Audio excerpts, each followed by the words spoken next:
Jerry's first.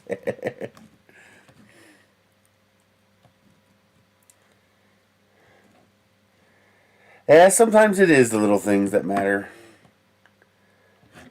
Sometimes they make a big difference.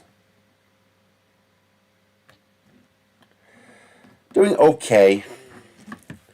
Need to do better. I didn't think these were ever going to arrive. The connectors from China. They're actually quite a bit superior to the ones from Amazon.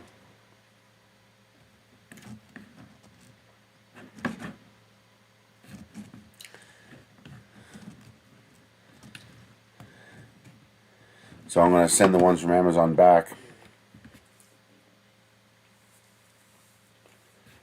Oh man, I had lots of crystals in my eyes this morning. That was annoying, but at least I got some decent sleep last night. I think last night was one of the first nights, like a month and a half, I got some decent sleep.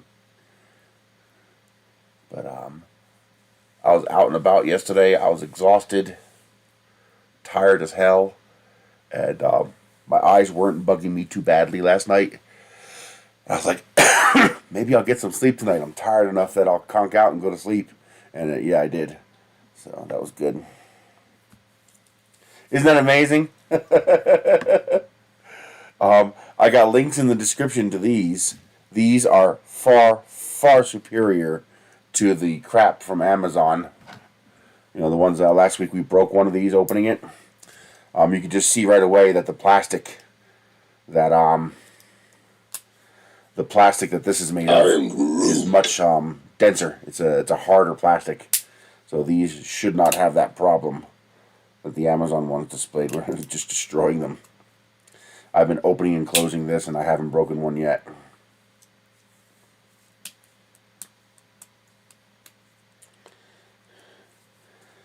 Oh, they got a whole bunch of kitchen stuff on that thing now. Stay away from this. I mean, it does work. I mean, it is a USB hub and it is a memory card reader. It's slow as balls. I think it's USB 1. Like, I don't even think it's USB 2. Oh, nice. Yeah, 2 hours away is nice. I was only like 4 hours away when I was in Pennsylvania.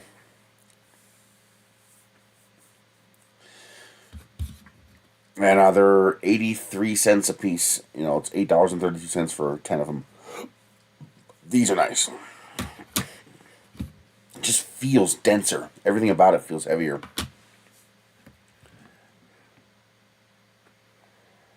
Nice.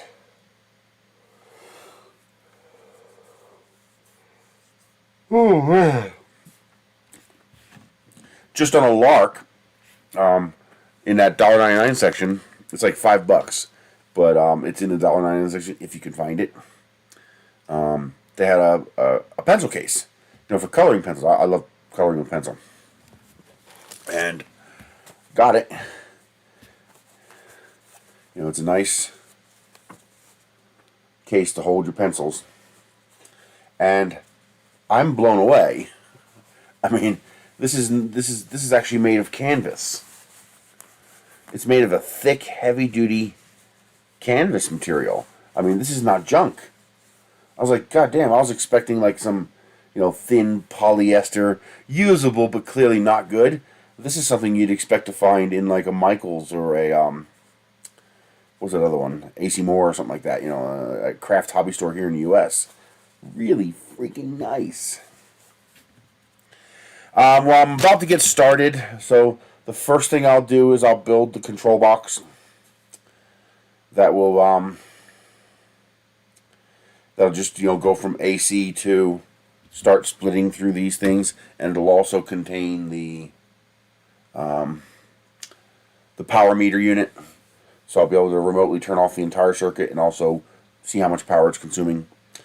And then the next thing will be to wire up the light in the utility room, just as a first experiment to make sure I can reach the ceiling, make sure I can wire it up right, make sure it works, you know, get any bugs and kinks out of the process. And then once I do that, the next will be to do this room. And then continue the circuit into the bathroom. Now the bathroom, I haven't figured out if I'm going to, I don't think I'm going to use the existing bulbs and sockets in the bathroom. I think 4 bulbs is way more than I need for the bathroom. So I think I'm gonna push that back to 2. And I might just do like a flush mount ceiling fixture, you know, one on the left, one on the right. And have that wire into my own circuit and just leave the original sockets alone. Just don't even mess with them. And if that all works out well, move to the kitchen. The hardest one's gonna be the living room because that's gonna require me to move the 65-inch screen, which I really don't like moving. I'm always afraid I'm going to break it. So I might do that last. I might actually just leave that alone and do the hallway, pantry, the shower room, bathroom. And,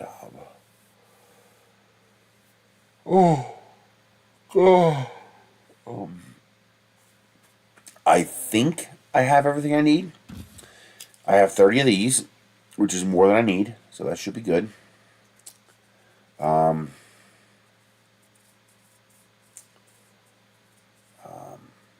I have 250 feet of 14.2, and the entire circuit's going to consume less than half a kilowatt, so that's plenty of wire. I have all the switches, and I think I have enough of them.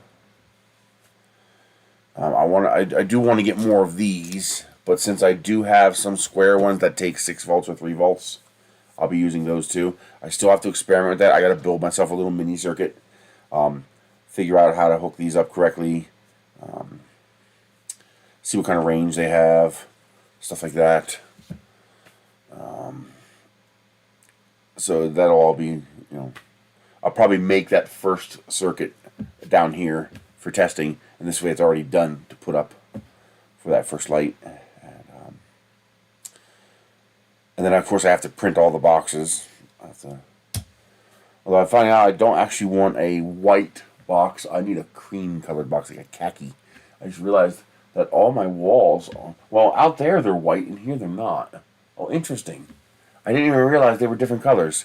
That's white, and this is like a cream color.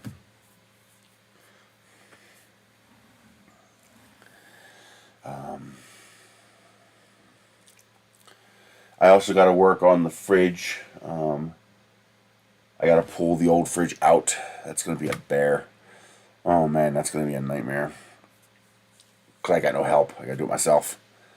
So for now, I'll at least just try to get it out on the deck in the back. And then wait until I have some help to get it off the deck onto the ground level. Because I think I think bad things will happen if I try to, if I try to drop that thing 3 feet down the steps. I think that's going to be bad news. So if I could just get it out on the deck for now and get it out of the way, then I can get the second fridge in here, get that all hooked up. Because so far they're working great, the Arctic King fridges. And I also want to start. I had some freezer burn sausage. I thought the bags were better sealed than that. Clearly they're not. So there's too much air in those bags. Oddly enough, no funny taste. The bag was still sealed. So even though it freeze dried the sausage, because the bag was sealed, no. The problem with freezer burn, which is basically unintended freeze drying, is that the other tastes from the freezer infiltrate and makes it taste like shit. This one, the bag remained sealed, so it didn't change the taste, but it did change the texture. It was like more crunchy, more styrofoamy. But I tried something, and I think if I did it a little bit longer, it would have worked. I boiled the sausage to reconstitute it and then fried it, and it tasted okay. There were a few pieces that were crunchy, but I think if I just boiled them longer, they would have been okay. So I think I can reconstitute it. But now I know what I need to do is I need to at the minimum, I need to evacuate the air from the bag of sausage and then seal it, because it's a moisture air exchange, so no air, no freezer burn. That's why your packets of meat inside your freezer Ziploc bags that you've pressed all the air out of don't freezer burn, because there's no oxygen. The freeze drying process that happens naturally in a freezer requires oxygen. So I've probably got a bunch of other freeze dried stuff in there that I got to get rid of or try to salvage. So I figure I might as well take that opportunity to swap over to the new freezers. I'm gonna actually, I was gonna get rid of the freezer in here, but I realized I don't actually need this space, so I'm gonna keep the freezer here in the bedroom, but I'm gonna replace it with the bigger one. So I'll have one in the utility and one here, and I'm hoping I'll be able to consolidate my 5 freezers into those 2, which will reduce my power consumption, reduce the number of freezers I have to have in the house, and also now I'll have backup freezers. So for example, I can stack these out on the deck space, cover them of course until I get a roof, and then if I have a freezer fail, I can just turn on the spare freezers and move the food into it before it goes bad. Just having backups and plans for stuff like that. So where's that mouse you guys were fucking up last night, huh? I know it's got to be here somewhere. Oh, I see it. Get. Oh, great, he's got it again.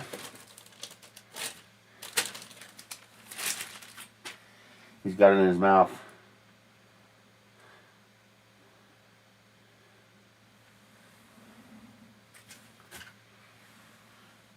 It's still alive.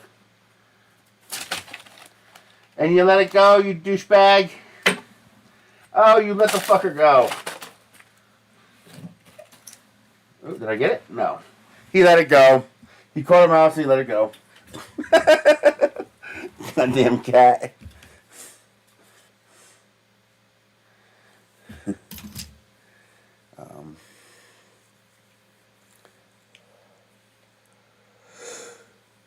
So I got links down below for AliExpress for these. This is $5.50, which is very good price for this, but if you scroll through the $1.99 section, this I think is still available in that section, maybe. I saw it a couple days ago.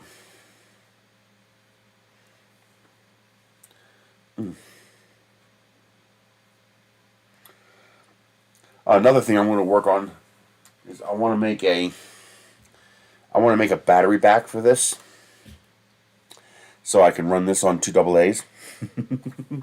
I'm tired of replacing the battery in the damn thing. The batteries only last about 8 months, and then they start to get weak. Like right now, half the time if I press this, it doesn't work. Like it's gonna make a fool of me and work now. Watch. Yeah, see, it works now. But half the time I gotta hold it up in the air to make it work, because the battery's starting to go weak. And I'm tired of putting the 2032 coin cells in here, so I want to design a new back for this, a little backpack that has 2 AA batteries that I can wire into it, and then, you know, maybe in 10 years I'll have to replace the batteries. It's like, yeah, I'm tired of replacing them. Matter of fact, let me check. I wonder if someone's already modeled the remote. That is popular enough that somebody might have modeled the remote already.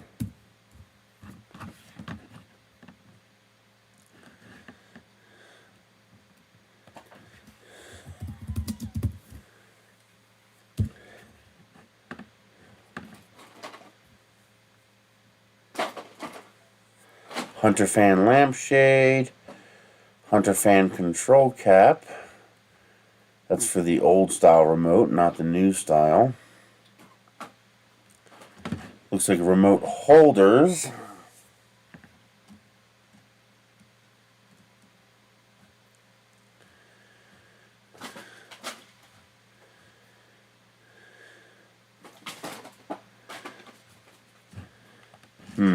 Holders, but no actual shells. You see, now that's something that a 3D scanner would be handy for if they worked a little bit better.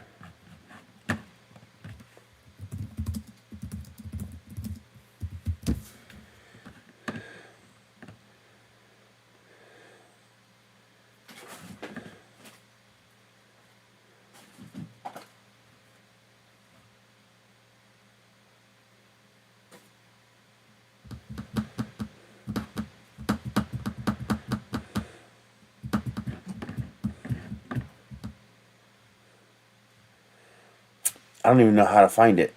It keeps finding me holders. And what I need is a model of the actual remote. Did you get it?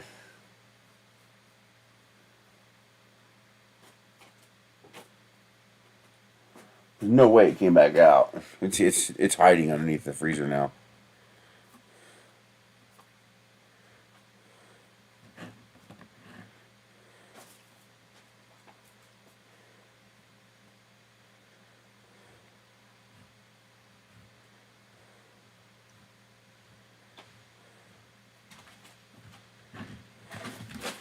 Hunter fan remote 3D model.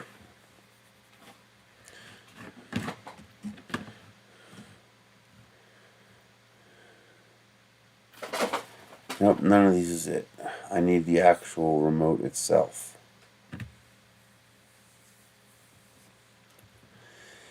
It's always easier if somebody else modeled it, then I can just hack it.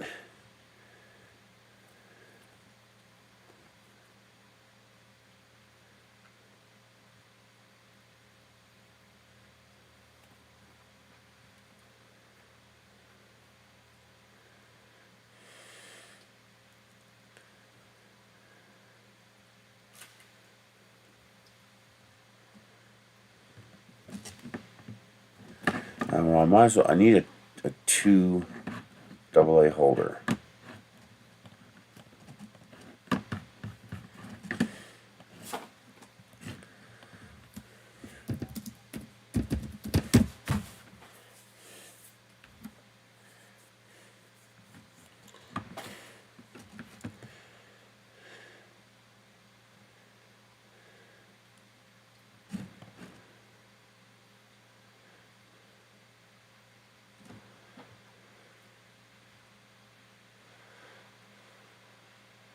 This one's got a cover and a switch.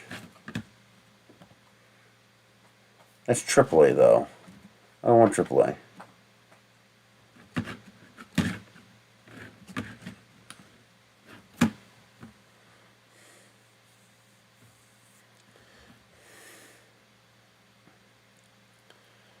That's 18650, which I don't want.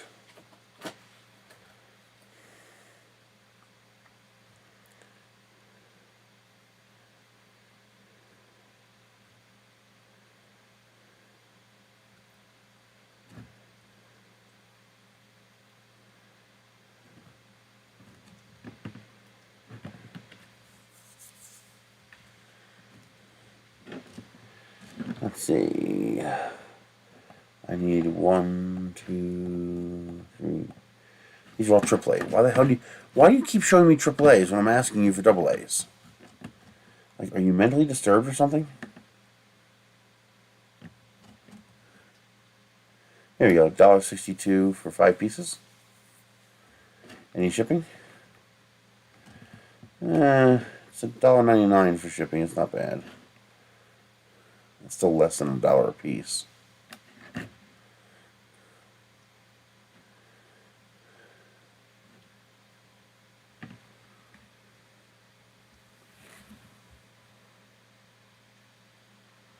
Is that that's not a mouse, is it? What are you tearing apart? What? Come here. Hi, Nosy. Yeah, what are you tearing apart, huh? I hope that's not a mouse. You should not be eating those. That's how you get worms. That's not a mouse, is it?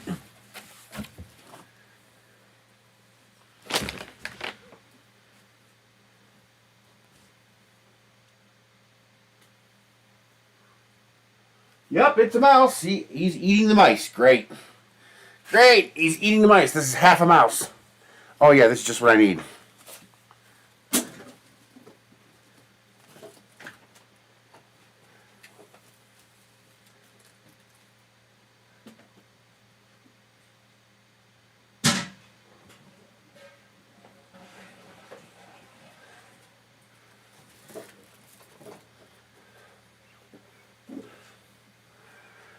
Great.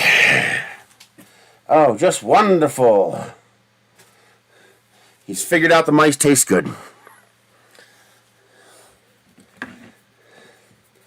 That's the last thing I need, is him getting worms or parasites from some goddamn mouse.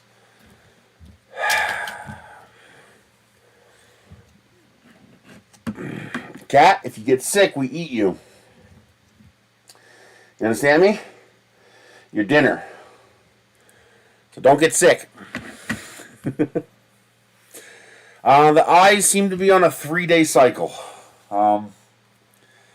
Where like every 3 days they get real bad for a night. Then they improve for a bit. The next night the skin hurts because of how bad they got. Then they seem okay. Then they start getting worse again. I don't know what to do about them, but at least last night I got sleep. I was tired because I was out and about yesterday. And, the combination of actually being tired and the eyes not giving me a huge problem allowed me to go to sleep last night. So I actually got some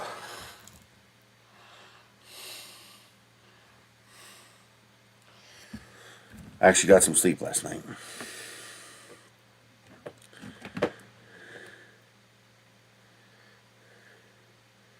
I didn't see no Halloween 3D print comment, so yeah, it must have been censored. If it's Thingiverse, just post a number.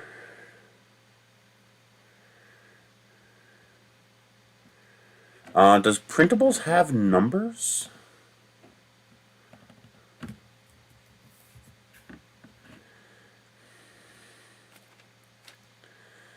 Colts 3D, same thing. There should be some unique identifier. That's part of the let's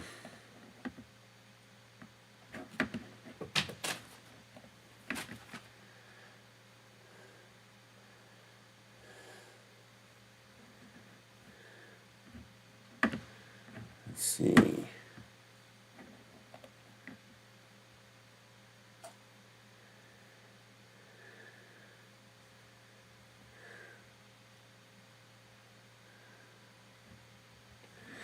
Basically, just post the second half of the link. Like, for example, this is the link for something. This is just what's on their homepage. Okay? So if you grab just the Haunted House 2 bundle, let's see if this works.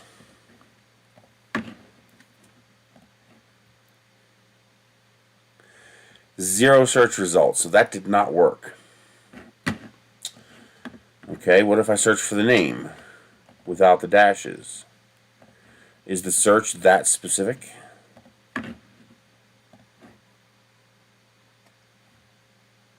Okay, that seems to work. If you just copy the name. Oh yeah, that's what I was looking at. But the problem, oh yeah, you can highlight. You can highlight and copy that. Okay. But if you also just copy the name, you could then put that in the search and it'll come up.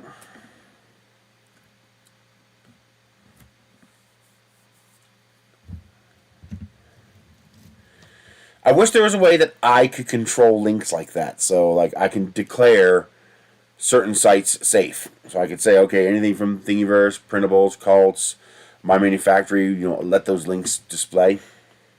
I really hate the fact that YouTube does not allow me control over that.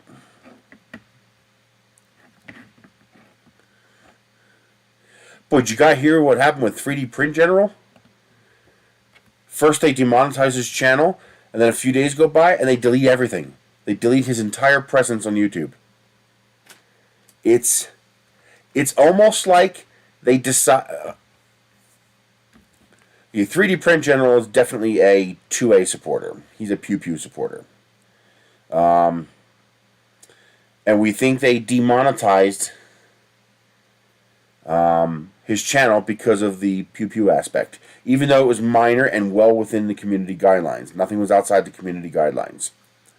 I think even suggesting the potential to build your own Pew Pews sets someone off at YouTube. So first they demonetized his entire channel, so took away all of his income, which should not be legal. It's don't give me any bullshit about, well, it's YouTube's website, it's their rules. Well, it's McDonald's property and it's their rules too, right? But can you just be fired for any reason? No. That's what I think happened. That's exactly what I think happened. I think that this is all dirty. I think when Polymaker came through and said, "Okay, we're going to sponsor you for the revenue that you would have gotten," I think YouTube said, "Oh yeah, fuck you," and deleted his whole channel. I think it was retaliatory. I think that's exactly what happened. I mean, we're not going to talk too much about pew pews here because I can't afford to be deplatformed. But yeah, I think it was retaliatory. I think the person at YouTube who has a stick up their butt for him saw that he got an outside sponsor and said, "Yeah, fuck you," and delete his whole channel. Now apparently Linus Media Group is involved now. They're a very, very big presence on YouTube. YouTube would have difficulty getting rid of them because they have lawyers. That's the problem with YouTube. If you don't have lawyers, they can just do whatever they want. What are you going to do about it? You know what I mean? I mean, who's going to take the sword? Okay, who's going to lay on their own sword? Because that's what we're asking. Well, talking about it shouldn't be a problem as long as we don't, start talking about pew-pews. Let's just stay away from pew-pews. Why do you think even though I plan to build my own pew-pew 3D printed completely, you'll never see it on this channel, or any channel that I have any connection to. Because I just can't risk that. YouTube doesn't allow it. It's that simple. Well, their rules allow it, but they don't allow it. If you understand what I mean. Like, it would not be in violation of their terms of service, but YouTube is very, very anti-2A. They're extremely malevolent toward 2A. I don't. Now the thing is, I don't know how much of that is they're afraid of attracting too much government attention, or just certain people at YouTube don't like 2A. I don't know which it is. But somebody needs to lay on their sword and take the fall, and then proceed with legal action. Someone needs to, maybe LMG will help. Maybe this will be the case that turns things around. 3D Print General, he's a tiny YouTube channel, but he's enough for someone to live on. $1,500 is enough to live pretty comfortably under the right conditions. So he's small enough that he can't defend himself. He's also, while he's vocal regarding pew-pews, he's not a zealot. So, he's not making things he shouldn't be doing. He's not doing anything he shouldn't be doing. He's not breaking the rules. He's not violating the community guidelines or terms of service, and which is why YouTube refuses to tell him what he did. They just said, see,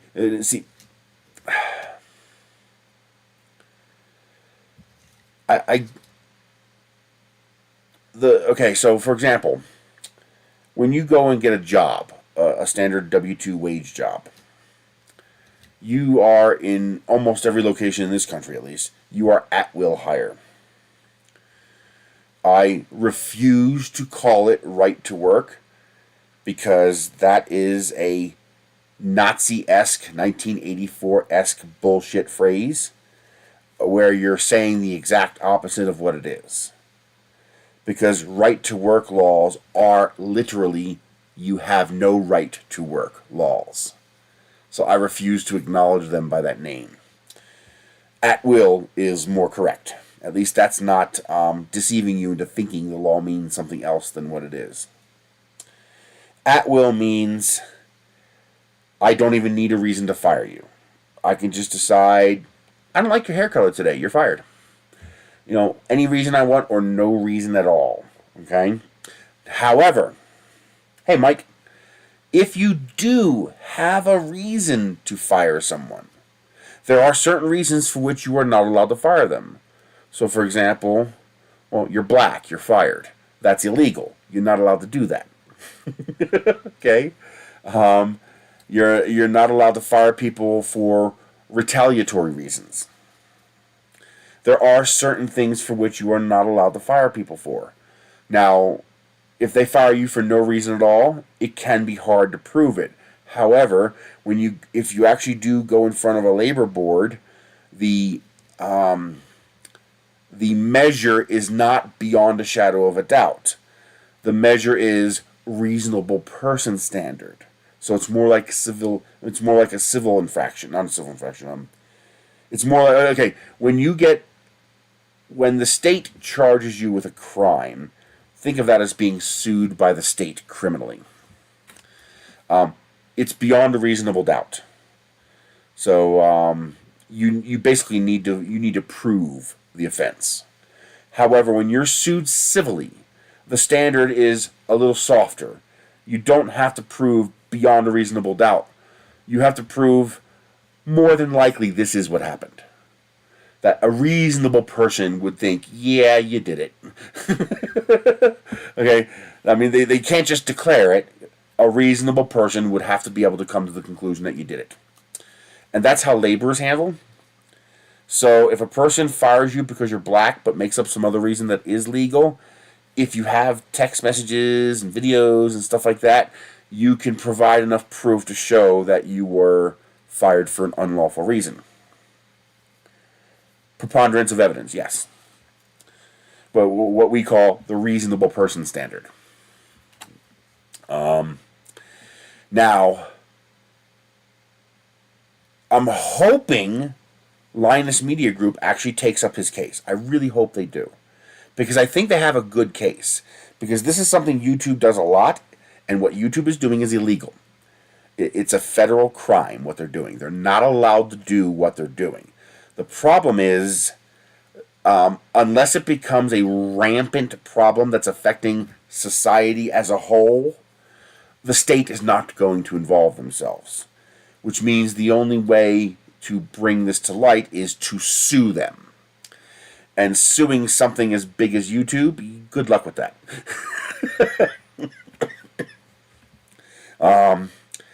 But someone like Linus Media Group does have the clout to be able to threaten YouTube. To be a threat to them. And so it would be like, you see this all the time in civil rights cases. It doesn't matter if they're based in Canada. YouTube is based in the United States. Which means all of YouTube is operating under U.S. law. So that actually doesn't matter. That actually could help them. Because if YouTube crosses international boundaries as a retaliatory action, that could involve the Canadian government. Which means the Canadian government is big enough to get YouTube's attention. So YouTube would have to tread carefully because they don't want to create an international incident. You know, this Canadian company using U.S. law to protect a U.S. citizen, and then YouTube retaliates against the Canadian company. The whatever the equivalent of the Labor Division or FTC is in Canada would not look too kindly on that, and they'd call up the U.S. FTC and say, "Hey, we need to do something about this." So that could be a good thing, actually. It's going to force YouTube to tread carefully, if I understand this correctly. The problem is what YouTube is doing is flat out illegal. Okay? Because you're not a YouTube employee. YouTube can't simply fire you for no reason at all. Because at-will employment laws do not apply to YouTube. YouTube is contract law. And that's very different beast, okay? So when you create a contract, it's now, you can't just say, I don't like your hair color today, you're fired. Unless hair color is a line item in the contract, okay? So they're not just firing an employee, which they could do for no reason at all. They are voiding a legally binding contract. When you sign up to be a partner with YouTube, you're signing a contract. Now, of course, that contract is heavily weighted in YouTube's favor, but it's still a contract. And they can't violate the terms of their own contract with impunity if they do it against somebody large enough to defend themselves. Meaning, if this was simply a W-2 employment firing, then there'd be not much you can do. We disagree with the content of your channel, you're gone. But because this is contract law, YouTube has to be careful not to violate their own contract. I think they are violating their own contract, because YouTube declared publicly that he violated the YouTube's terms of service and community guideline standards. They declared that 3D Print General violated the contract. Now, if you have a contract and you break the rules of your contract, well, there are actions that the other party of the contract can take against you based on whatever the rules are in that contract, up to and including deleting your channel. However, if you declare he broke the rules and he didn't, well, now you're violating the contract. You can't just say he broke the rules if he didn't. You can, of course, if you're not big enough to sue him. But if LMG is willing to back him, if they're willing to look at this, and again, maybe the pew pew thing is too big even for LMG. I don't know.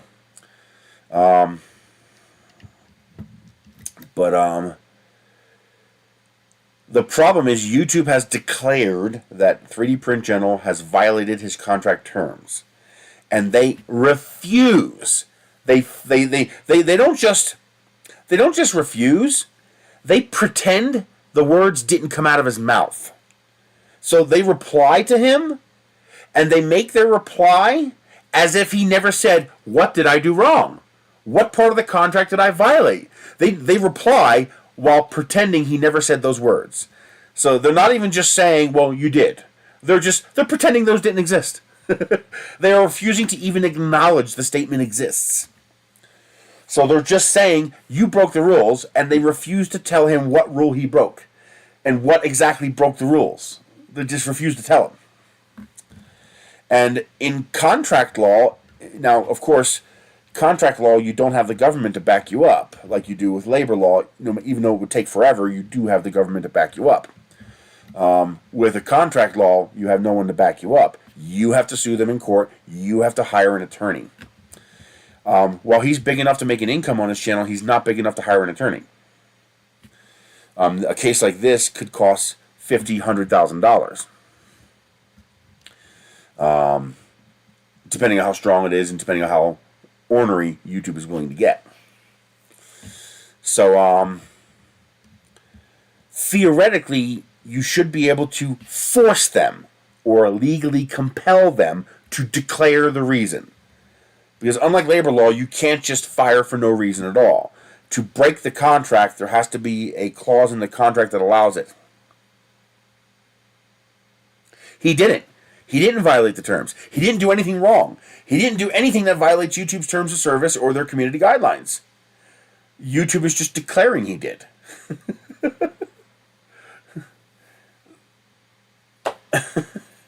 It's like a cop pulling you over and saying, "You broke the rules." "Okay, what did I do?" You just broke the rules." "Well, what do you mean I broke the rules?" "You broke the rules. You're going to jail." At some point, they have to charge you.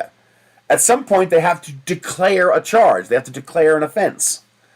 Well, the same in contract law. Now, YouTube has done that. They have declared an offense. They said that he violated the terms of YouTube's usage service, but won't say what.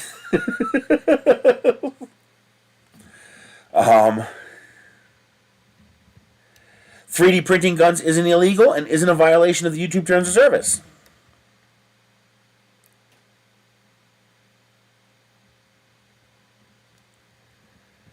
No, he didn't. He did not. When you get a strike against you, there is a time window in which you cannot create content on a different channel to subvert the strike limitations. He waited until that they call it an embargo. So there's an embargo of, I think it's 90 days. It's either 60 days or 90 days. Or maybe 30, I don't know. But let's call it 90 days. I don't know what it is, but let's call it 90 days. When you get a strike on you that affects your channel, there is an embargo. You can't just go create another channel and put content there to bypass the strike. But after the embargo, you're free to do that. He waited until the embargo period had passed before he uploaded any content to the other channel. So, no, he didn't. They're declaring he did, but he didn't. And keep in mind, that wasn't the reason they deleted his channel. That was the retaliation. So they had to conjure up another reason, to declare that he broke the rules when he didn't. He was aware of the embargo time period, and he adhered to the embargo time period. Well, he claims he did. And I have no reason to think he didn't. That wasn't this morning. That was 2 mornings ago. That was Monday when YouTube declared that. And of course, that was over a year ago. So they're reaching at straws. They're going through his history and trying to dig up a reason to justify the actions they already performed. And any reasonable person standard is going to go, bullshit, that's not why you did it. That's just the reason you found after you did what you did. So it's like when this is a point of contention, and I do not suggest this to anybody. This is just me. A cop pulls me over and says, license and registration. My first question is, what'd you pull me over for? License and registration. You're not getting license and registration until you tell me why you pulled me over. I will not comply. I will violently resist until you tell me why you pulled me over. Not afterwards. Now. I'm ordering you. Tell me why now. Because I don't want you to change your story later. Because that's what they'll do. When they realize, you can actually see a video online now. The guy, he pulled him over because he said, because he put the middle finger out the window to the cop. And so the cop pulled him over for the phone because he can't pull him over for the middle finger. But then he realized the phone was in a holder. And says, oh, okay, my mistake. Oh, I pulled you over for speeding. You see how he just moved the goalpost. He just changed the story. That's what YouTube did. YouTube deleted his channel as retaliation because he got a sponsorship from Polymaker, which eliminated the need for their ad revenue. And because the whole point here was for YouTube to kill his channel. It wasn't about ad revenue. It was about killing his channel. And a soft way of killing your channel is to demonetize it. So YouTube then said, oh, fuck that shit. That asshole got sponsorship outside of us. Fuck it. Delete his whole channel. And they deleted his whole channel. And then people were in an uproar. Oh, shit. Let's find a reason. Oh, yeah. He made a new channel back in August 2022. Let's say that's why. It's so obviously bullshit that any reasonable jury or judge is going to tear that apart. Okay? It's total bullshit. But, now, I don't know if, will Polymaker support him if he can't even upload content? Because he can't even upload a video now. I mean, Jesus. But this is not legal. YouTube is not legally allowed to do this. They can't just declare you violated the contract terms without substance. And the problem is your only recourse is lawsuit. You have to sue them. And, 99% of people can't do that. I could never sue YouTube. What can I do against YouTube? Nothing. I would just go away. There's nothing I could do. But someone like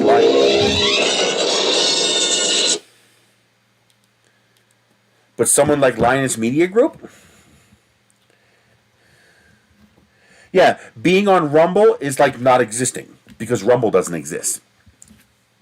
Okay, Rumble's meaningless. There's no one there. It's like if you want to be on the internet, you have to be on, Facebook and Twitter because that's where everybody is. It doesn't matter if there's a competing website if no one's there. And no one's on Rumble. And until YouTube begins to negatively affect the viewers in general, and that would not be you guys, okay? That would not be viewers of channels like this. Exactly. That's the first time I ever heard of Rumble, too. It's amazing people tell him, you should go to Rumble. He's already on Rumble. And you're so clueless that you don't even know it. That's how irrelevant Rumble is. You're telling him to go put his videos on Rumble. He's already putting his videos on Rumble. And you don't even know he exists there. Exactly. That's my point. No, Rumble is here. Yeah, he hasn't been there for 2 years because Rumble doesn't exist. You know, for all intents and purposes, they don't exist.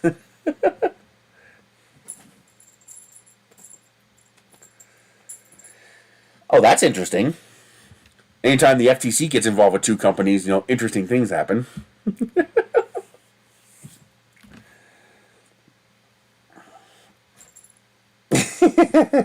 Hi, baby. How you doing? You're a good boy. Yes, you are. Well, no, the Roadrunner pickup this week was good.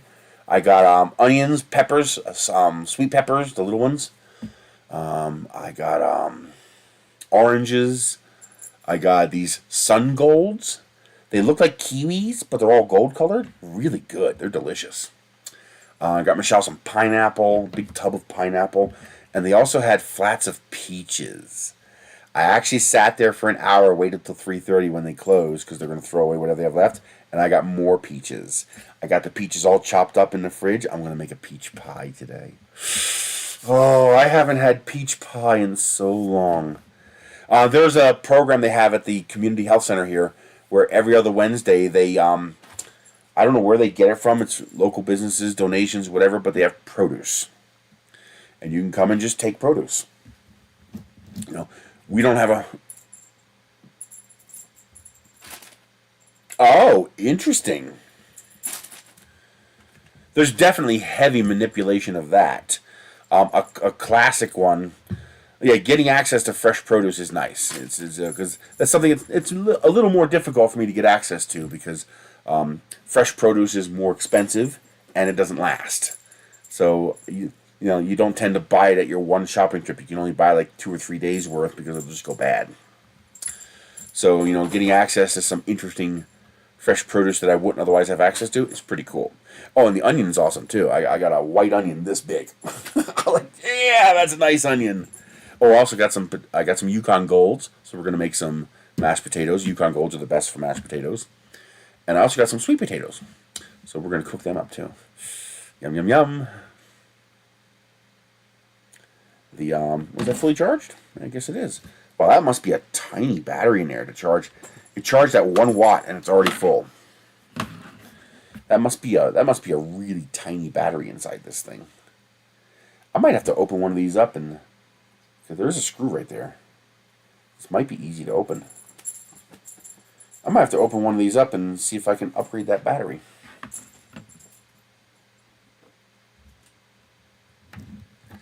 I missed out on that. What was it? 3 days ago, 3 of the days that we have, so 6 weeks ago, they had giant flats of little cherry tomatoes. They were getting a little soft, so I didn't grab any because, you know, they're not even going to last 1 day. But I'm kicking myself in the ass. It's like, just give me a paddle and just beat the shit out of my own ass here.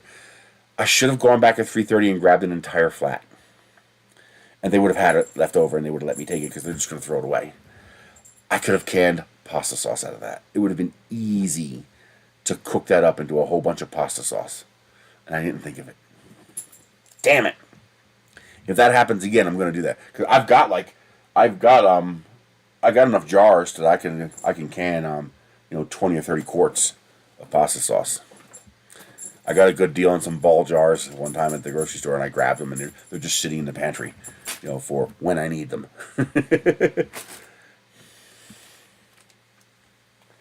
Something else I want to try to do is potatoes. Potatoes are cheap. They're not expensive, although the nicer ones can be expensive. But apparently you can dry can potatoes. And that's something I'd like to try to do. Nice. The only problem is I can't do pressure canning. Have you seen how much those things cost? Even the little ones are like $200. Holy shit.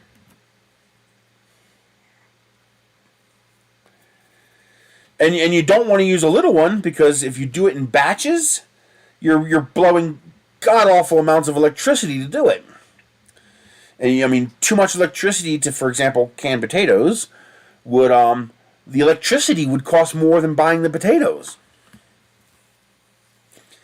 You know, if you happen to do that during peak time, that's 20 cents a kilowatt hour. You're going to burn 2 kilowatt hours. I mean, I guess if you're running gas for your range, that's different, but I'm electric.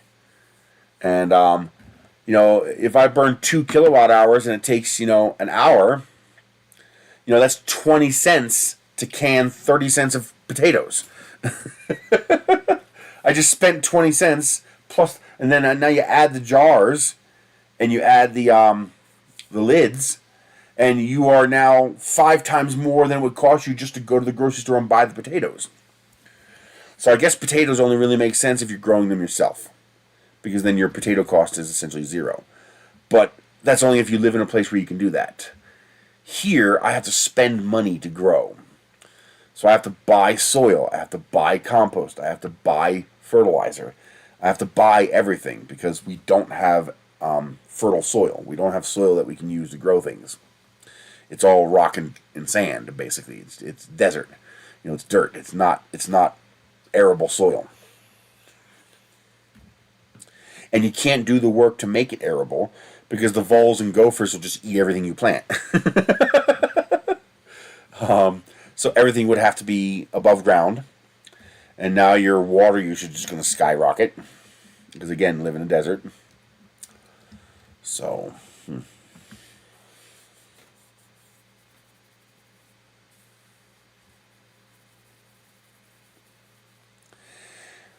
They have this program that the lady got me into called Food RX. Basically, it gives you $80 a week in vouchers that you trade in for these little tokens. And then if you go to a farmer's market, you can use those tokens to buy vegetables. So you basically get $360. I have mixed feelings on the program. The concept is a good idea. I like the idea of it. But the execution in this environment is sketchy. It's like a pyramid scheme for local growers. So you have locals come to this little tiny farmer market, you know, where they set up a tent in the back of their car, and they sell the little bit of veg they grew. But they sell it at hyperinflated prices. Like, you know, $5 for a little thing of carrots, which is going to be about as much carrots as you'd get in a can. Maybe 2 cans. So, you know, maybe 30 ounces of carrots. Now, they are good. They're delicious. But that's a lot of money for carrots. I would never, ever in my life spend my own money to buy a single vegetable from any of these people. I got nothing wrong with the people. I got nothing wrong with their veg. It's a matter of cost versus reward. I can buy canned vegetables for cheaper than what they're selling their fresh vegetables for. It's not equitable. It's the only people who shop at these farmers markets are wealthier people who do it because they can. Less wealthy people who, I don't want to say they're less intelligent. They're not intelligent enough to realize they're being screwed, because that's wrong. They're drinking the Kool-Aid. They're being scammed, basically. These vegetables are not worth these prices. The only reason I get them at all is because that's the only place to spend the Food RX tokens. You can't spend them anywhere else. Same thing with Snap. They have a program called Double Dollars, where if you spend your Snap or EBT money at one of these farmer stands, they'll double it. So you give them 10, they'll give you $20 in tokens. But the problem is the food costs 4 and 5 times as much as the grocery store. So even doubling your money, you're still paying 2 and 3 times too much. It's so expensive, it's ludicrous. Like here's an example.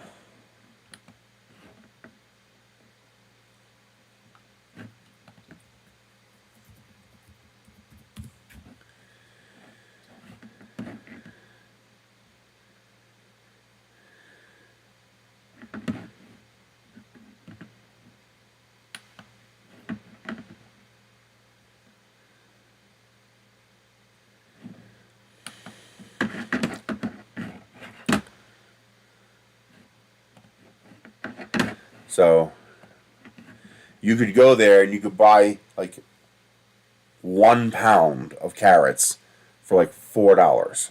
Okay, it's a because by the time you get rid of the stalks and everything, you're getting about 3/4 of a pound to 1 pound of carrots. I'm not even going to call it a pound. I think it's about 3/4 of a pound I got. So you're paying $5 a pound, while you could go to Walmart and get baby carrots for basically $2 or $1 a pound, or organic fresh whole carrots, like not even regular carrots, organic carrots for $1 a pound. The crazy exotic organic crap. Okay, here's even less than $1 a pound.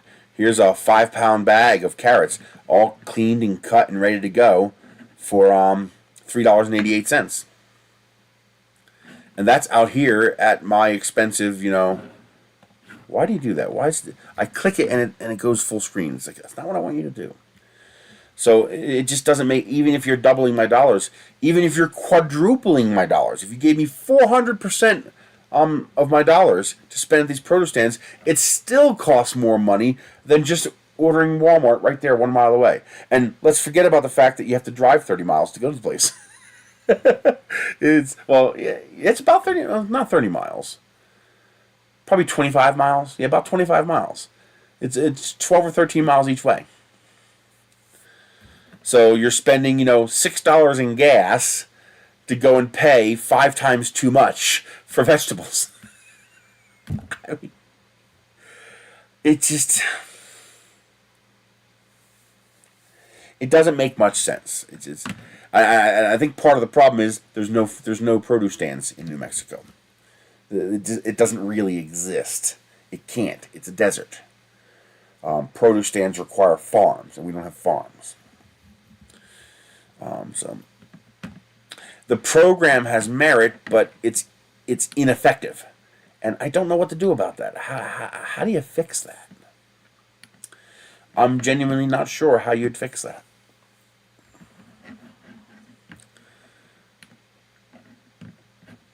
It's too bad I can't 3D print a pressure canner.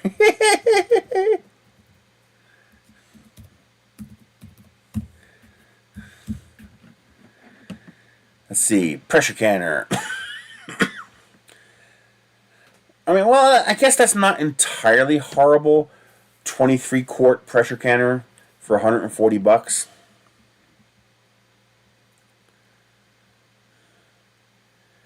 Although I have to be careful and make sure I get an induction compatible one. Here's one for $100, and it's only 1 quart smaller.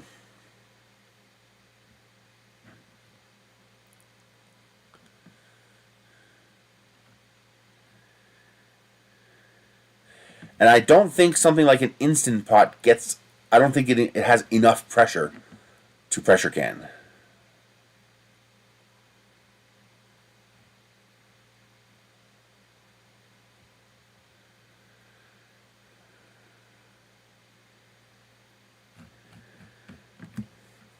And I don't know, it's a lot of money. Your amortization time period is going to be huge. It's going to be a simply massive amortization period before you'd make back enough to justify the purchase and the electricity of running a pressure canner. I'm probably never going to do it. I have a tiny little pressure canner I got off the garbage, somebody was throwing away a whole bunch of kitchen stuff. I got a brand new rotisserie, even though mine still works. But I also got they also had a pressure pot, which I think is complete. I gotta check. And but like, you know, if I get access to a whole bunch of tomatoes, it might make sense to make tomato sauce. But as far as canning other vegetables, it doesn't make any sense. There's no point. If I want to stockpile vegetables, I'll buy cans. Pressure canning only really makes sense if you have access to cheap veg, meaning you grow it. You grow your own veg, or can some other way get access to a whole a large enough quantity that it makes sense. I mean, you know, preserving meat makes sense to some extent, because meat is very expensive and volatile in cost. So, you know, like right now I'm stocking up on beef and chicken because it's relatively low priced right now. So I'm restocked because I'm out of beef and I'm almost out of chicken. So I just bought 10 pounds of beef, and I'll buy another 10 pounds in a couple weeks, and I'll buy a whole bunch of chicken. And you know, I'm bagging it all up and freezing it. The total cost to operate a freezer is more equitable than the cost of canning it. Because to can it, I would need double the storage space, because now instead of it being in a flat pack that I can stack in a freezer, now it's in a quart jar. And I would also need to buy all the canning supplies, and I would need to pay for all the electricity to actually do the canning process, which is substantial here at 20 cents a kilowatt hour.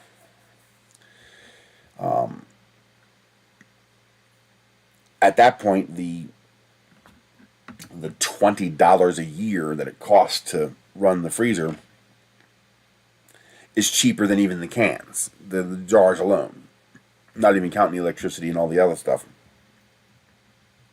And it's less reliable. Canning is less reliable than a freezer. You know, a freezer, as long as that freezer is below freezing, that food is safe. Canning, you know, your skill at doing it, your following procedure and whatnot, any mistake, any flaw, and those cans are ruined, and all the meat inside is ruined. And many times you might not know until you open it and it stinks, and you realize, oh shit, that one's bad. It's all sticking up. I hate that. Ever since I cut my hair short, it's been doing that. It's annoying. It won't stay down. But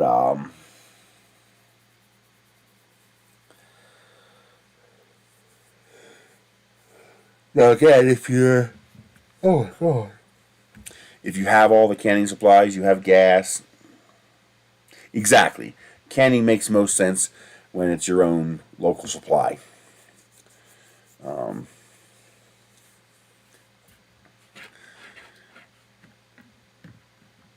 It's weird. You have to. A lot of people don't factor in all the costs, but you have to factor in the equipment. You got to factor in the supplies. You got to factor in the electricity. You got to factor in the gasoline. So I'm going to pick up my last set of vouchers this Friday. I might change that date though, because like for example, there are a lot more farmers markets in Albuquerque.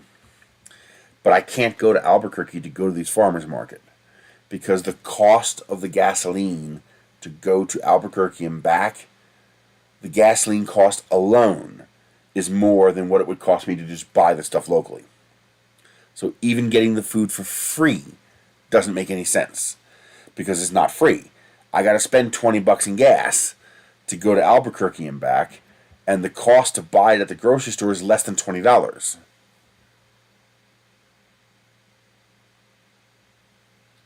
Yeah, but if you live in the right location, gas is cheap. That's why the local gas company here charges a $25 service fee per month. Because the average person, you know, the average summer gas bill here in Edgewood is $8. Yeah, my neighbor told me that his gas bill is like $8 a month. He's like, it's $35 a month, but that's because there's a $25 service fee and the taxes.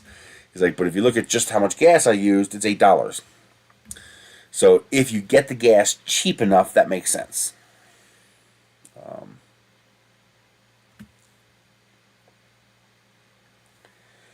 This is another issue of where oh,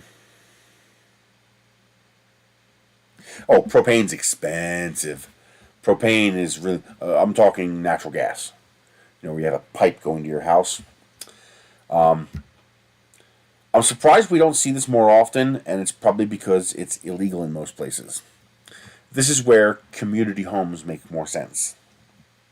So, for example, you buy a 2.5, 5-acre lot of land, and you pave a cul-de-sac into your land. So you'd have a driveway coming in, and then you'd have this cul-de-sac that's paved. And then you'd put a house here, a house here, a house here, a house here, and a house here. Then you could have one gas account, and you just pipe it to the 5 houses. So now that $25 service fee would be split amongst 5 people. That only works if it's a family, where one person's paying the bill no matter what. In a split bill scenario, that doesn't make sense, because how do you know who used the gas, without meters?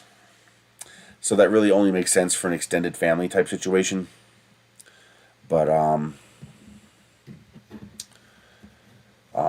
and there's probably rules against that for that reason alone. They want their $125. They don't care. They want their money. And I can't get natural gas anyway. My neighbor can, and my neighbor can, but I can't. Which is probably a good thing, because the way the natural gas prices skyrocketed this past summer, winter and fall. Yeah, ouch. Oh yeah, absolutely. But I'm thinking generational farm family. This is where that makes sense. Where they're not going to screw each other. It would require a certain level of coordination and cooperation. But I don't know. It's weird. Did you see the 3D printed house that wasn't concrete? It was actually plastic 3D printed. It was pretty damn cool. So the way that works is, okay, here we go. Perfect. So imagine this is my road, and each of these is a house. Okay? So my house and my neighbor and the 2 houses across the street, these 4 houses, can't get natural gas. So these houses down here have natural gas, these houses down here have natural gas, but these 4 houses in the middle, which mine is one of, can't have natural gas. They ran a pipe from this end, and they ran a pipe from this end. But apparently there's rock in the road, and they would have to actually blast with dynamite to get through it, and so they chose not to. So us 4 houses right here in the middle, fuck you. Can't get gas. I don't know, because I know some plastics are flammable, and I was like, how would that work? So let me see if I can find this again. The problem is, when you search for this stuff, it always finds the concrete houses. But this one house was shaped like this. So the house was in here, and this part here, the C-shaped part, was 3D printed. I got my house so cheap because it was a bank foreclosure that's been sitting on the market for 15 years. That's why. And it had no water pipes. The water pipes were all bad. How the hell do I find this house? I'll recognize it the moment I see it. It was one of those shorts videos. That's commonplace here. Any house that sits for an extended period of time is going to be missing its door. When you drove down my street, the 2 other houses that were unoccupied, same thing, missing front door, plywood covering it. Because people, the meth heads break in and steal all the copper and shit. Okay, so how do I find this? Block, go away. There's got to be a way to find this. I will recognize it as soon as I see it. It was a very unique shape. It was C-shaped like this, and so this part here was all 3D printed, and then of course this was conventional construction in the middle there.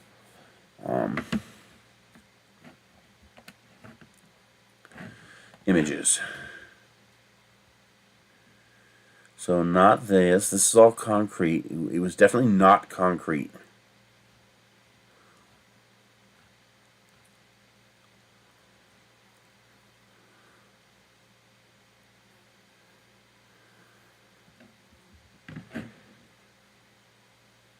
It was similar to this, but this is not it.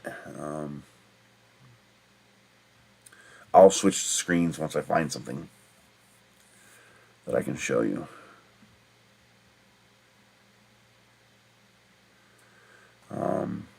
Oh, that looks similar. Could that be it?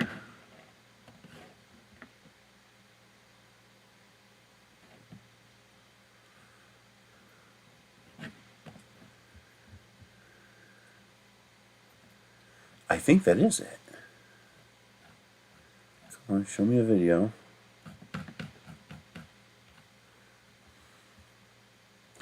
Mighty buildings.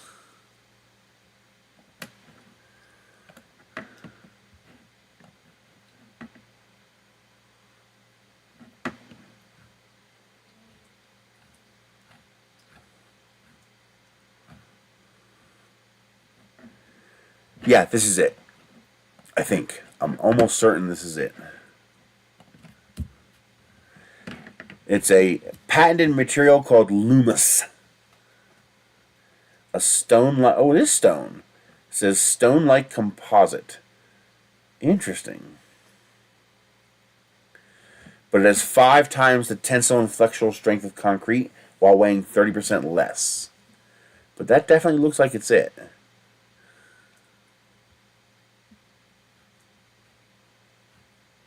I am Groot. But it was one of these that I saw. It was one of those buildings that I saw them print in the video. It was really cool to watch it print. They printed the floor and most of the one wall, then they built the inside and then finished printing right on top of it. It was really freaking cool. Like a print in place, where you print part of the print, you drop the bolts in, and then you finish the print. It was like that. It was very, very cool.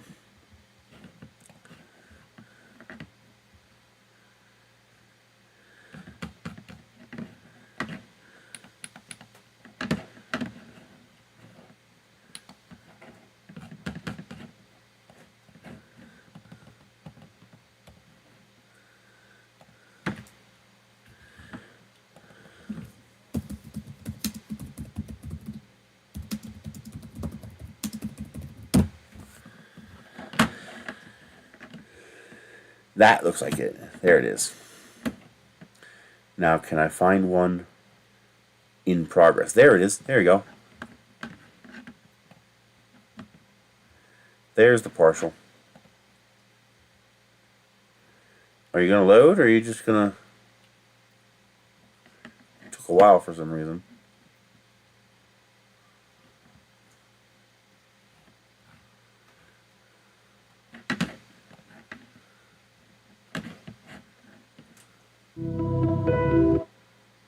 Towards was born. UL certified with one pouring of foam hardened almost steel production. It's time people and the planet for. Still, it does show some of it. But that one has a video too. See you later, Ben. Yeah, I can't look in my YouTube history. I've watched so many shorts since that video. It's going to be hundreds of videos back. Oh my god. I bring it up on the TV and just, down, down, down, down, down, scroll, scroll, scroll, scroll, scroll. I watch so many videos. Oh my god.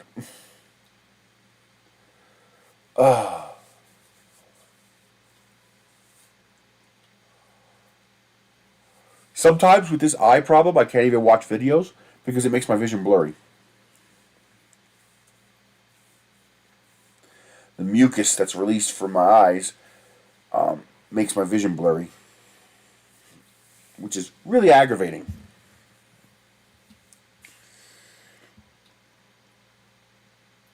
Yep. Well, they're doing something a little bit different. They're 3D printing with a composite. I am, because of them, though, this did give me the incentive to go back to working on my big project where I want to. I mean, it's a dumb project. It really is a dumb project, just because it's not practical. No one is ever good. Well, okay, there's a few people who might do it just because, but only a person like me could ever do something like this. Only because I have so much filament. For no other reason. I have so much filament, so it makes sense. Only because of how much filament I have. I want to 3D print a shed.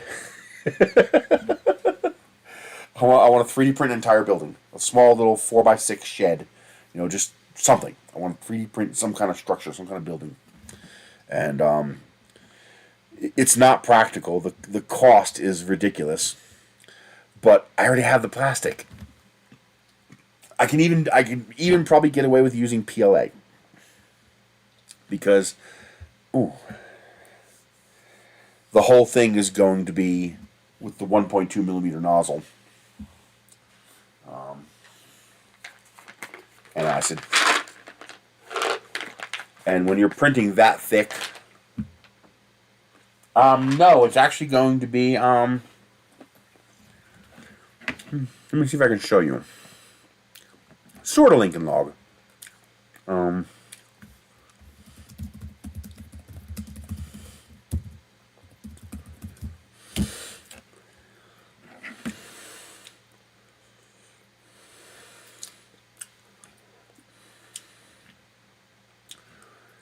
That's another video that I don't know how to show it to you because I don't know how to find it. But no, I'm going to make just square panels that have a key and socket on each end so they can insert together and lock in place.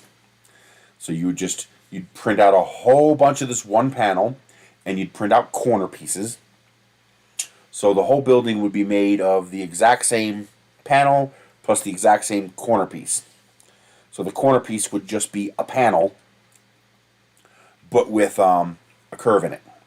So take a panel, curve it 90 degrees, and there's your corner piece. And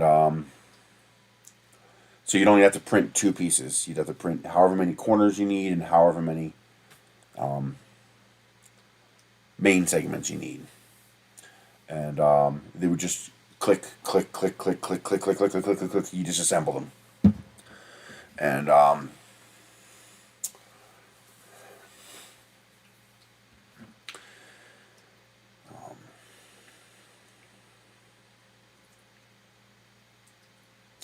would I make them interlock? I guess I don't have to make them interlock. I mean, they don't really need to. It'd be better if they interlocked. But that'd be harder to print. Not that much harder, though. I could just make the interlock, the top and bottom interlock, just a triangle. So the bottom would have a triangle cutout, and the top would have a peak. And the whole point is that when you put a piece on top of a piece, that it can't do this. Well, the problem is making the tongue and groove printable. Because you don't want to have to print support, and you don't want overhangs. So the trick would be making it printable. And I want it to be printable with a 0.6 millimeter layer height. Because I want the parts to be stupid strong and stupid fast.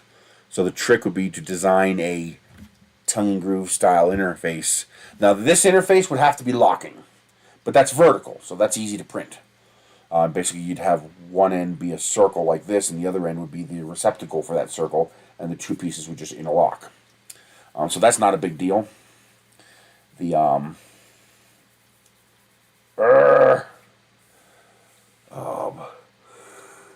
the trick would be to well, I want it to be vase mode, and I also want it to have some structure.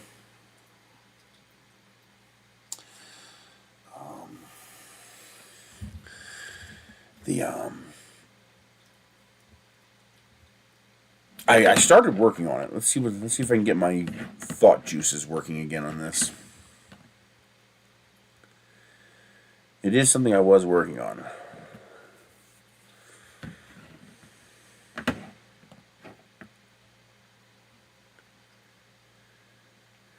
Where's it at?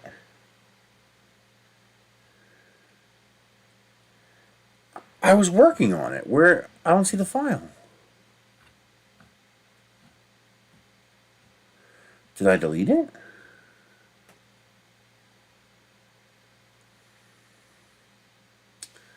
I may have gotten rid of it.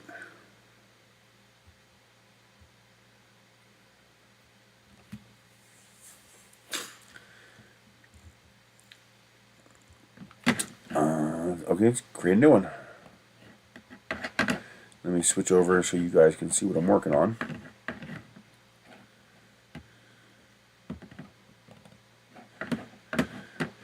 Let's see if I can shrink this a little more. Because Tinkercad's a bit of a pain when you have the window too small.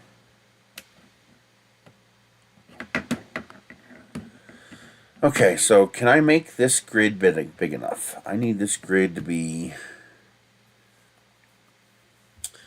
How big is the Chiron? Is it 425 or is it 450?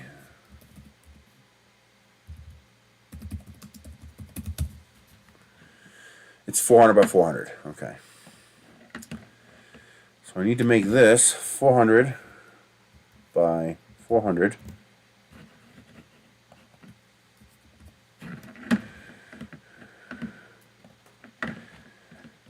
Okay. And now what I need to do is I need to make a big block.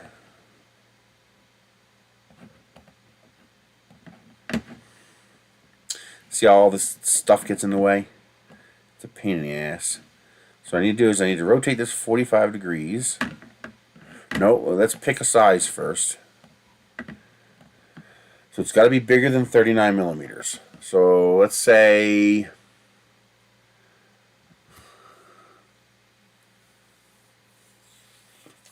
Would a 2-inch thick wall be rigid enough? Let's go with 2 inches, so 50 millimeters. So that has to be 50 millimeters. Rotate by 45 degrees. Change this to 400 by 400. Now that is big enough to fit inside a 4.4 volume, but we're going to go smaller. 395 by 395. And then rotate it back. Basically, I'm Pythagorean's theorem, but I'm cheating. So 487. So let's call it 485. So each piece will be 485 millimeters by 50 millimeters, which means I can make it bigger because that will fit.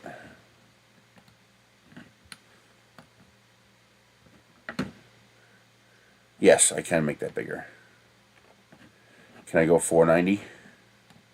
Let's go 495.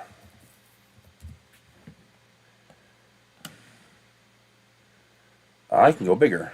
So I should be able to go 500. Let's try 510. 395.98. That works. But I want a little more. I will have a little more leeway because one end of this is going to be curved. Okay.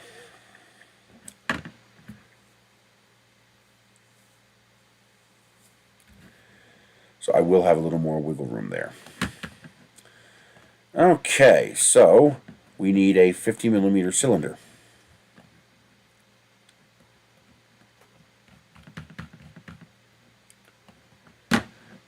First, let's clean up the sides. 50 by 50. Not what I want you to do.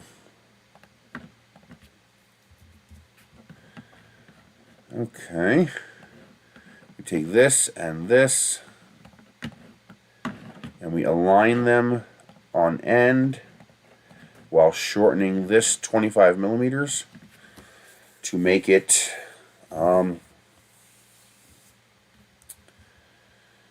no, it's got to be smaller than 50.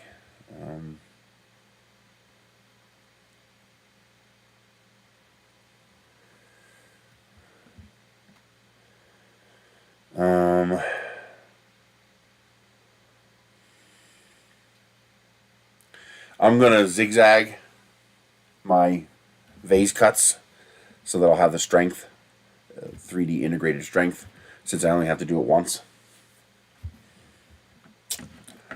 Okay, so I'm probably going to want to make this 40 by 40.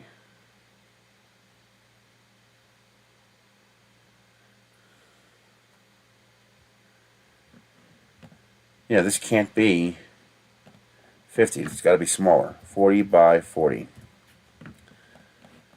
Okay. Center. Now, how big do I want to make this? Probably something like that.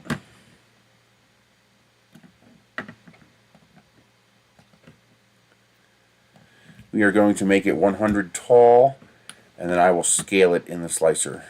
Well, and I'll scale it at the end. But for the work in here, we'll do this. Okay, so that will be the interface. Wait a minute. First, I gotta figure out how much I shrank that.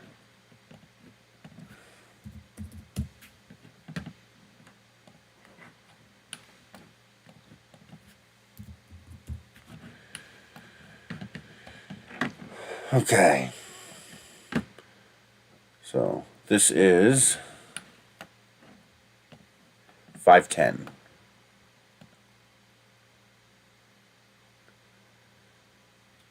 .480. So that means I made it 30 millimeters. So I need to duplicate this.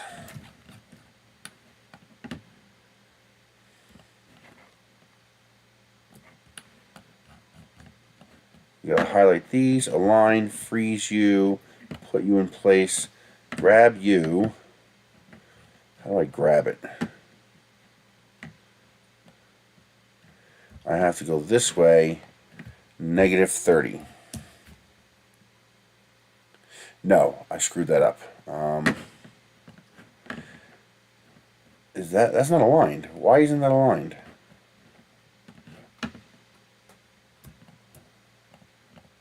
I gotta go this way 10 because it's 40 millimeters. Turn that into a hole. Now I need this to be bigger.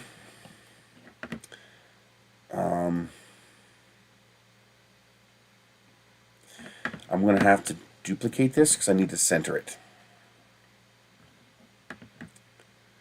So duplicate, bring you down here. Stop it.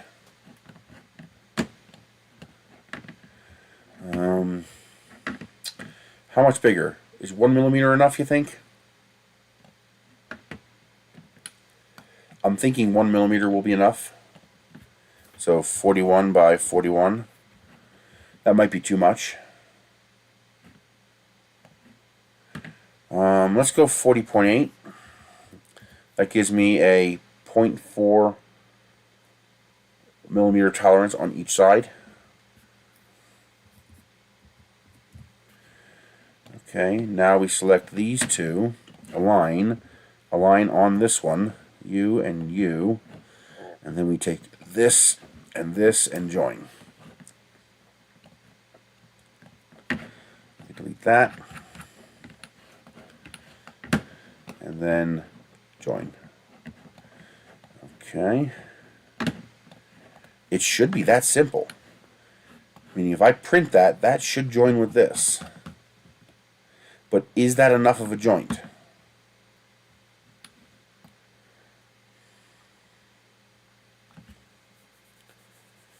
I mean, do I need a larger interface than that?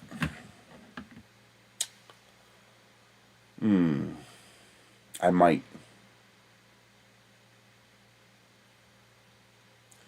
That might not be a strong enough interface. Okay. So what does that mean? That means I need to make this a little shorter.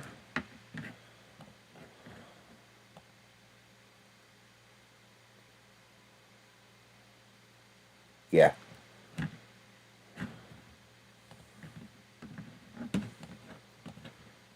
Remember, this is going to be 2 inches thick with a 1.2 millimeter extrusion. So it's going to be pretty beefy. But I think why do you mess with me? I told you to go there.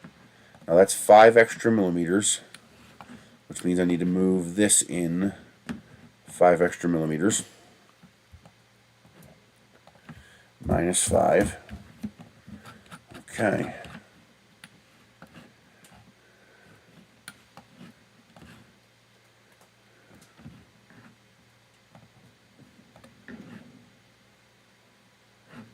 I should be able to make this a hair longer.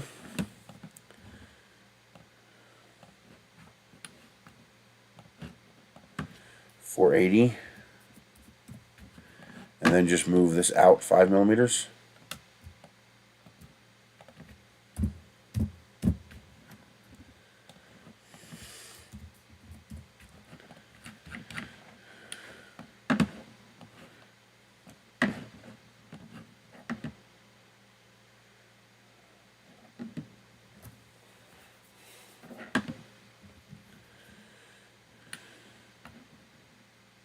Yeah, that looks a lot stronger. Looks like it'll have better grip. Okay. Actually, the orange is okay. Okay. So now this can interface like this.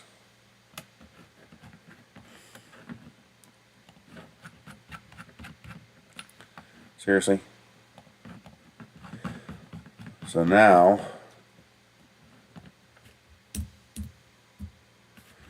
this can interface with this like that.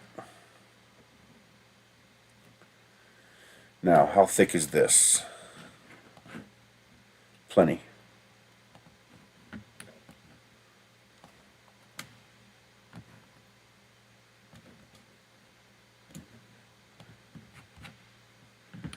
Seriously? Where's the?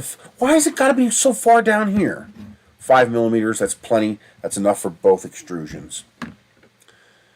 And I can add ribbing here and here to beef up that joint if we need it. Okay, that looks good. And I have room to make that a little bit bigger if I need to.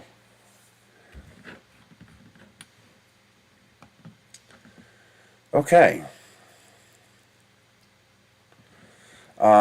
Yeah, I added a, I made the hole 0.8 millimeters bigger. So I have 0.4 millimeter tolerance on both sides. That should be enough. It might actually be too much, but I'm going to assume that's going to be good enough. Now I need to make the interlock. How do I want to make the interlock?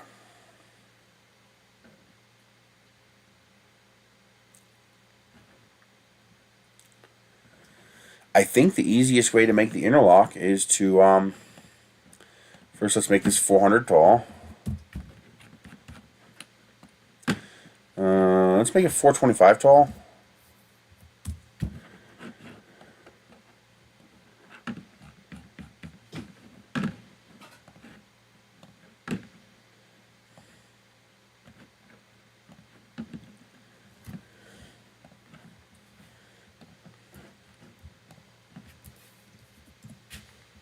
Not what I want you to do. That's what I want you to do.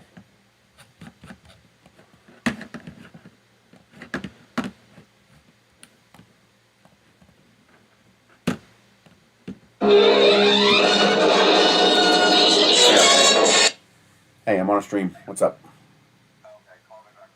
All right, bye. What the hell? Okay. The roof I still have to figure out. I haven't figured out how I want to do the roof yet. I think I need this to be taller, though. I think that angle is not quite enough.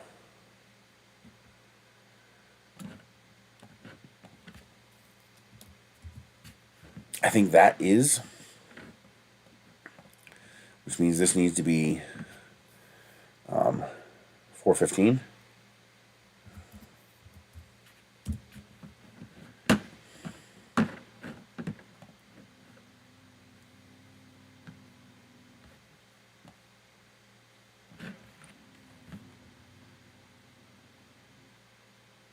Wow. Come here, baby. Come here. Oh, Nosy got a mouse. That's why he's growling. I never heard him growl before. Did he take that from you, Ender? Holy shit, I've never heard him growl. That was a straight up, I'm gonna fucking murder you growl. Jesus. So we're looking at something like that.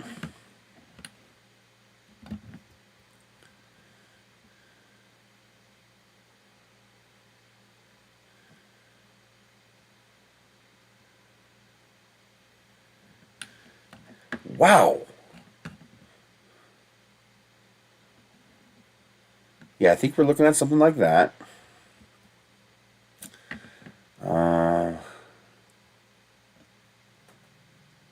Hey, take a chill pill.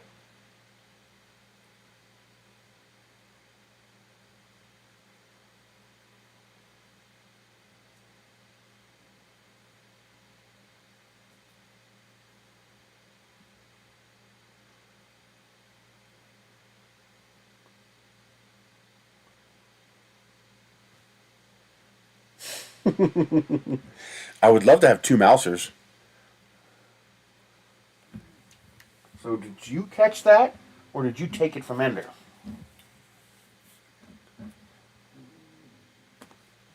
I was trying to take the mouse from him. He was like, nope, he took off. He's like, you ain't getting this. Okay, now I also need to bevel the ends. And probably the easiest way to do that would be to drop a block. Really? Why won't you let me do both? Jesus. It's like, stop arguing with me and just do as you're told.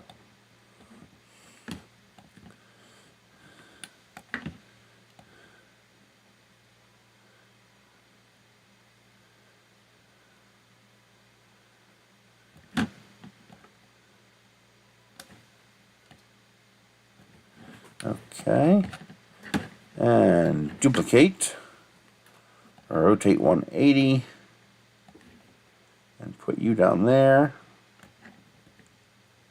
Okay, that takes care of that. Join. All right, that is not a vertical wall. Now I do want to make this a little bit smaller.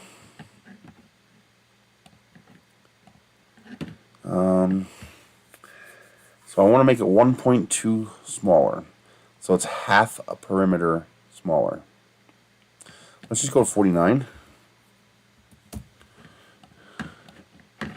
And align. And let's center it. Just for simplicity's sake. So that will be the top.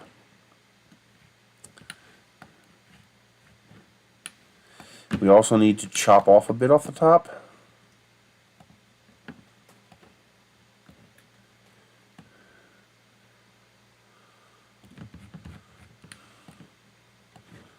So we have that.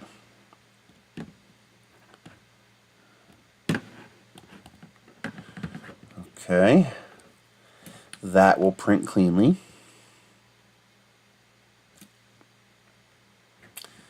Now we duplicate this and bring it down to 0. Turn it into a hollow. We want to scale it back up to 50.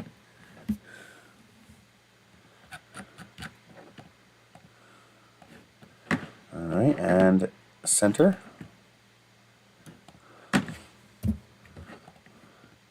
Okay, that looks good. Now I think I do want to make this a bit bigger so we have some tolerance.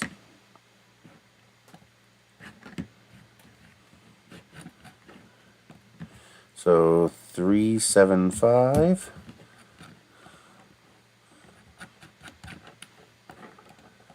Alright, center.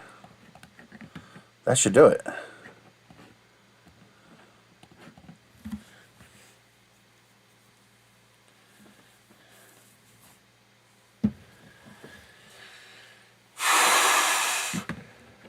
I gotta figure out how I'm gonna do a roof yet. I'm not sure how I'm gonna do that. But that should work. That piece should interface with that piece.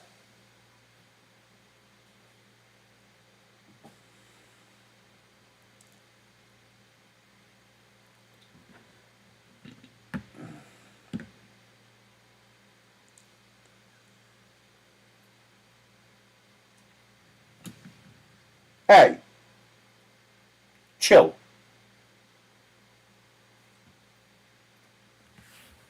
You better watch your growling at me.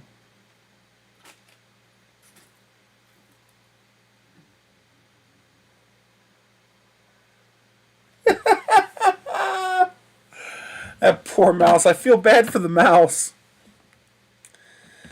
Alright, now, how do I alter the structure? Ooh, this is not going to work. Yes, it will. This should be okay. Ooh, I don't know if this is going to print.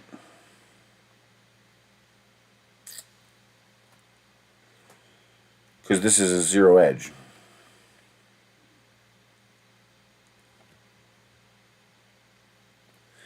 I don't know if that'll print. It's like, how far up is it going to go before it finally prints that?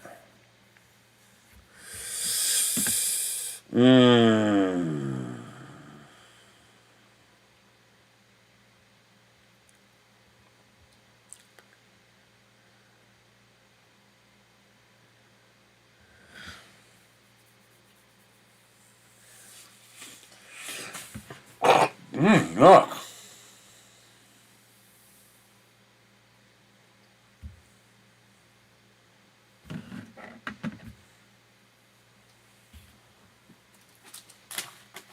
Wow.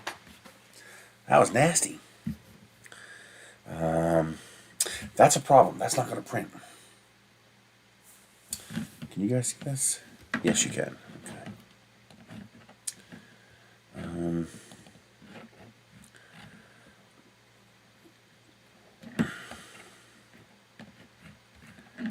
So that can't print.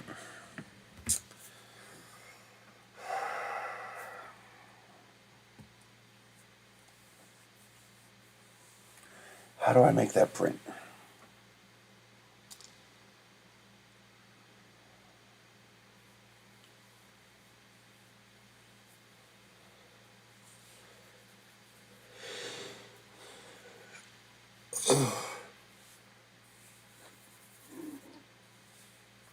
I already know how to reinforce it. That's easy.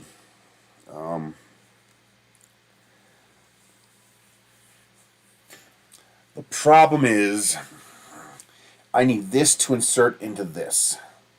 Like this to give me my interlock. And the bottom one needs a 1.2 millimeter edge along the bottom so that I can print at least one perimeter.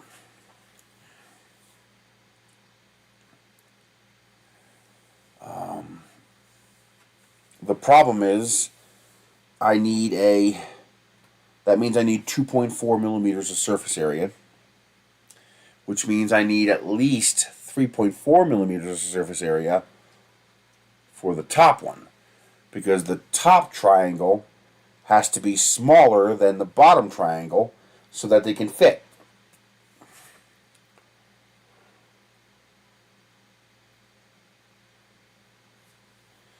If it's not, if it doesn't fit completely inside, they're going to gap. You can actually see that. You can see that on this part here. So because these are in vase mode, and because this one has a 0 gap, what you end up with is this little gap here. See that little gap? Now, while that's no big deal on a rocket, on a shed, that means open air every layer.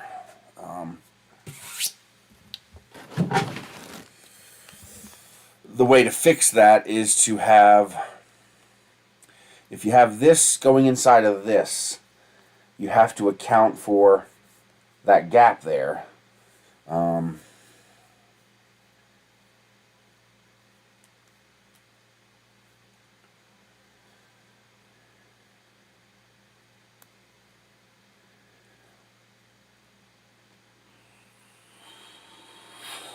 Oh boy, how do I fix that? See, if I make I have to shrink this one on the insert on the bottom. I have to make it 1.2 millimeters smaller on the left and the right, so that it will actually print an edge. I have to actually be able to. I have to print this edge here, and so that edge is 1.2 millimeters thick, which means the model has to have 1.2 millimeters that exist there.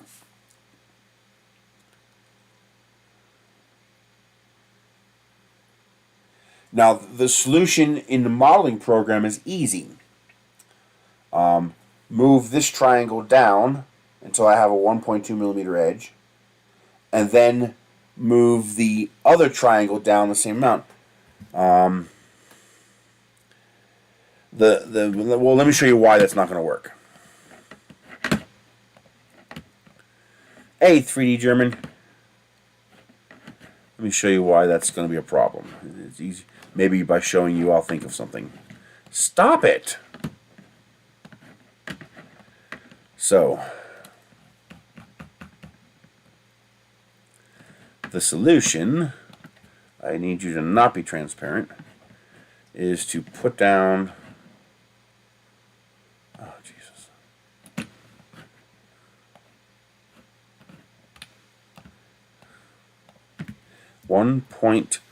let's go 3.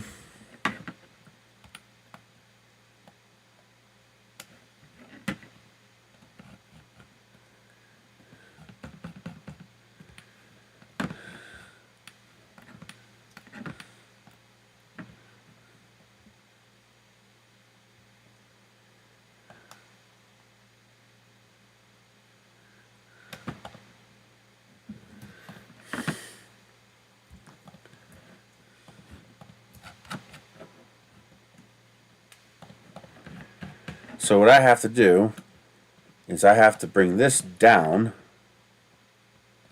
Come on. Until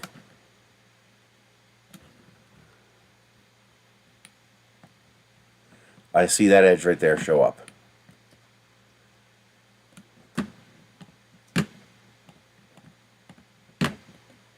Come on. So I have to turn that off. I have to bring that down until there. So now, when this prints, it will have a 1.2 millimeter wall on the left and the right. Now, the question is, how far down did I go?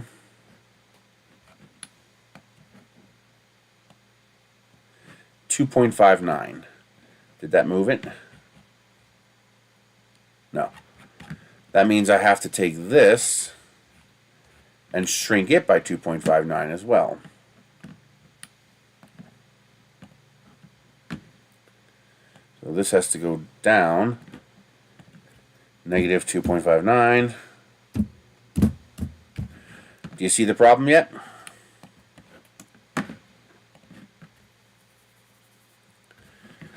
If this were actually 3D printable, this would work.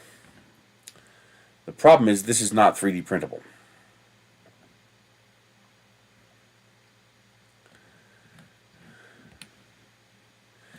Because what's going to happen is it's going to print this wall here, and then it's going to try to print this itty bitty top layer right there. And of course that's going to fail because this is printing in midair. That's why the top one needs to go all the way to the edge. Oh man.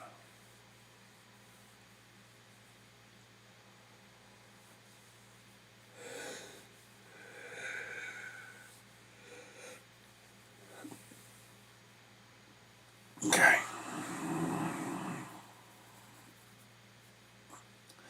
I could minimize the gap by bringing this all the way out to the edge here. And maybe that'll be good enough. Maybe this little, like this section right here is going to have an air gap.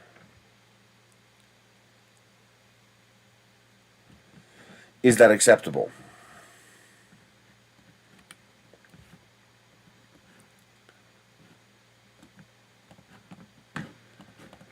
I mean, I guess what I need to do is to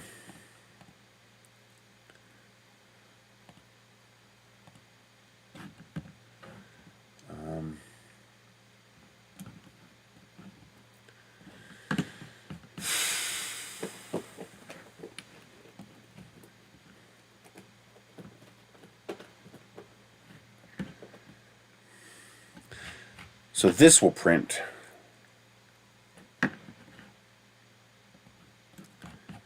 Let's get rid of my little tool. I don't need that anymore. So this will print, but these pieces will not, they won't interface perfectly. That's not even a vase mode issue, that's a regular mode too. But in regular mode, what I would do is I would increase the percentage of infill for the last 5 layers so that the infill would act as the bridge to hold up the interface. Although maybe I'm just overthinking this. It's a goddamn shed. Who cares if there's a little 1-inch gap here that's, you know, half a millimeter thick? Maybe I'm just massively overthinking this.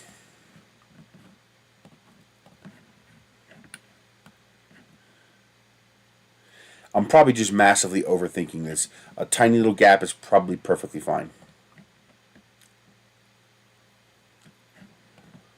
Now here's something else I'm going to do. This is a pain in the ass to work on at this scale. So I'm going to shrink this to 1/3 its size.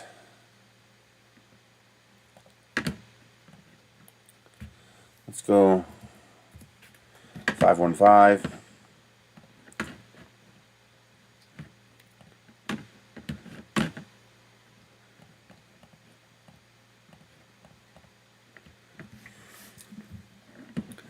One 72 times 3. So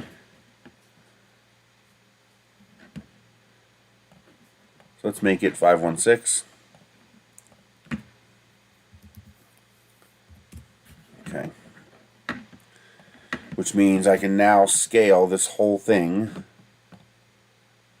Oh, that's too big. No, it's 443. It's fine. Actually, I can let's redo that. Instead of screwing with the numbers, the height we can screw with impunity.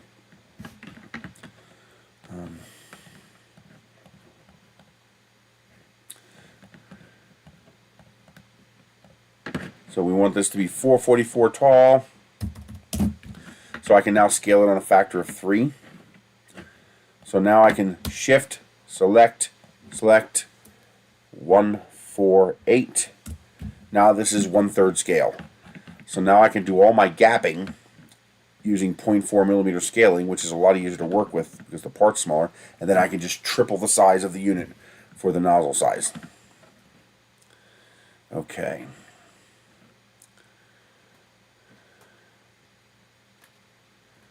Okay, so now how do I want to do my phase mode?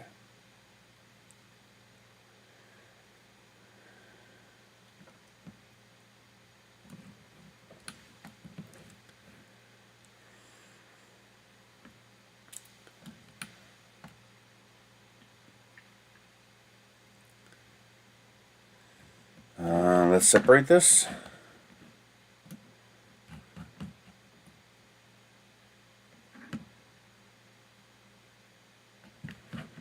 Let's do this.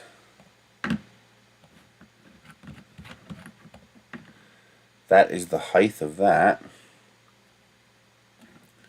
What is that height?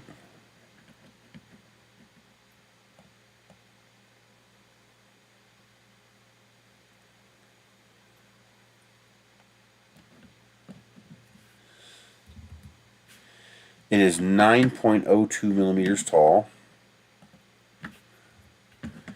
which means I need a single cut 9.02 millimeters tall, and then 0.02. So this has to cut into here. I need to hide this.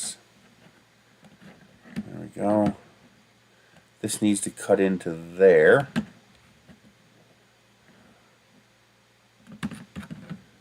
Bring this back.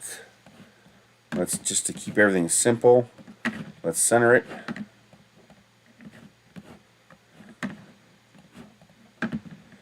Okay, that cut there will allow this to print in vase mode. Now for this, what we're going to do is make divots. How do I wish to do this? I think I'm going to start with this.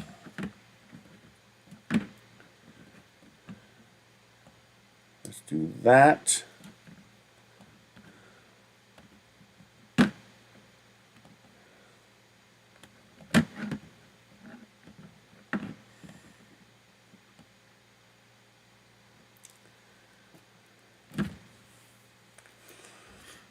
Okay.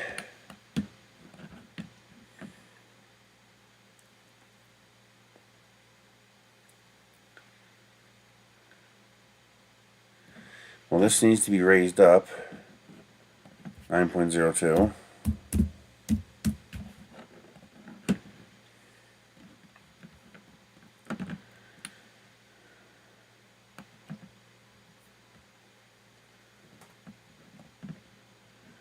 Let's see, how big is this? Let's make it 22.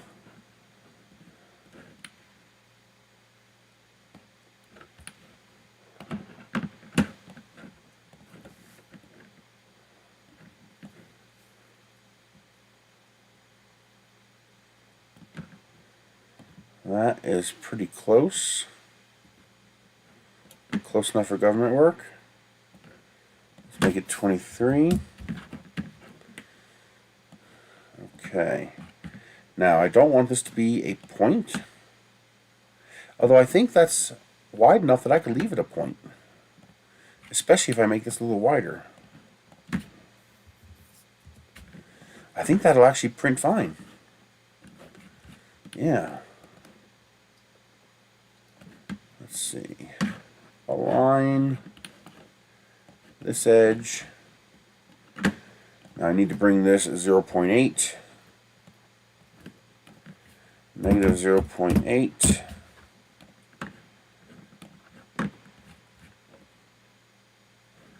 And that'll be 1.2 when I triple it. Okay. Actually, let's go a little smaller.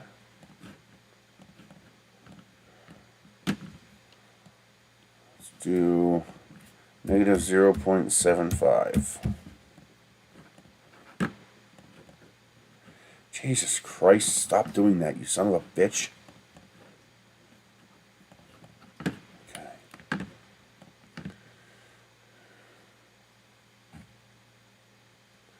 Why won't it let me pick it?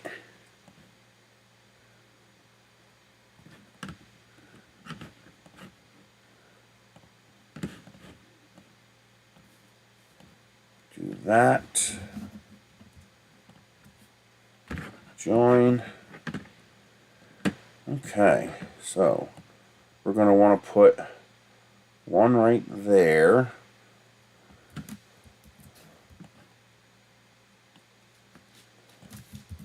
What do you think? 3 per panel? Think that's enough?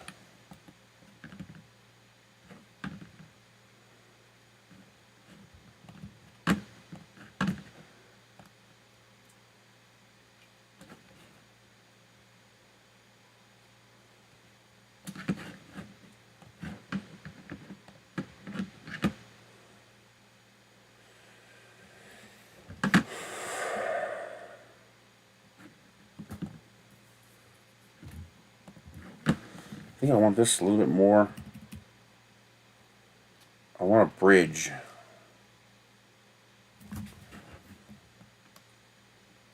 I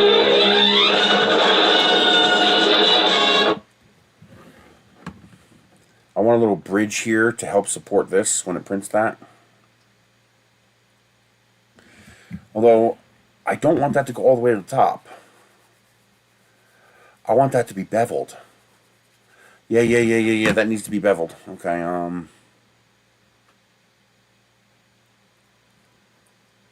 yeah, we want this to be beveled. Let's do, this is transparent. Let's bring in a little cut box here. Yeah, this needs to have a nice bevel to it. Which means I can bring this down.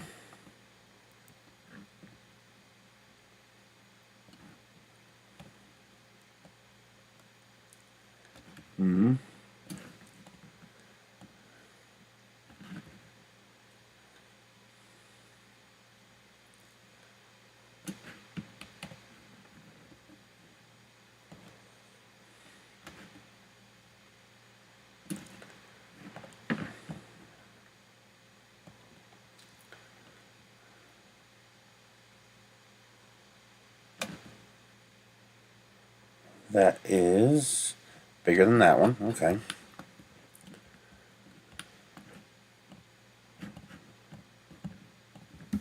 Control D. Flip it 180.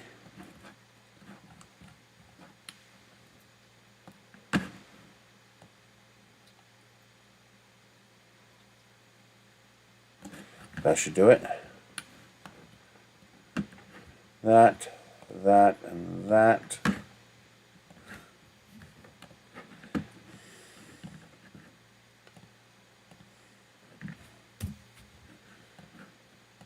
Okay.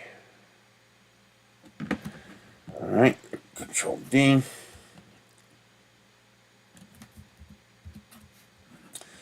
That ought to be strong enough.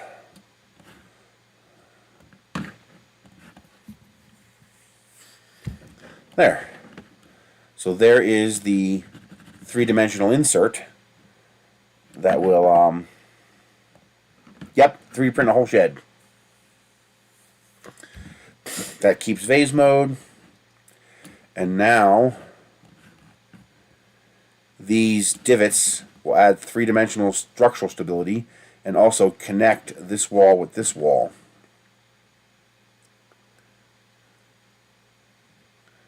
That should be pretty darn rigid.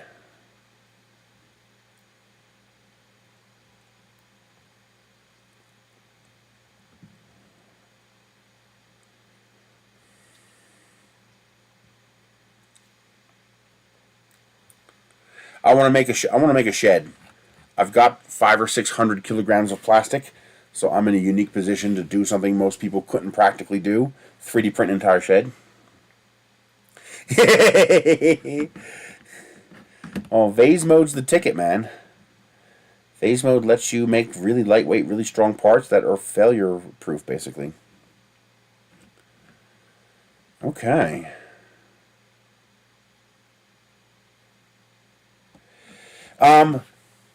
It shouldn't, as long as I paint it white. Normally, PLA would melt in this kind of environment, but that is relative to how thick it's printed. With a 1.2 millimeter extrusion that's 0.6 millimeter thick, that should be strong enough to hold up. That should have enough thermal mass to hold up, especially if I paint it white or print it white. Any dark color, forget it. It would just melt. But when you print stuff when you print that thick, it takes a lot to make that melt.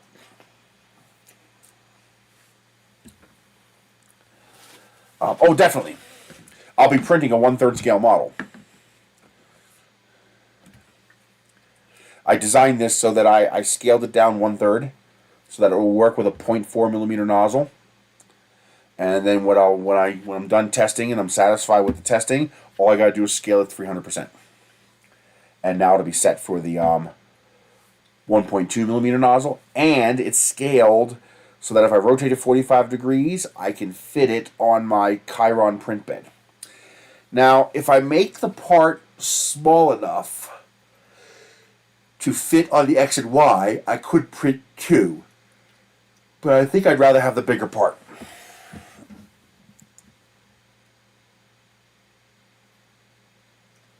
One printer. I only have 2 printers that can print a part this big. Well, the little ones, I can get that running on 10 different printers. How big is this across? Yeah, I can even use the Delta. So the little test model, I can print a gazillion of those. I can get 5 or 6 printers going. But the big parts, I only have one printer, the Eryone, that can print that. Now, theoretically, this CR10S5 can also print that. So I might actually go out and dig out my CR10S5. Also, I have a CR10S4. Ooh. If I could find all the pieces to the S4 and the S5, then I could print 3 simultaneously. That would be nice.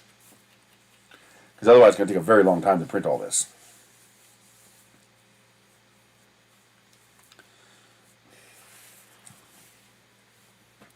Building a shed. Okay. Do I see any errors? I have the cut for the bottom. The only thing I don't like is that cut is 9.02 millimeters tall, which is a really wonky dimension. What does that divide by? 9 divided by 0.6. It is evenly divisible. Okay, so 15 layers. That's not bad. That's not bad at all. No, that's at this scale. But that should still be... Yeah, I wish. I can't go to Earth. Earth is way too far for me. That's a 30-hour drive. I could not risk that much on a drive. This will be with just a cheap brass 1.2 millimeter nozzle. Although I do have... actually, I think I put one of those CHT clones on there. I think I have a 1.2 millimeter clone on there. I'll have to check. Alright, this should print okay. The top is flat. This is going to print open. This should bridge okay.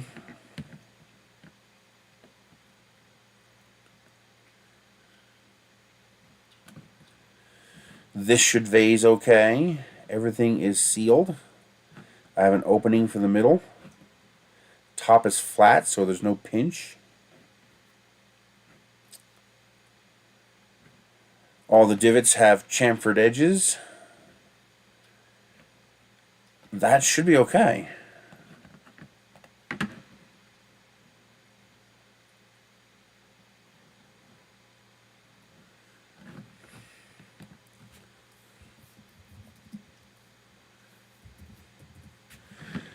Shed wall. Now I still have to design a door, but I think I'm just going to make that a custom part.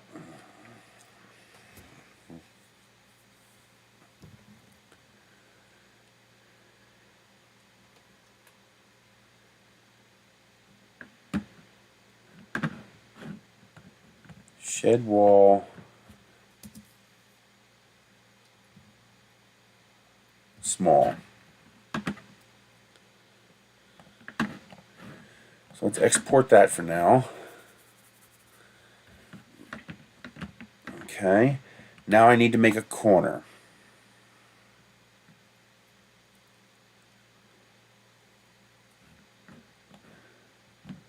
So let's duplicate this.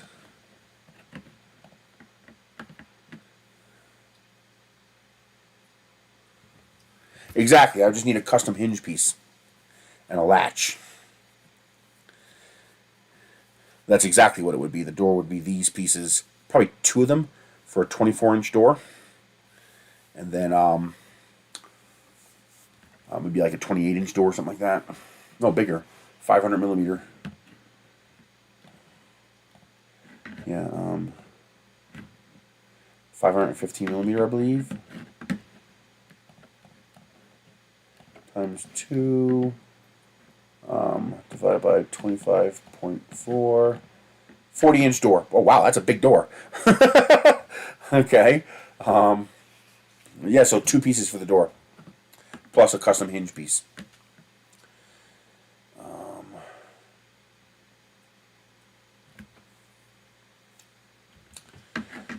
Let's see. Now for the corner,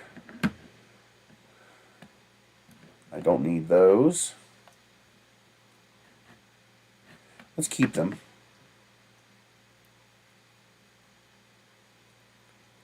I'd probably screw it right to the side of the house.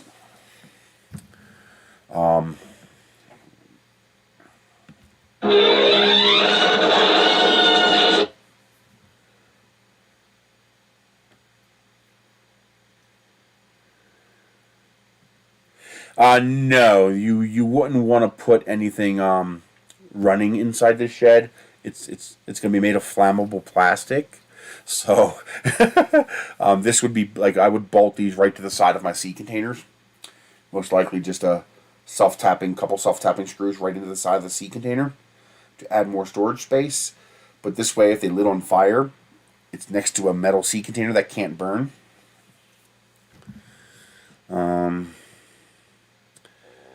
I'm probably going to want to keep one of these.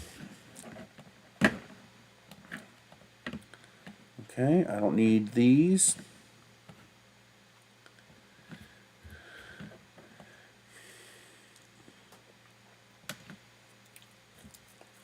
Okay, so how do I want to curve this wall? I would like to have a curved wall. It'd be very easy to make a right angle wall. That would be stupidly easy. I mean, literally, I can just do this. I mean, technically, there's my corner piece. Just chop this off, and now I have a corner piece. But I would rather do something nice. Because I can.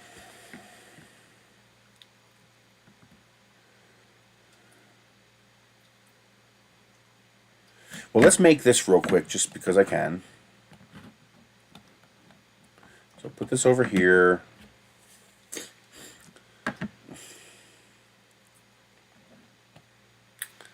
So that should about do it.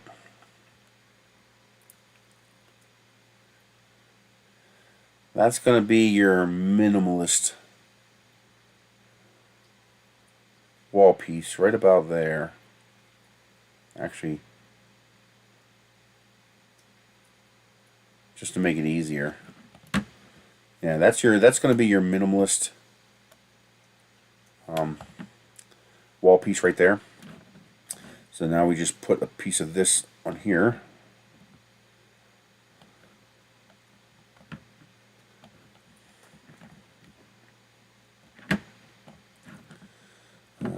Hide that.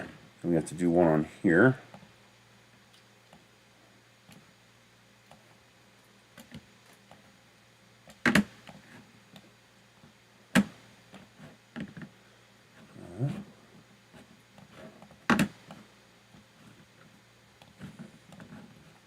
So there's your minimalist corner piece.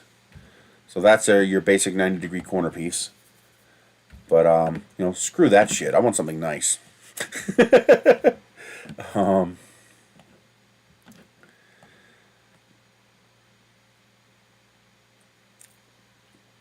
So I guess the question is, how would I curve this? I think I know how to do it.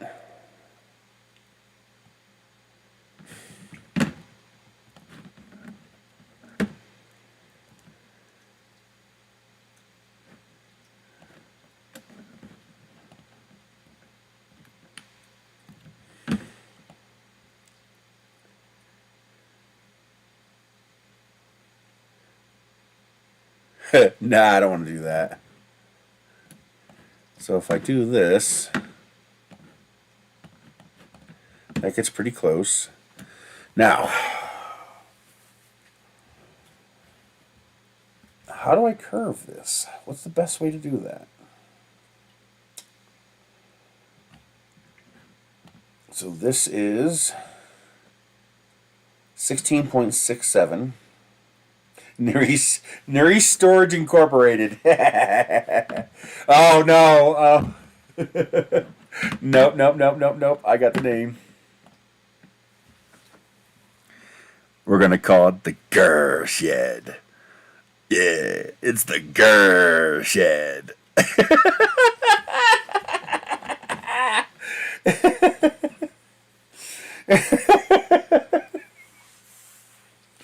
We're gonna put the name in it too. That's too funny not to. Oh my god, I'm crazy.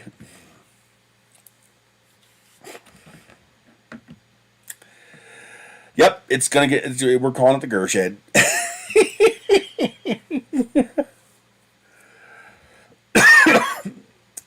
Okay.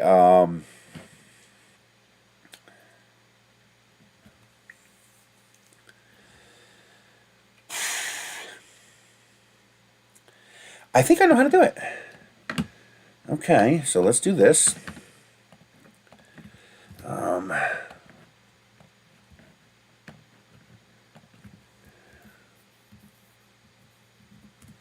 16.67.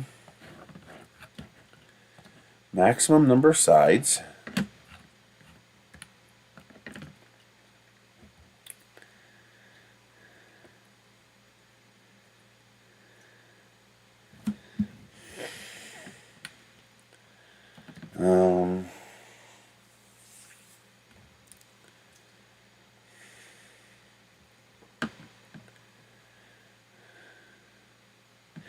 I think I also know how to do this.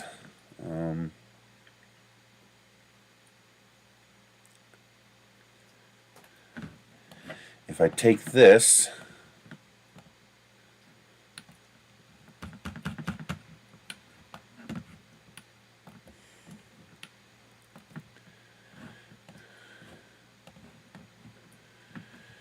come on, go away.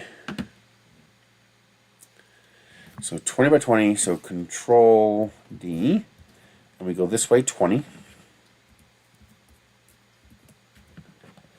Then we Control D, and we go this way 20. We join these together. I center this. You're going to love this. Center it, split it, and then we delete these three. Delete. And now all I have to do is scale this corner here. And now that will stay in the center of that block. Ha ha! I'm good. Let's make this 200. Make this 200. And then we join this together. Am I doing that right? No, I'm doing it wrong. Something's not right. Oh, I know what I did wrong. Hey, Fagger! Oh, I need... What the hell?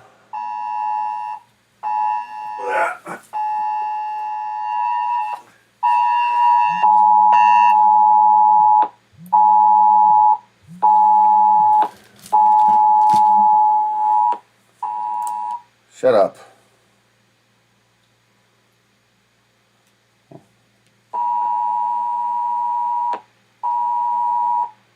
Just a test? Stupid.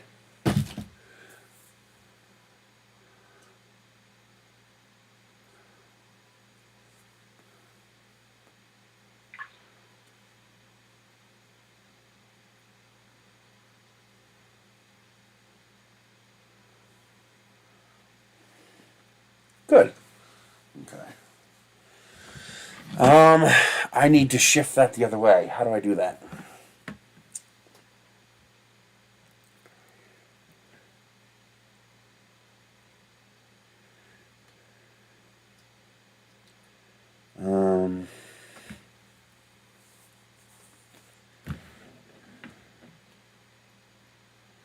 All right, think about this. I need to align it.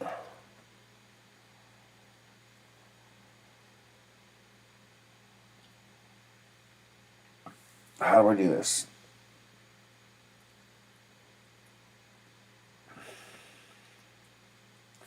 I think I could just cut this out of it. Control D, hollow, join it with this, and now make this go even with this edge and even with this edge. There it is, got it. Perfect.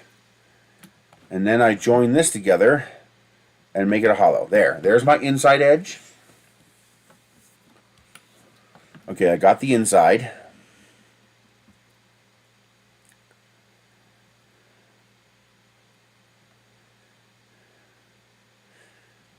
That's a small curve. I want a bigger curve. But now I know how to do it.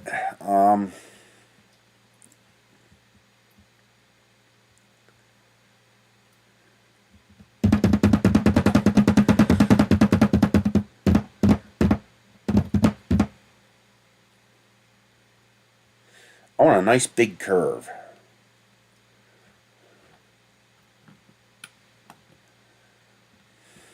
Smaller curve is technically more efficient. But I don't care about efficiency. I want it to look nice.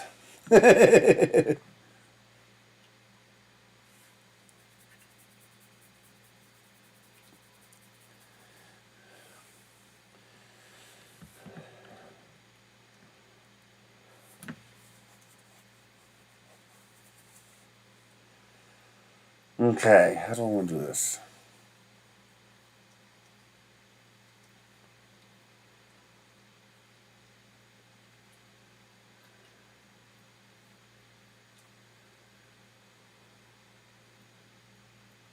I know kind of how to do it, but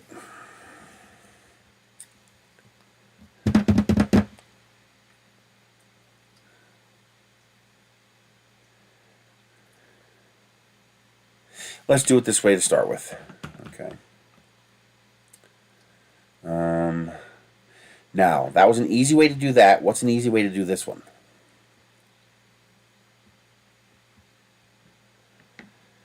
This will get me my inside edge here. That'll get me my inside curve. But how do I get my outside curve?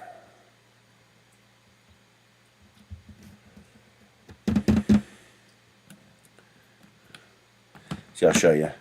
I can now put a plane on here and then simply lower this to 0.01 to the edge. Then put a plane here, then lower this to 0.01. That gets me that. I guess 6 foot by 4 foot, something like that, a small one. Although, because of the design, I can literally make it as big as I want.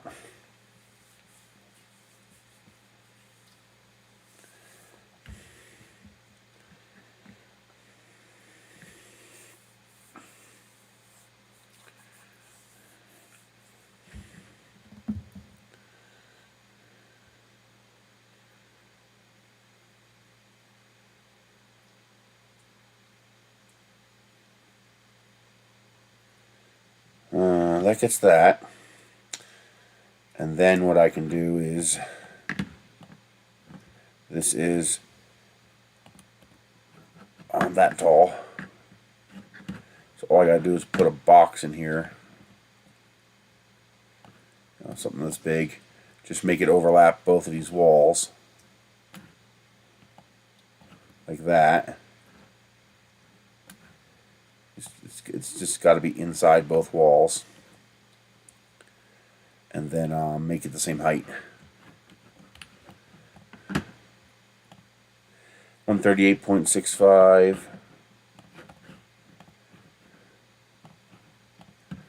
138.65. Bring it all in. So now I just shave these two together, and there's my inside curve.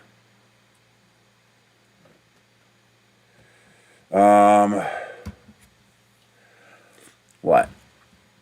2 meters by 1.5 meters, something like that. I'll probably just make a 2 by 2 meter shed to begin with.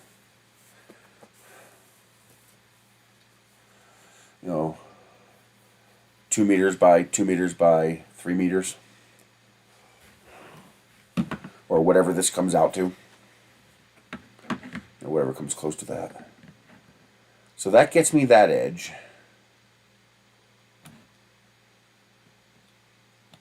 And I think I can easily do the other one too.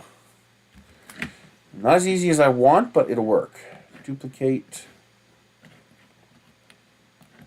like this.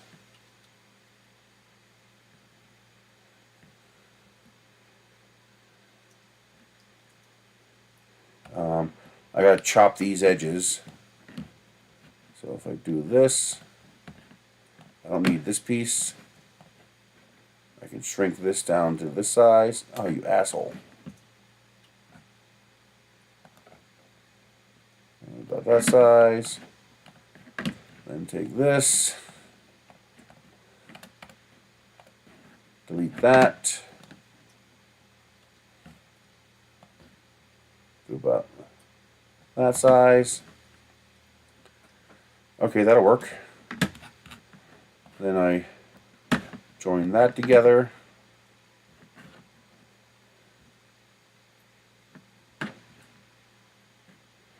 I hate, it shouldn't be doing that.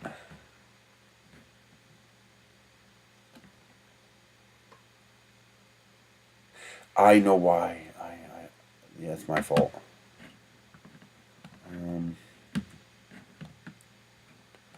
Different color, first of all.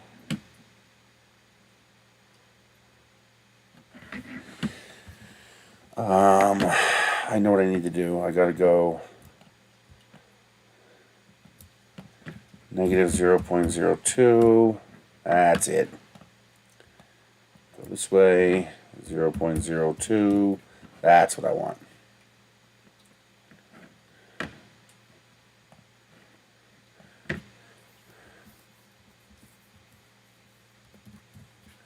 There we go.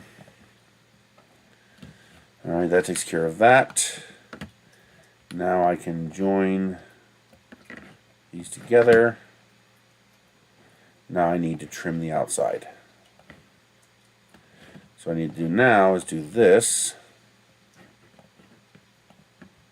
And then this can go to, gotta do it again. Now this is going to be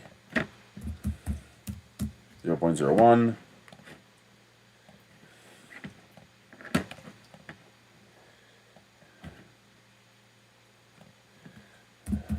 1. Okay, turn that into a hollow, and then join. There. Now I have my outside curve, my inside curve.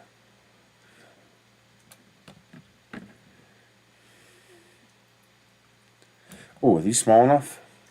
Yes. I can do these on CR10s. So I can do these on 300 by 300 printers. So I can use a separate printer to print the corner pieces. Good, good, good. Now this is going to need some reinforcement. So this is going to have one here. I'll duplicate it 90 degrees and there. So we're going to do let's do this, center and face. And take these two, freeze this piece in place, center and face. Okay, and then we take this and move it negative 0.75. Take this, bring you this way, 0.75, and join. There we go. There's the reinforcements for the corner. Okay. So there's our rounded corner pieces, or I can print super tiny little corner pieces like that if I want. A 0% infill. This will be vase mode.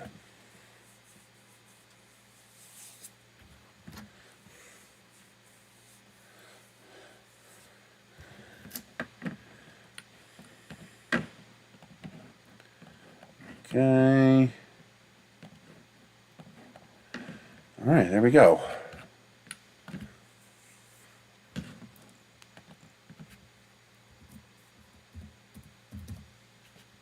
Shed corner small. Okay. Now I do still need to figure out how to do a roof.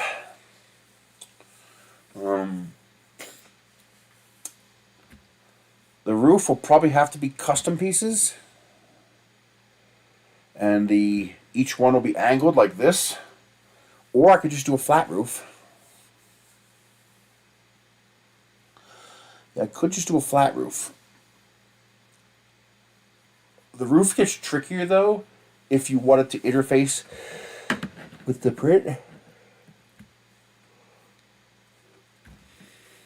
How do I want to do that?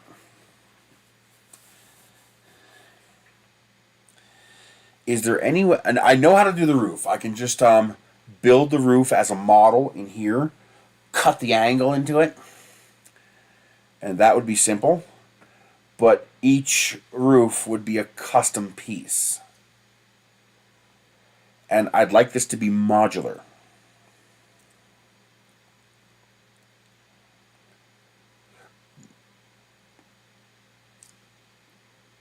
I'd like it to be modular so that people could make a shed any size they want.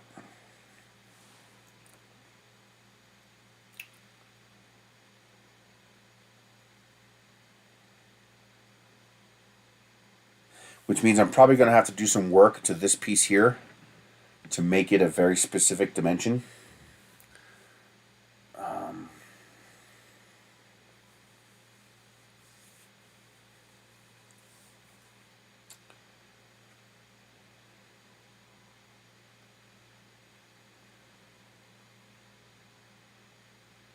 It'd be better to make my corner piece built into one of the straight pieces, because then the shed will always be divisible by the size of these pieces. Yeah, that's I need to do that. This is no good. It'll work, but I want this shed to be modular. I want you to be able to build this like Legos. So you'd be able to put together whatever number of pieces you want, as big as you want. So the first one will be approximately 4 square meters. You know, 2 by 2, approximately. Okay, I got to think about this for long-term consequences, because if I do it wrong,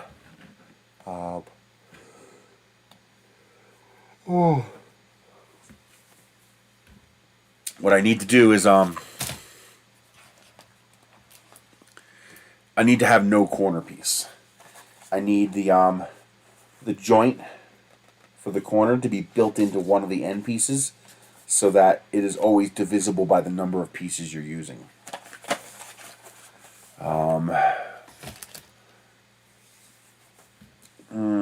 Although the roof has to be bigger. Actually, having this might actually work. You see, when you build this, the roof is also going to be made of these segments. And the problem is, you don't want the joints of the roof lining up with the edge of the shed, because that's going to be a bend point where it's going to bend. You want them overlapping like that.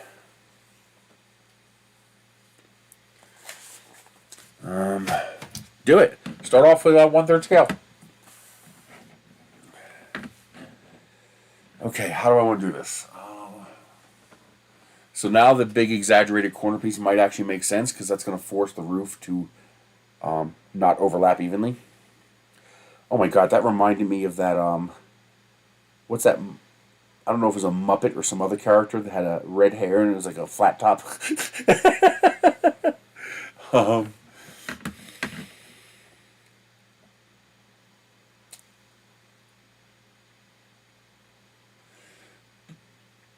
Let's see.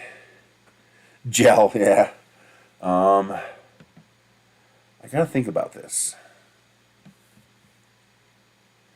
Because do the work now so I don't have to do the work later.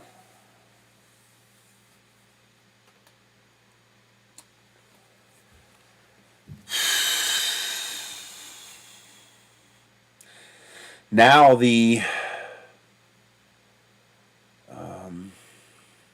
I would like to make the roof out of the same side panels. If I could somehow make the roof use the exact same side panels, that'd be pretty cool.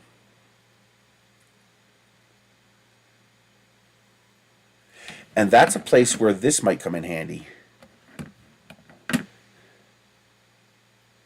So have it, that could work. Oh man, that could actually work.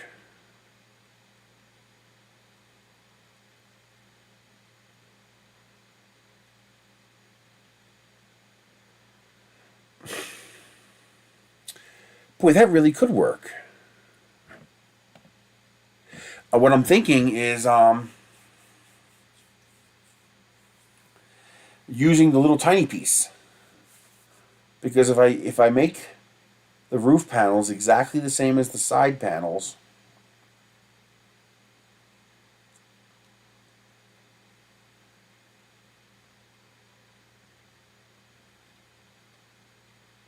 if I make the roof panels exactly the same as the side panels,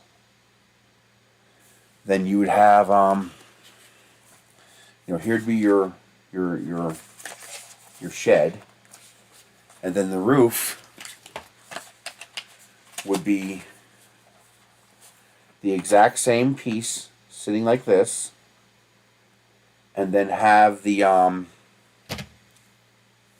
that little corner piece would be like this, and that would allow me to do something like this, so that the roof could sit on top of, stop fucking with me, the roof could sit on top of the shed like a box. So this would be your walls of your shed, and then the roof would just sit like a box on top. So now it can't go anywhere. It would only take a couple of little screws to hold it in place. Oh, that could work. That would make it really, really easy. And then you just have the roof be too long front and back, so that you'd have overhang for rain. Now this simple design would require some tape, because you're going to want to tape the joints between the pieces so that rain doesn't go through, because as this will leak.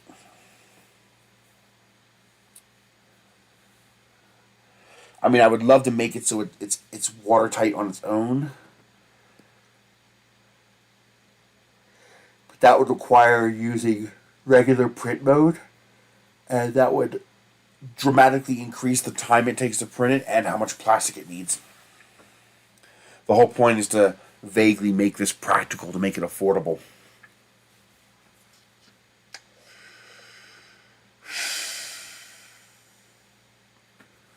How would I do that? Is there any way to close the gap? If I can close the gap, I can fix that. but I can't think of a way to close the gap that doesn't break vase mode.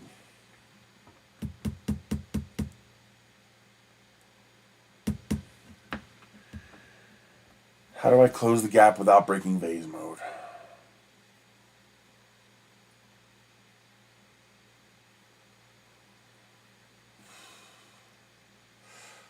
I could square the top.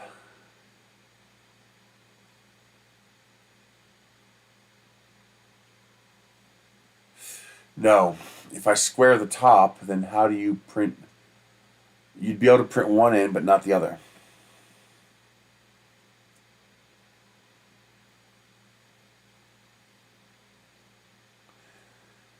How do I do that? How do I do that? How do I do that? How do I square it? How do I get rid of... I need to... The problem is these joints that allow these pieces to join together. The joints are the problem. Because if I just had a square piece, you know, like this, then all I'd have to do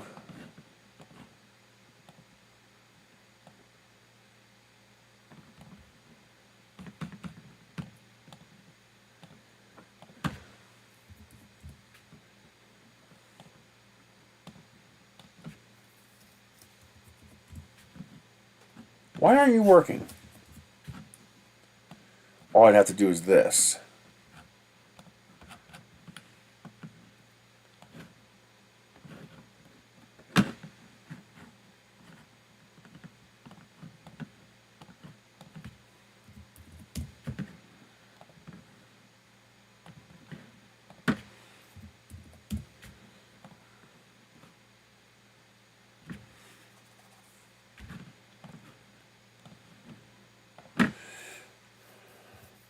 I'm only doing this because I'm hoping it'll help me think of something.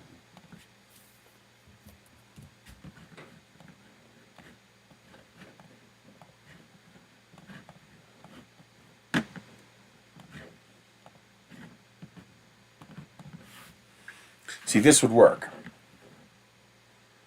Okay? How did that happen? I didn't do the other direction. So this would work. See that? This would work because the pieces would just overlap.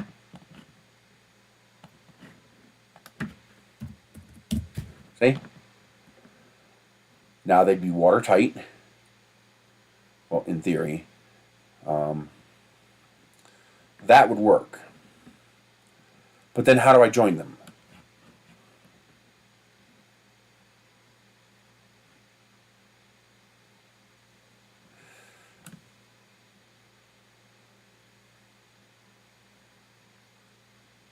How do I go from this to this? Actually, I think I know how I can do the one end.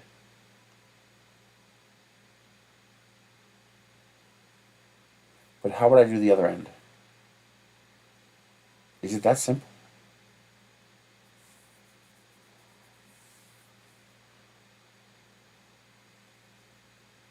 No way it's that simple.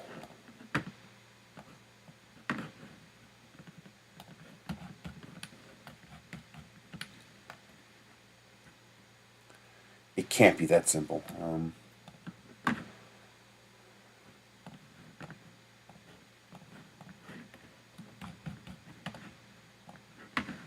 So I don't think I need this.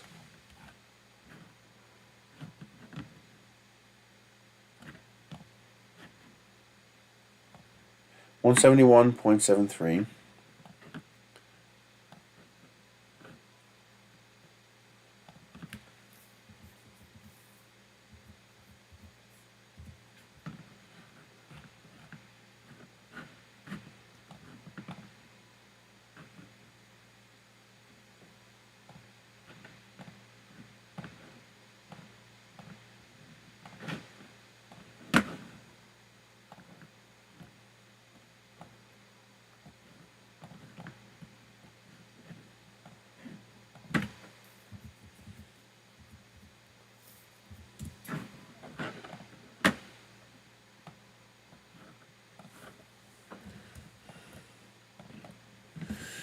Okay.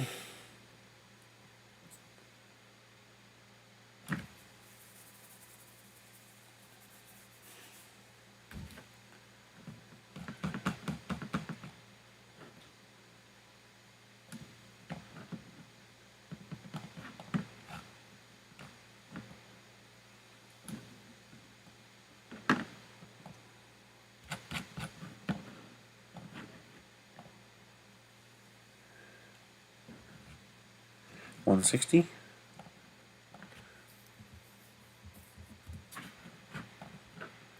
Okay. That takes care of that. This I can actually leave straight. Just this side needs to be beveled. Son of a bitch, I think I figured it out.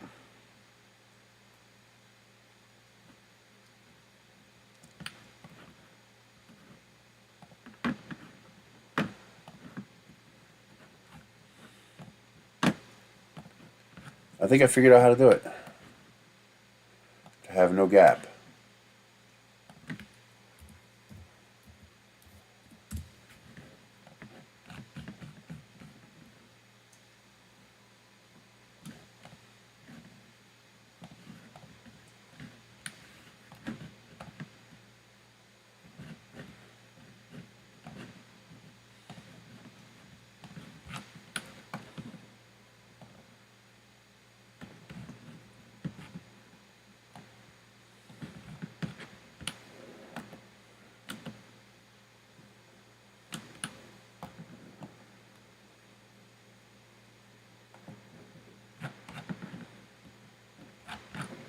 Okay.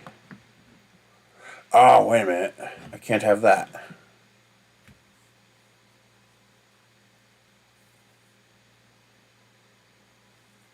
I can if I build it from the top up.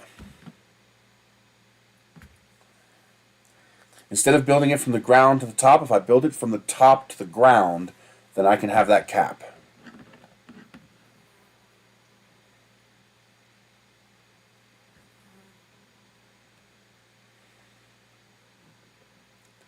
What I need to do is to chop off this.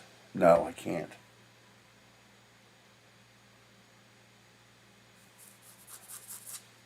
Maybe I can. Why is that a different height? No, that defeats the point. If you're adding rebar, then you might as well build a concrete shed. You know, for me, the challenge here is to do it without without anything but plastic and maybe a couple of screws to hold it together. You know, a couple of screws here and there just to hold it together. I'm okay with that. But the idea is for it to be all plastic. 138.65. 138.65.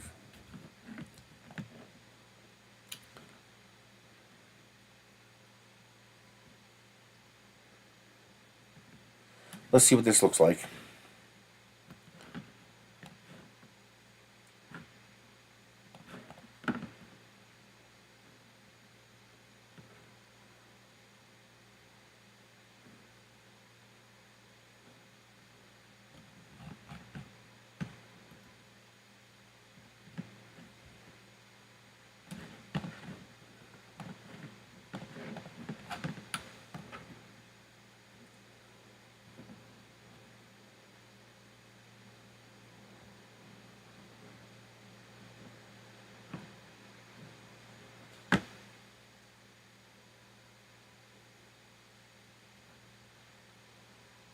Now I could just have this punch straight through here, and that would be totally printable, but then it would leak. I'm trying to eliminate the leak.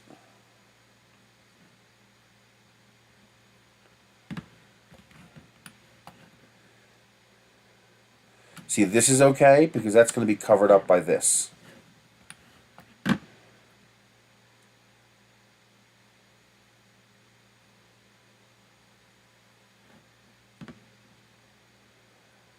Okay, that's printable.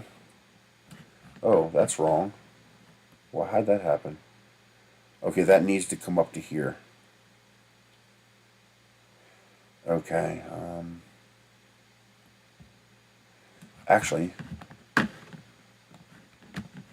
I just do this, that should take care of that.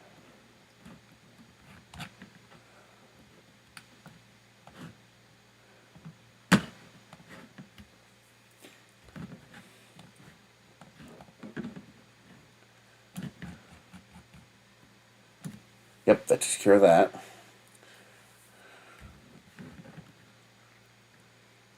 Nope, I got to get rid of that little bit there.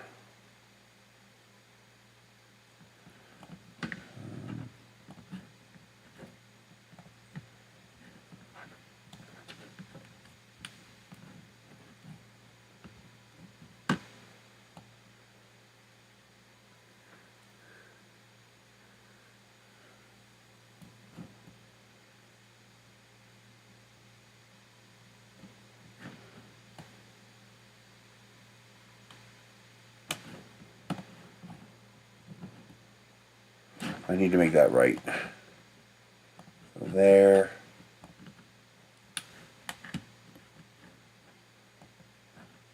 Zero. Stop ignoring what I tell you to do. I'm gonna kick your ass.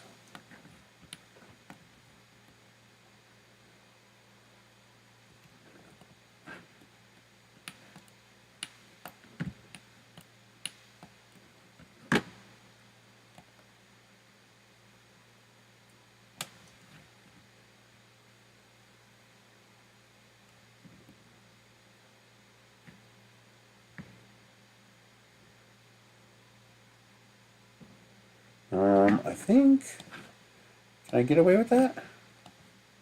Yeah, I can get away with that. There. That gives me my clean cut. Okay.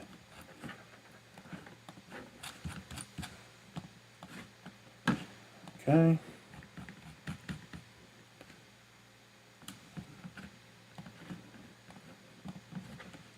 Yeah, that gets me a clean cut. Okay.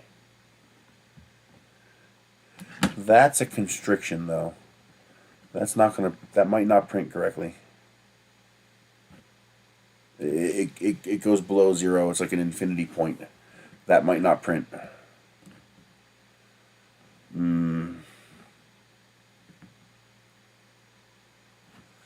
We'll have to see what it does. But that might not work.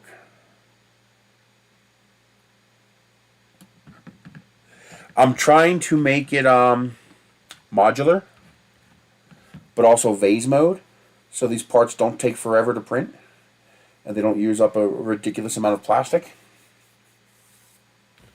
Yes, this would be a lot easier if I just gave up vase mode, but then it would use it would just use an enormous amount of plastic.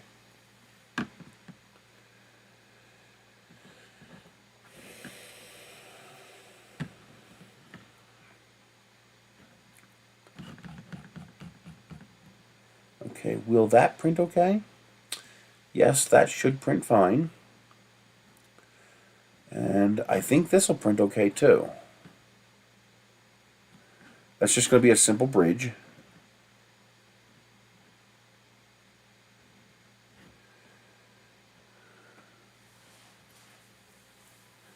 I think that'll print okay.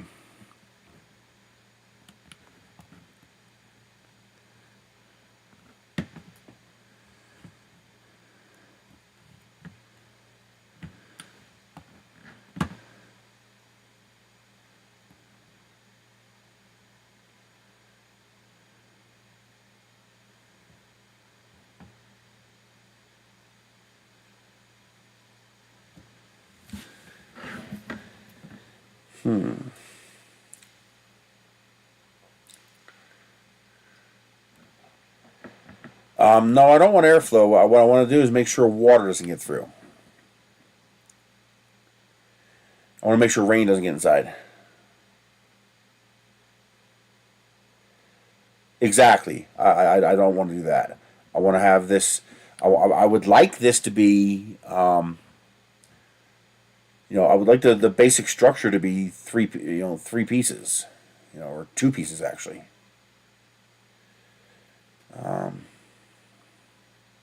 well, three pieces. You'd have the panel, you'd have a corner, and then you'd have a slightly different kind of corner for the roof.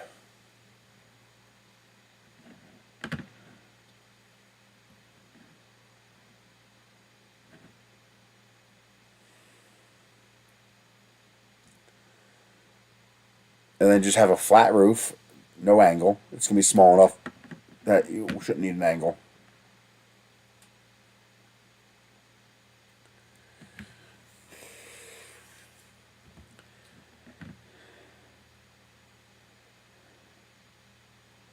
And I think I can do this with a single piece of 2x4. For the smaller, like a 1 meter by 3 meter, you wouldn't need anything at all. But like a larger shed, you might need a single piece of 2x4 just to act as a stringer right in the middle so the roof doesn't sag. I think I could do that with a single piece of wood. You could, if you really wanted to, you could print the 2x4. That would be totally doable.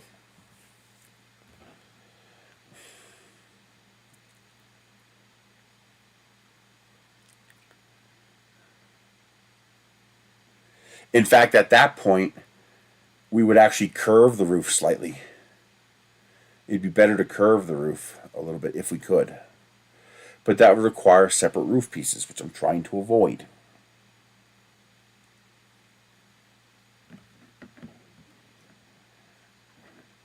But then again, at pieces this large, you can only make so many pieces anyway.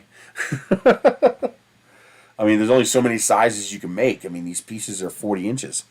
Well, not 40 inches, 20 inches. So there's only so many sizes you can make anyway.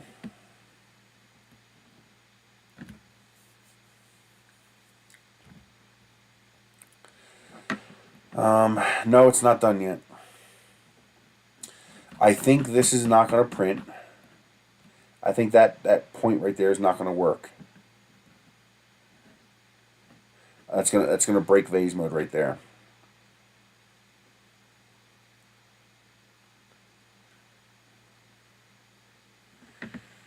So how would I fix that?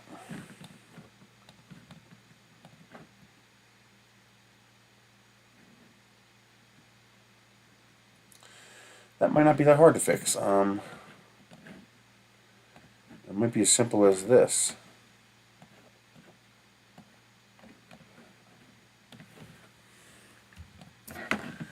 Do that. Not enough.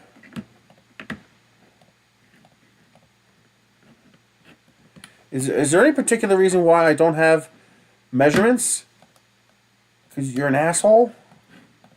Tinkercad does it every now and then. It won't give you the grab boxes.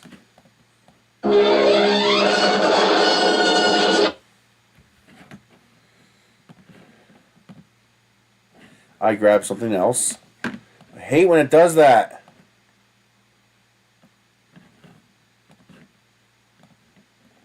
Okay. And then what I think I need to do is to move this 1/4 millimeter out. So I have a tiny little overhang, but that'll square off that edge, so I shouldn't have a problem with the point. Let's try it. Yeah, that's much better. I got to get rid of that though. Why to do that? Why is that there?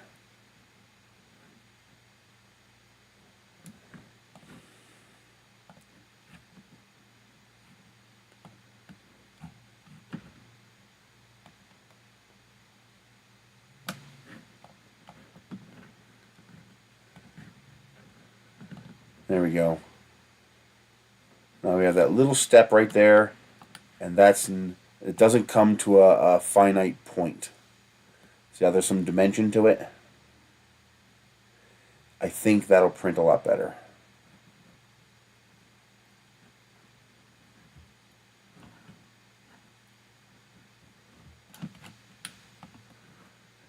And of course it always does that. I don't know why Tinkercad does that. I told that to be 0, but it's not 0.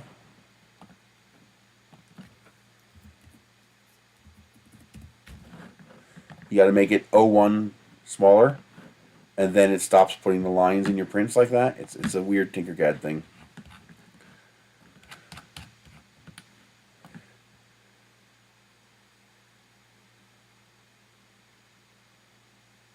Now the only bad thing about this design is that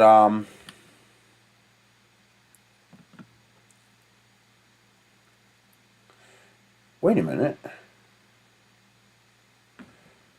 This is smaller. I can punch through. I can just have this extend all the way up. There's still a little bit of a lip here. That should work fine.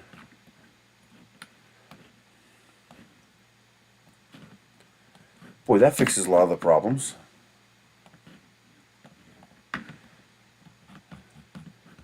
There's still a little bit there. Whether that'll be enough to keep rain out, I'm not sure. What I might have to do is make these pins smaller. So make that smaller and then make this smaller so that these aren't as big, and that'll give me more meat.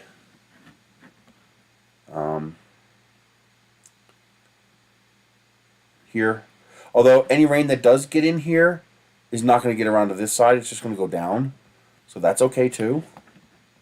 I think that'll work. This has to change. This doesn't work. Yeah, that can't work.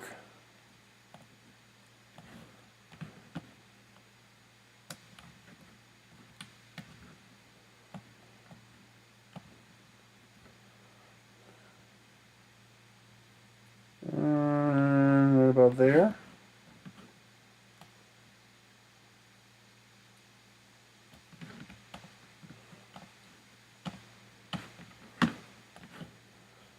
There we go, got rid of the island. Okay, so vase mode is intact.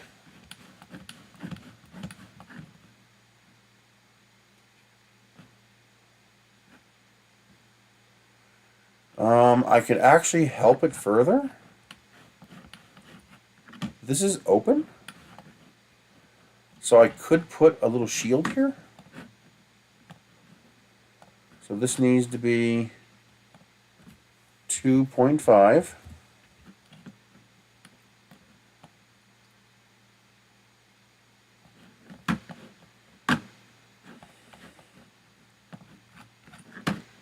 Center.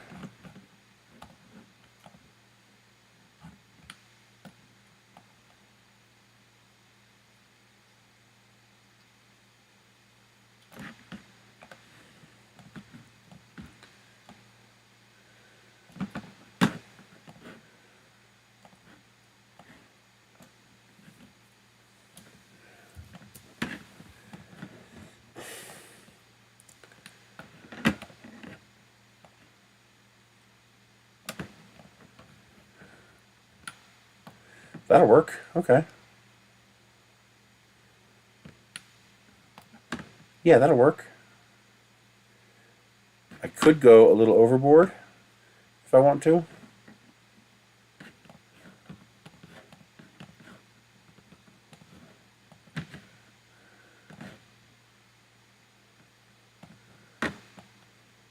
I could do this and really get it nice. So turn this into a solid, turn this, duplicate, hole, join together, make that a hole, make this come out a little bit, and then cut it. There we go. Now it's the exact same curve. Now I can join all of this together. There we go. That will further help the rain not to come through, since this thing here will be sitting inside of this opening here. Okay.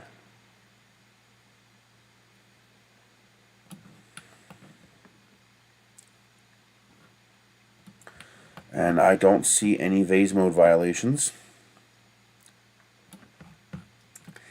I mean, if I wanted to do it right, this should have a bevel on it.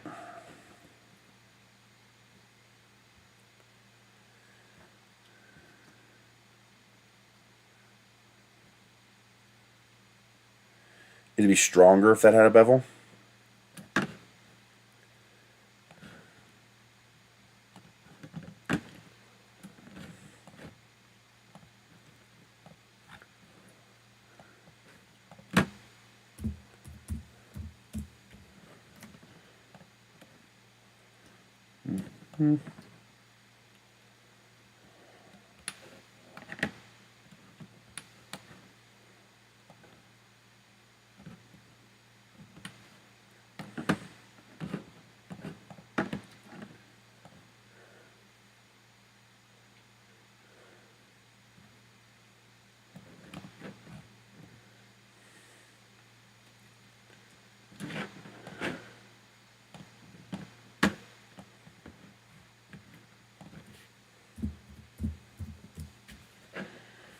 Okay.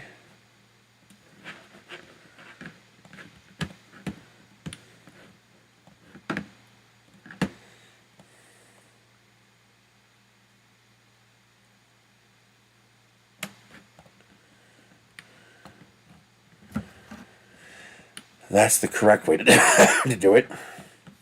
Control D. Flip it around 180 degrees. And bring it to 0.01.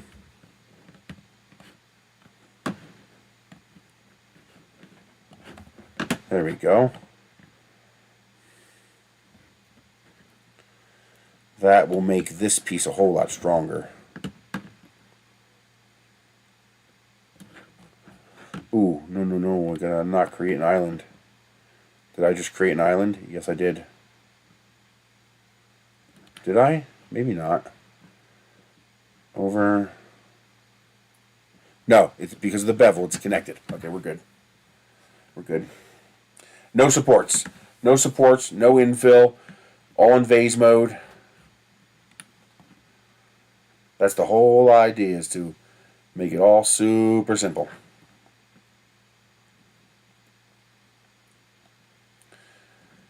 Okay.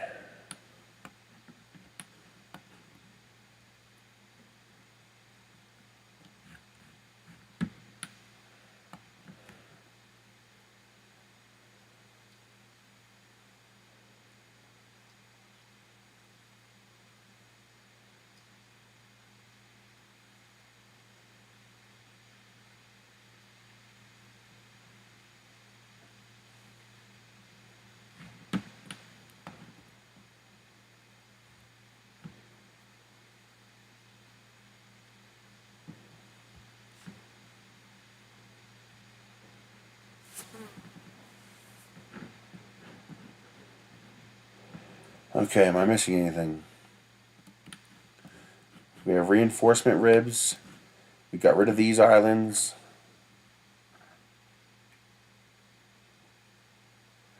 This is open, so we don't have any islands here. Closed, no islands.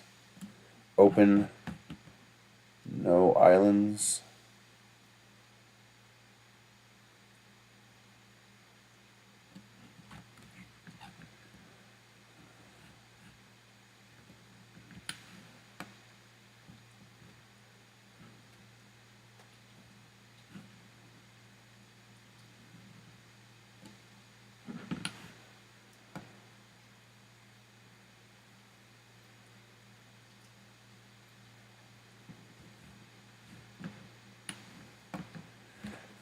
Now, if I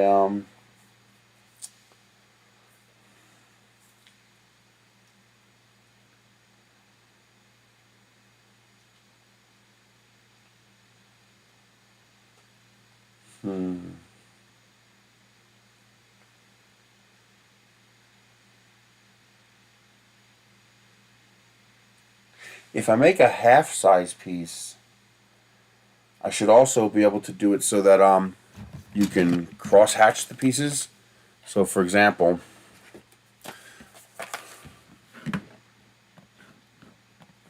right now, if you build the first wall, the second wall is going to sit right on top of it like this.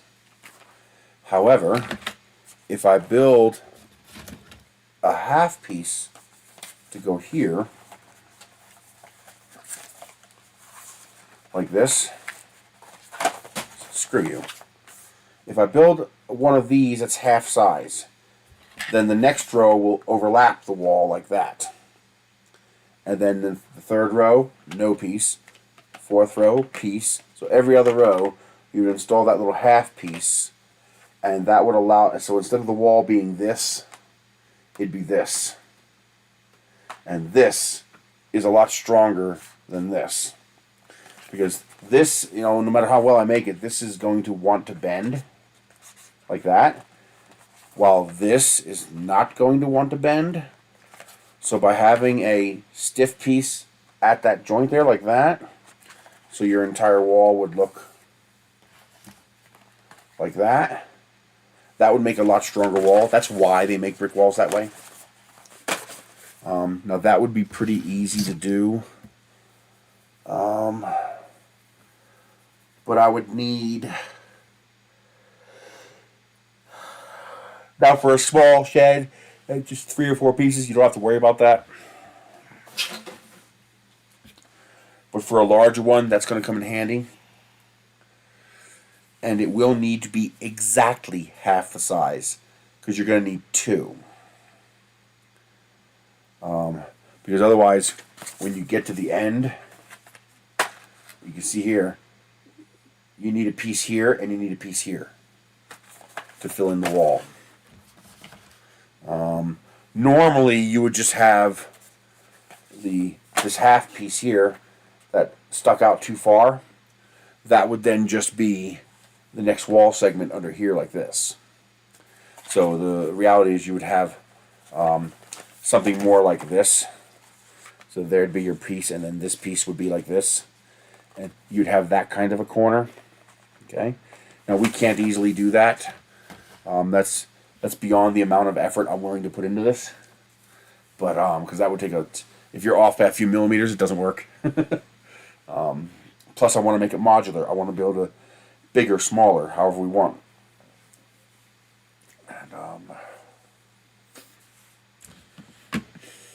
And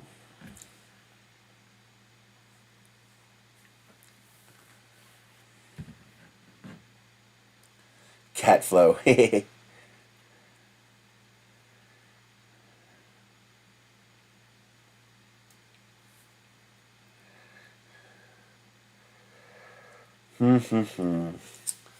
Okay, so I think we got the walls taken care of. Now I do need to make one of these exactly half this size.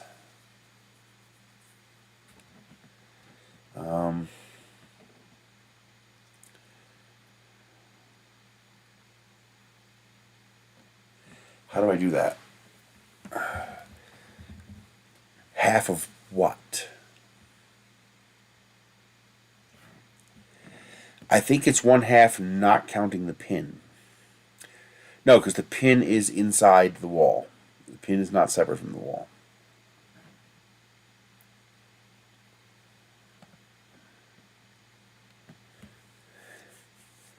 But I think it needs to be half not counting the pin. Because we're going to have 2 pins. So yeah, I think it needs to be half not counting the pin. Alright. Let's split this again.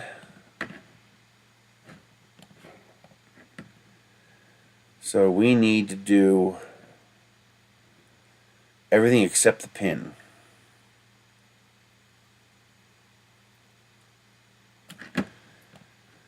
So this is 160, so I need to make this 80. 80. Okay, that means I don't need these 2 at all. That means I need to make this 80 smaller. 80. And then I need to shift all of this 80 millimeters this way. And that should give me my half pin. Okay. I'm missing something. Yeah, I accidentally deleted the bottom.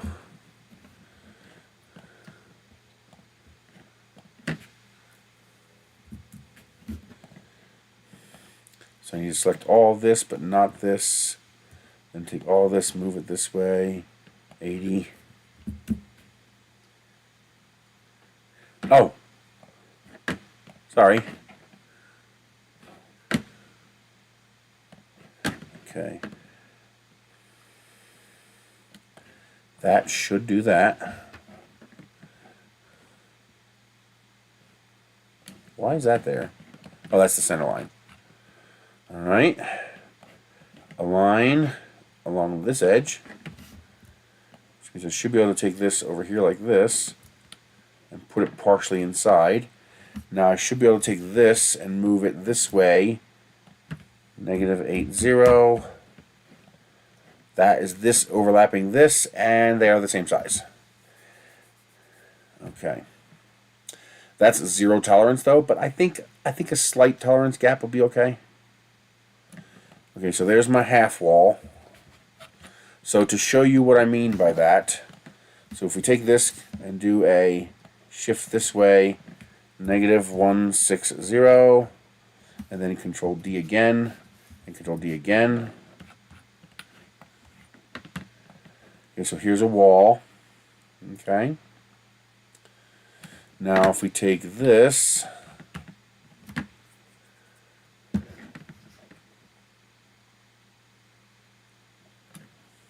this is 138.65, Control D, lift it up, 139, okay, bring this over here. Now if we take all this and align it this way, there we go. See what I did there? Come on. Control D. No, that's not what I wanted. Lift you up, 139. Move you this way, 80. There we go. Let's do khaki. And a little darker khaki so you can see the piece.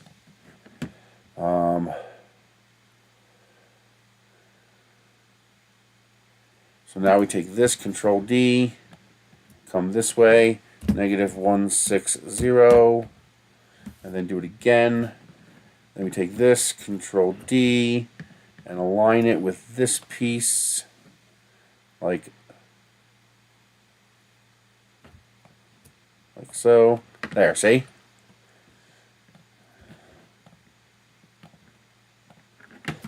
Control D,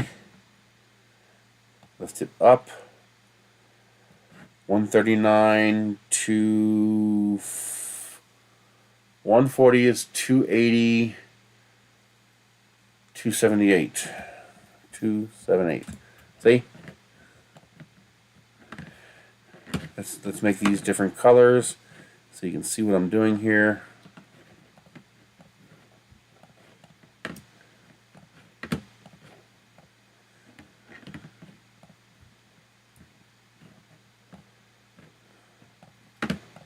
See what I did there? So by having these half pieces on the ends to basically split one of these pieces in half and put half on each end, now instead of these wall segments, all these joints lining up, now you have, well, the outside will be smooth. Oh, that's even better. That makes it even more obvious. See how the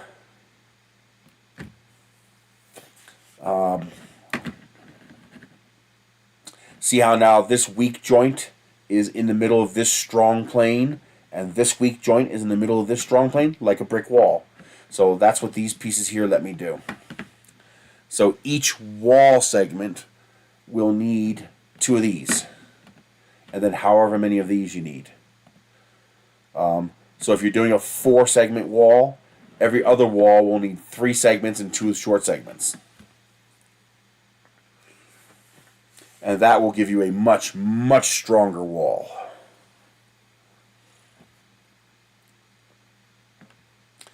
And then you can use this exact same process to build the roof. Just use the same, layout to build a roof out of it.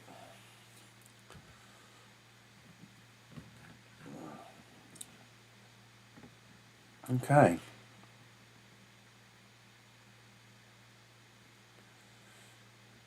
Now, ideally, if I had the skill, maybe, ideally you would want, you can see how these pieces interlock. See how this one is inside of this one? They interlock. Ideally, you would want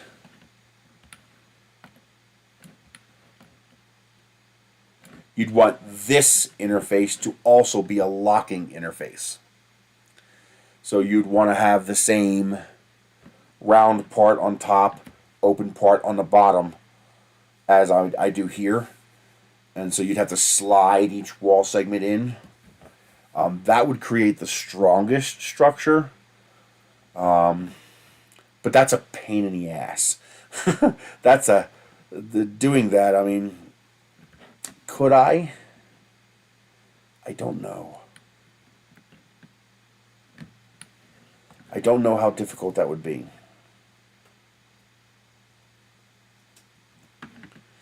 It might not be that hard. Actually, that might not be that hard at all.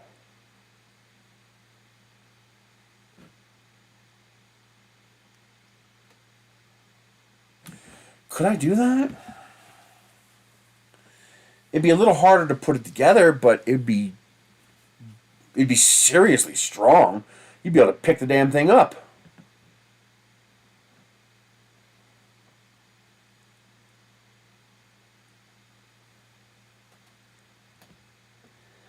Oh man, that'd be wicked strong. But how much of a pain would that be?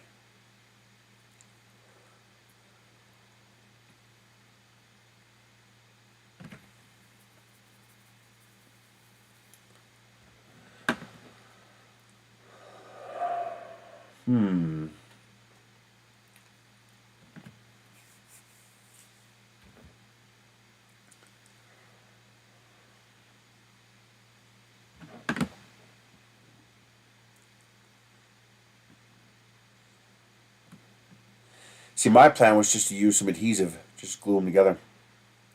Just a little bit of glue on each layer to Lego build it. But if I could make those pins work for the interface layers as well as the panel layers,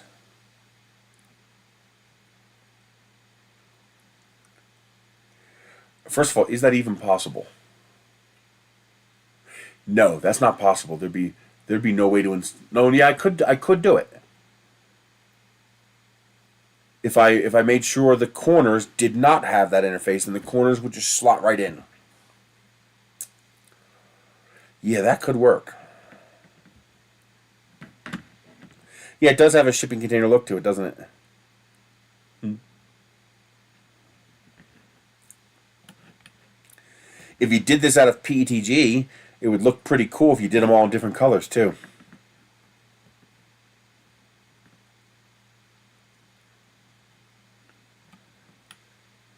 Maybe Polymaker would sponsor that. Because I would love to do the whole thing out of PETG.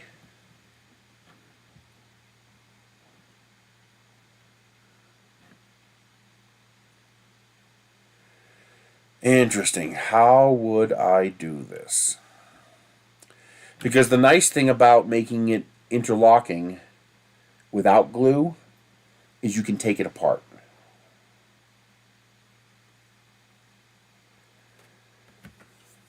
So if you damaged it, broke a piece, whatever, kid ran his bike into it, if you glued it together, repairing that would be pretty difficult. But if it was just all interlocking pieces, then you just disassemble it and reassemble the parts. For example, to take this apart, you'd have to remove the roof, you'd have to remove one corner, and once you removed one corner, you'd then be able to slide out, either of those wall segments that are attached to that corner. And you just got to print a new segment, stick it in, and put it back together again. This would also be great for like compost bins, small runs for like quails and chickens and stuff like that. Whenever you got some cheap plastic, you just crank out more of these parts. You can expand it, you can make it bigger.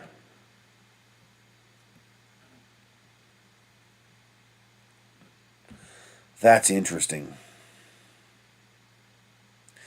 And if I did it right, I could do something like this, where instead of having a corner like this, I could leave this piece straight and just have this piece be part of it.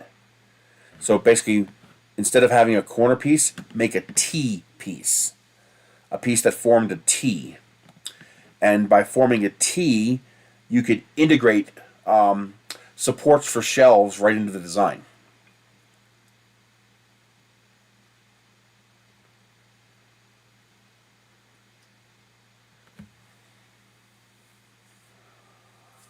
Boy, isn't that interesting? Be able to build shelves right into the design. And you could you could literally use these same pieces to make the shelves. How much load bearing would they be? Well, if you had one of these T's at every single 20 inches, they'd be pretty load bearing. I mean, it'd be able to hold a decent amount of weight. Hi, kitty. Oh, man. I think the first thing I need to do is I need to print some of these. I think I just need to print this little piece here. Let's call this shed test. I think I just need to print. I need to boot up 6 printers, print out 6 of these little pieces, and see what it looks like. And because I did this correctly, I could print this with a 0.6, a 0.8, a 1 millimeter. There's no longer any size restriction. Well, yeah, the gapping for this piece here would change. Like this here is scaled for a 0.4. But if I increase the size, boot them.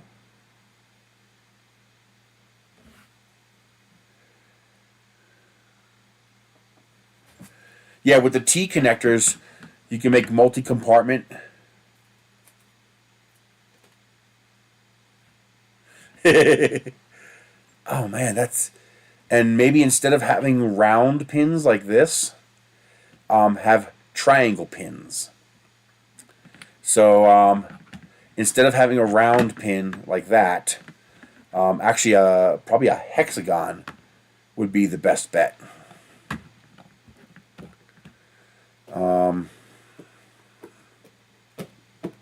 Yeah, actually a hexagon might be the best bet.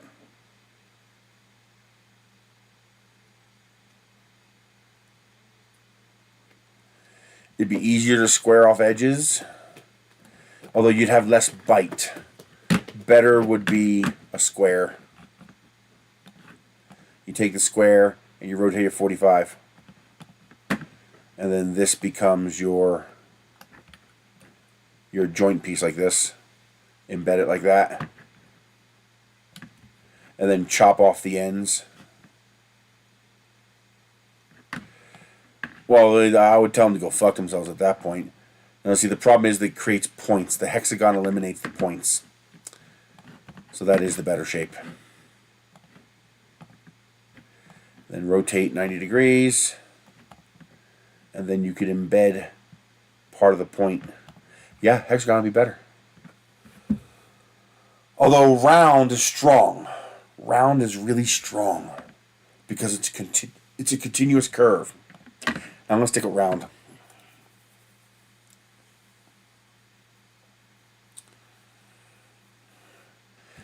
Oh boy, well, I'm going to print this first. We're going to make sure this actually goes together. And then I'm going to experiment with ways to make the top and bottom also interlock. That would be a superior way to do it.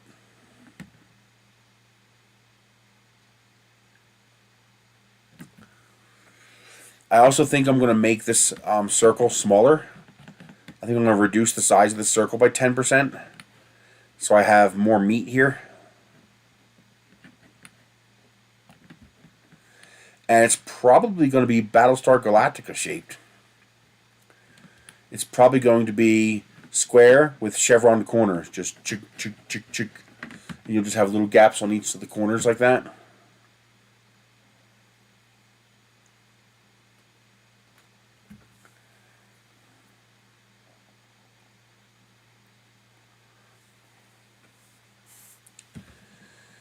Oh, interesting, interesting.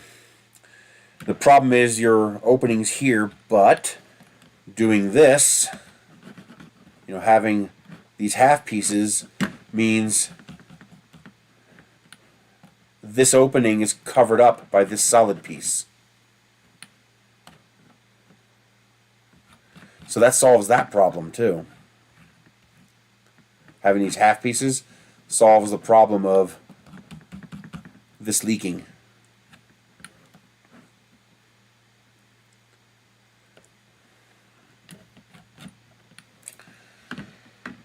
Huh.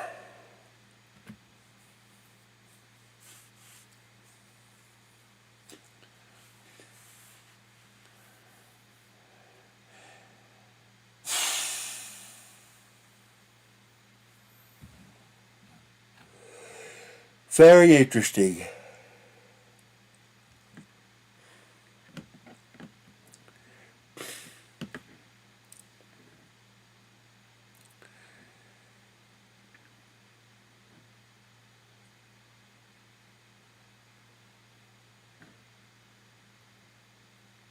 Oh my god, I'm an idiot. Well, not really, but on this shape here, I don't even need this. I could just make this square because it's going to be hollow. Which means this will go right into the hollow space. Duh. I don't even need this interior face. Although, this will make it stronger. Having this shape here. I could have this just be flat, because it's going to be open, it's going to be hollow. But having this shape will make it stronger. And I also need it for the end here. Not really, though. A lot to think about,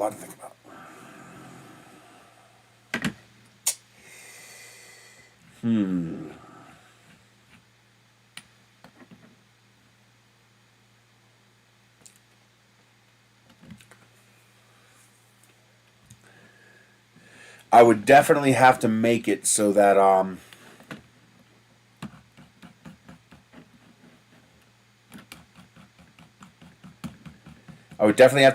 that this thinnest point here does not go below 2.4 millimeters.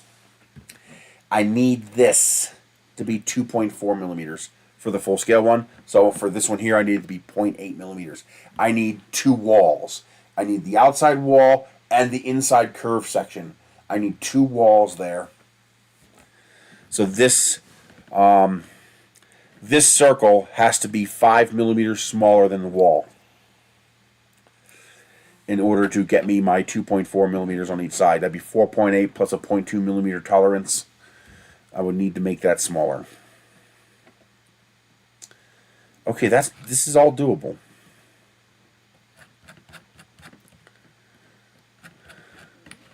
Okay, let's grab this and go into a new workspace. Copy. Go into a new design. Because we're going to start getting overcomplicated too quick.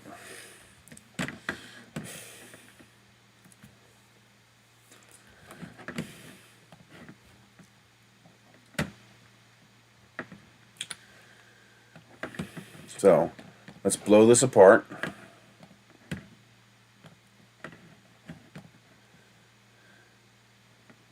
Ooh, wait a minute. We got to go back up to full scale. Let's do 200 tall so that I can take all of this and make it. How is that possible?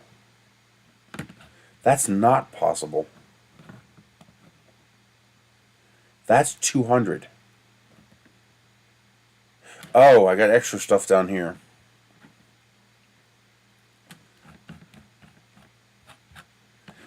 Let's just put it back together. Duh. Okay. So we take this, make it 600. That gets us back to our full scale. Now we can blow that apart. Okay. So this is 50, which means this has to be 45. It's 40. So I do have my space. So we don't have to make that any smaller. We have plenty of meat there. Hi, baby.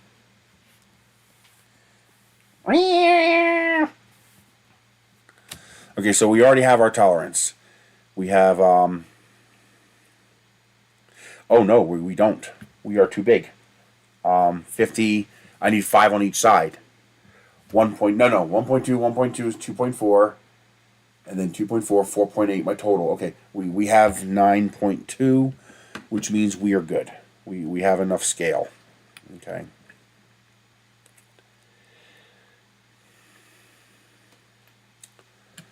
So next,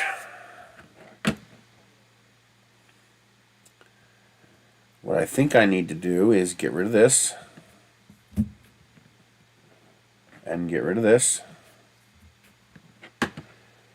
Okay.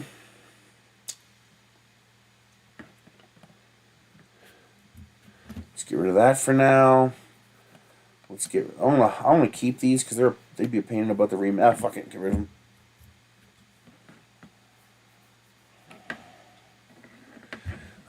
Let's get rid of this.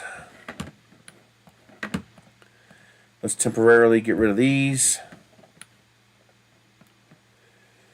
Okay, so this will be the easiest one. Control D. Rotate 90. And go to -10.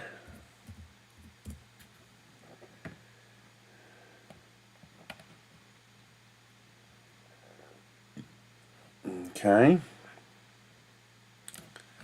Was it 10? Or is it 5?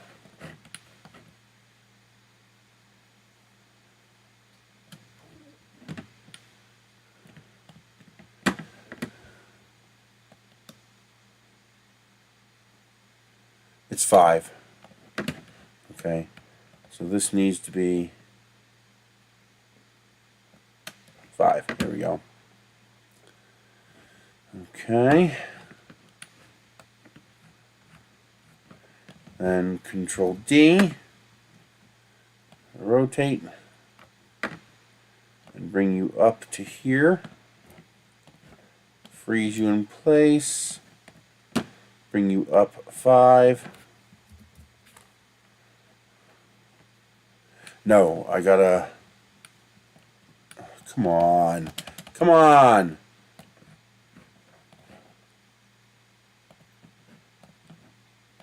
-5.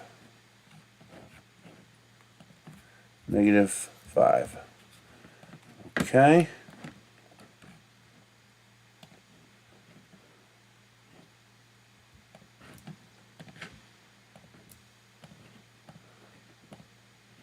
This should be 80. 24.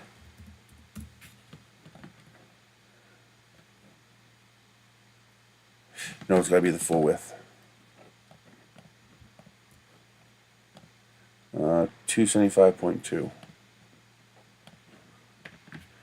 275.2. Okay, so it'd be something like that. Hey, DeWitt, how are you doing?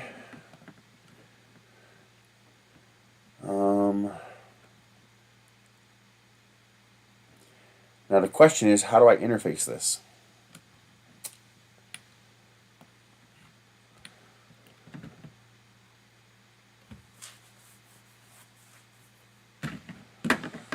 How do I interface that?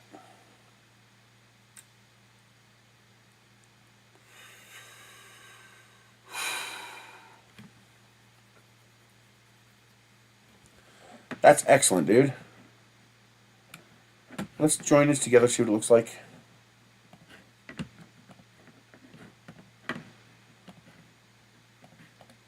I'm not worried about this stuff in the corner. I already know I need to get rid of that.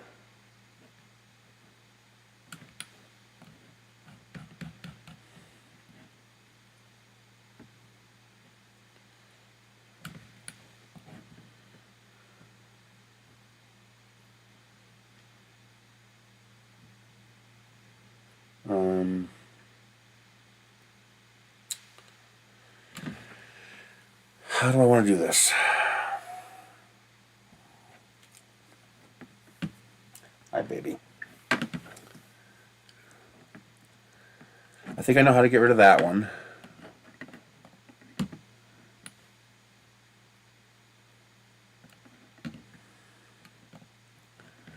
This is 40.8. So all I need to do is put a square here and make it 40.8.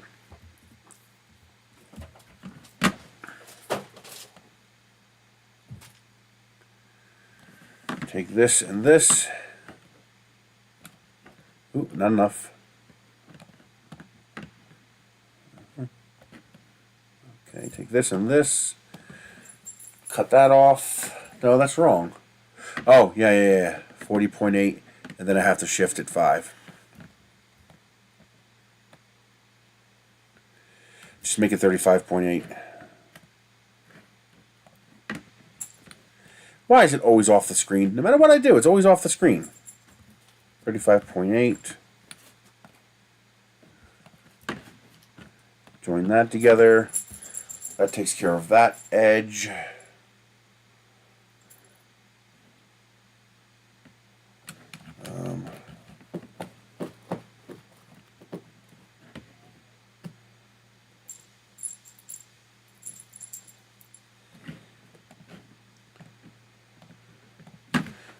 35.8. Stretch you this way, stretch you this way. Put a work plane here, bring it down to 0. And then we take this box and this box, join those together. That gets rid of that excess. That's going to have to be a 45 because that won't print.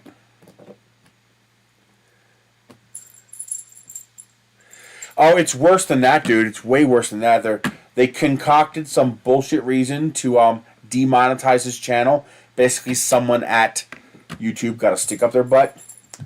And then Polymaker came through and said, okay, we're going to sponsor you directly for the amount of revenue you would have lost from YouTube, $1,500 a month. And then YouTube came back a couple days later and says, oh yeah, we're deleting your whole channel because you tried to subvert our restriction embargo, last year, which is bullshit because not only did he not violate the rules, but they're coming up with this after the fact, almost as if it's a retaliation for how dare him finding support without YouTube. It was definitely a retaliatory move. No question it was a retaliation. And all because he didn't do anything wrong. He didn't break the rules. He didn't violate the terms of service. He didn't violate community guidelines. He did nothing wrong. Which is why they refused to tell him what he did wrong. They just said, well, you did wrong. What did I do wrong? You just did wrong. They won't tell him. Yep. They screw people over. And what they're doing is illegal. The problem is, how do you hold them accountable?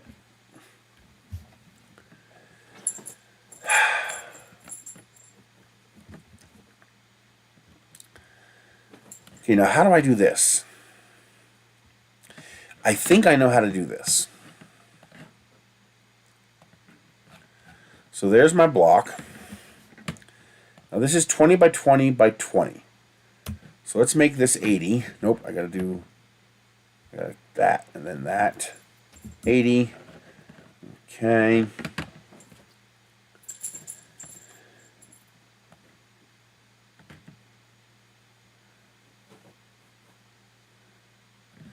Now, how do I do this?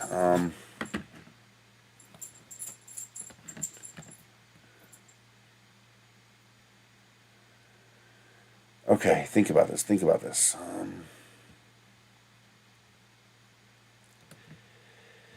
So I have to go this and this, align on this one to here, and then also to here. And then I need to go up 40 and out 40.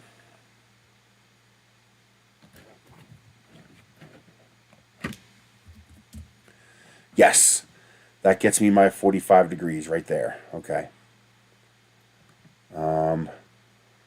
Now I should be able to Control D this and flip it this way. Why do you do this to me?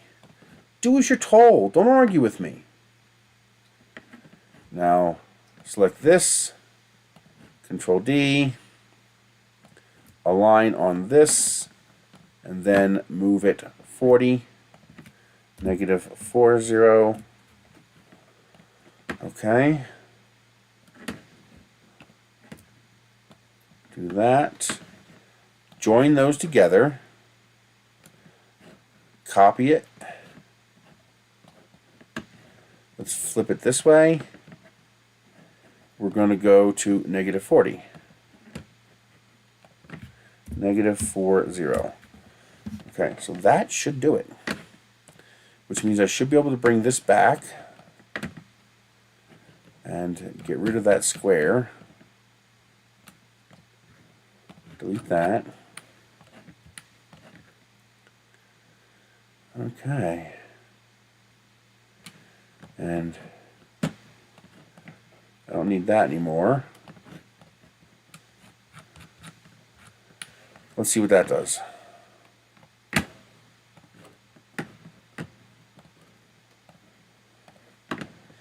Okay. I think, oh nope, I have a problem down here. Okay, yeah, I see the problem.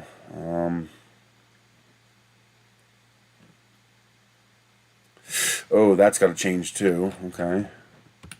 No problem, that's easy to change. So we take this, we grab these two, and we just make them taller. There we go, that should get them out of the way of that. Yeah. Okay, now they're out of the way. Okay.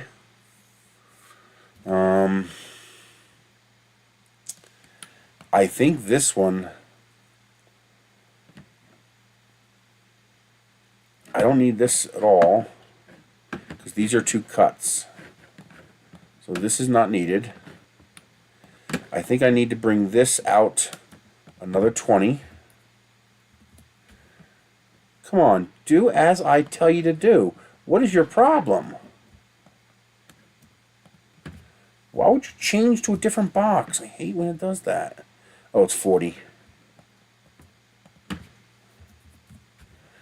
Okay.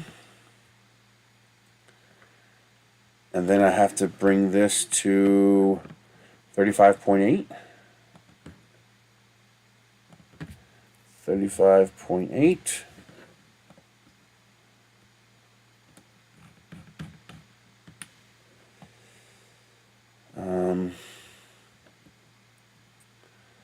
Let's see, I can do this, bring you down like that. Yeah, that'll work, I think.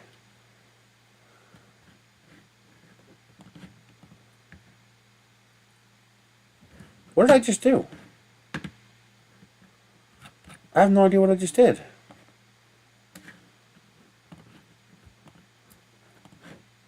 There it goes. That was weird. Okay.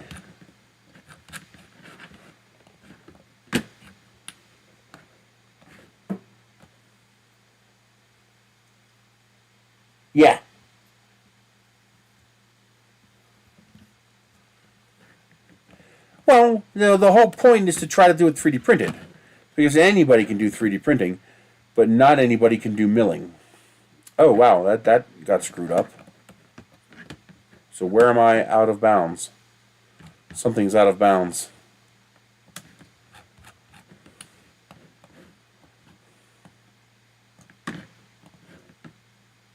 What's out of bounds? Oh, this. Yeah, but this is irrelevant.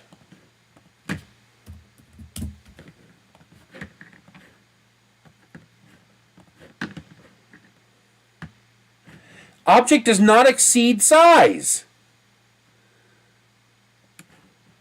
Why is it messing with me?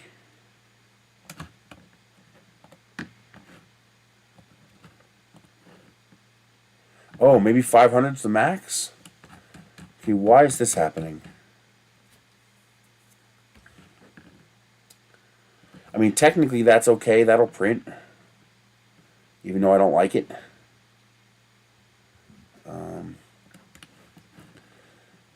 We have full coverage down here, which means I don't need that.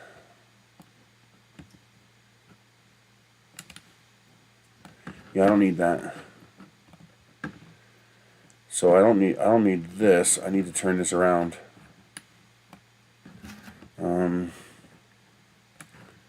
Delete that. I need is this block right there.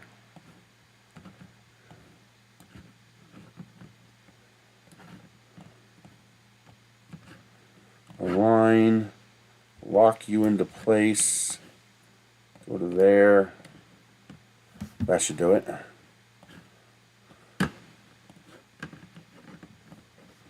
Yeah, that'll work. Let's do one more change.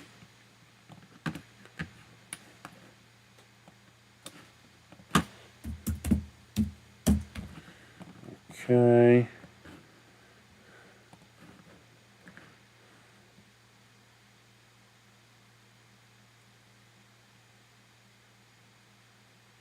Well, that's why this is not going to go against my house.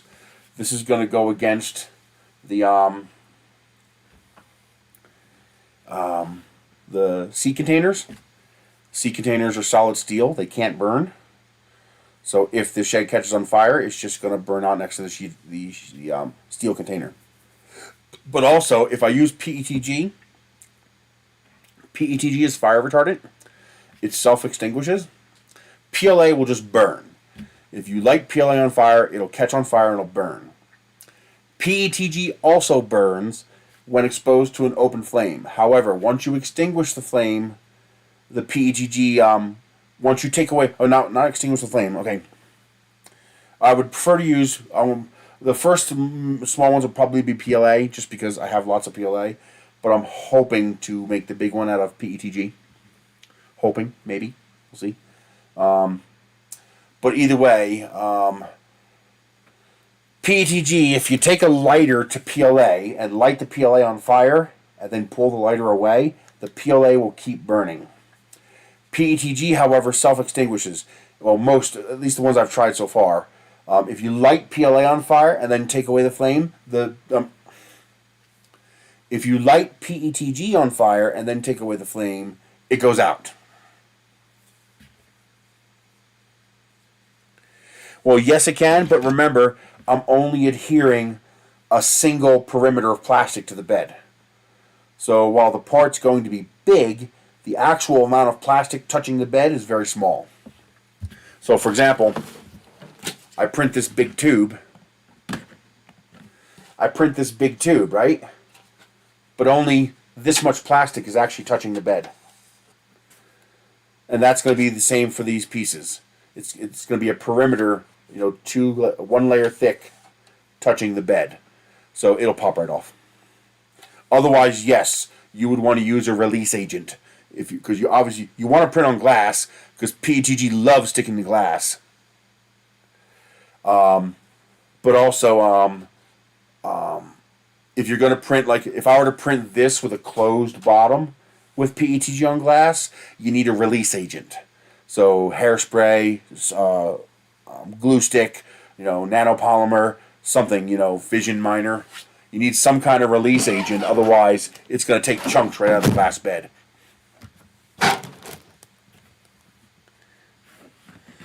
Yeah, this will be flexible, just it'll pop right off.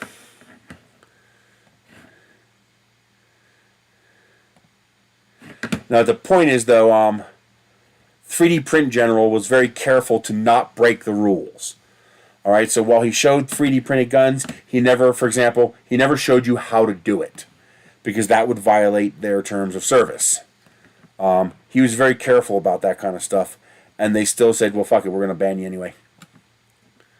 And then when he got sponsored, they deleted his channel. That was retaliation.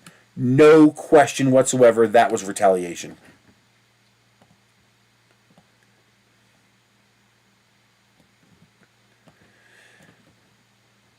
Well, apparently the LMG is going to take a look at it, we hope. They indicated they might look at it. That's Linus Media Group. He's big enough to have attorneys and to be able to threaten YouTube. Yeah, they deleted everything. Anything associated with him, they killed it. Yeah, absolute scumbags.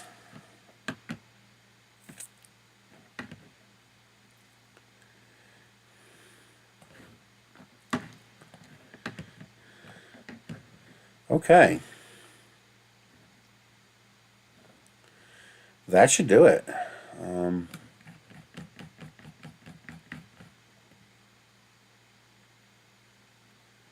I'm not a fan of that, although I think it'll print fine.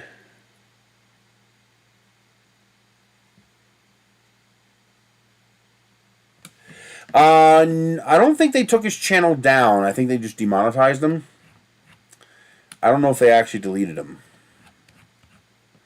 In this case, they deleted him. Print General is gone. There is no more Print General on YouTube. They deleted everything. At first, I'm going to use PLA, but I hope to be able to use PETG. I can't use Atomic. That's too expensive. We're probably talking about 10 or 20 kilograms of plastic. That would be or 15 or 20 kilograms of plastic. That would be $600 in atomic filament, so that's not happening. But I think I can get away with using white PLA. I think that would be, because I'm using a 1.2 millimeter nozzle, I think that would be strong enough to handle the heat. So we'll have to test it, build one and try it. Now, if I can get a sponsor, like if someone like Polymaker wants to sponsor it, then I could probably get away with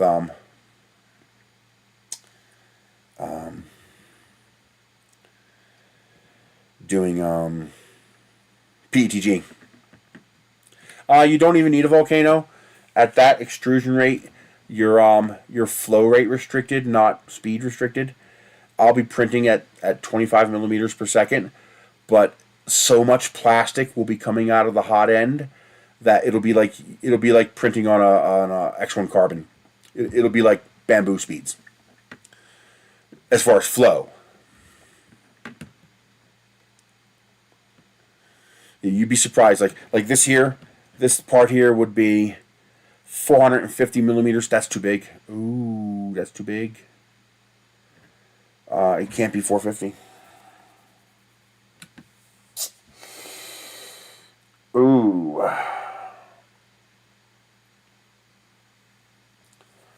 That's just a hair too big. That'd be fun. Actually, that would be feasible too, because this is shippable. You can flat pack it. Yeah, that would be fun.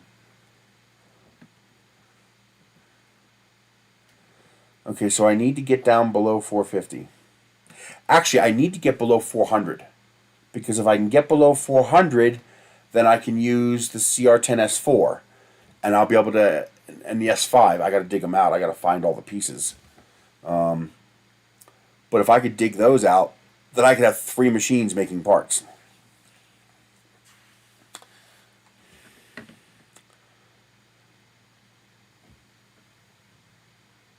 Yeah, that would work too.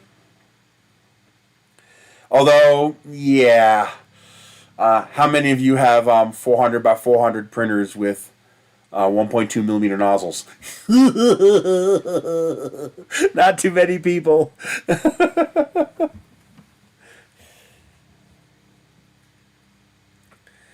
Although I probably could scale it for 0.8 millimeter.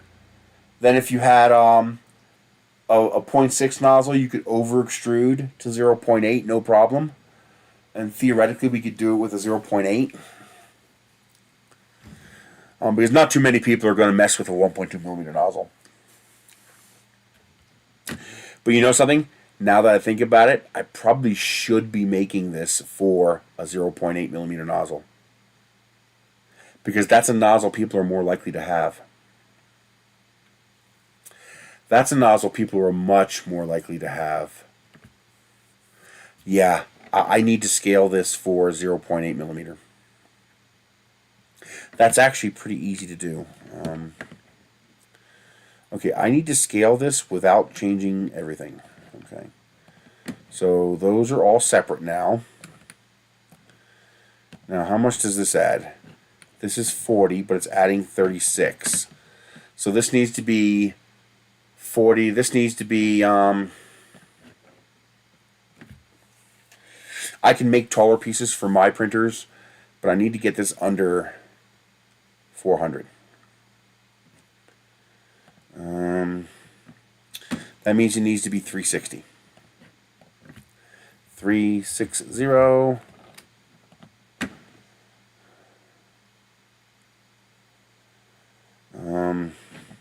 Put a work plane here.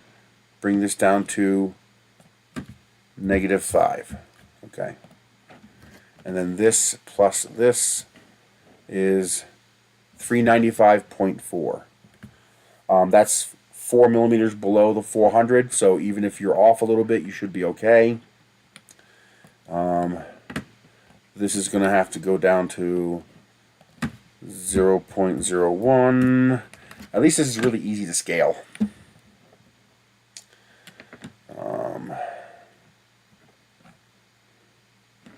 It'd be easier just to chop this. Oh, come on.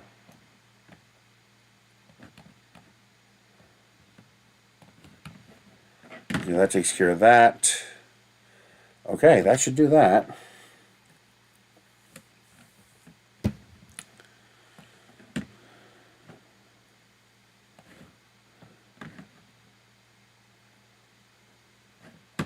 I should probably also scale it for a CR10. Most people are going to have a CR10. Thingiverse, printables. This is going to be a freebie. I'm going to make this available to everybody. So I'll post it everywhere. I'll put it on Thangs, printables, Thingiverse, all of them. Okay, let's see what that looks like.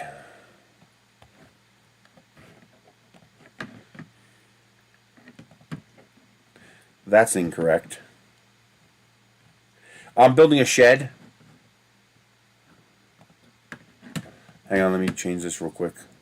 I forgot to scale this down. There we go.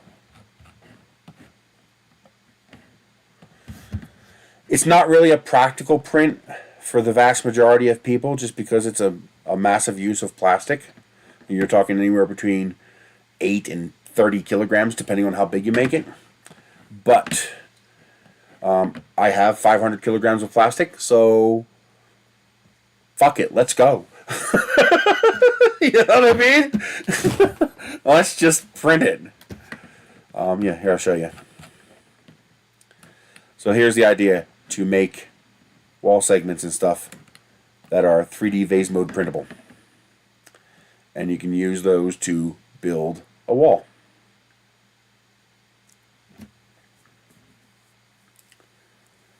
So that's the idea.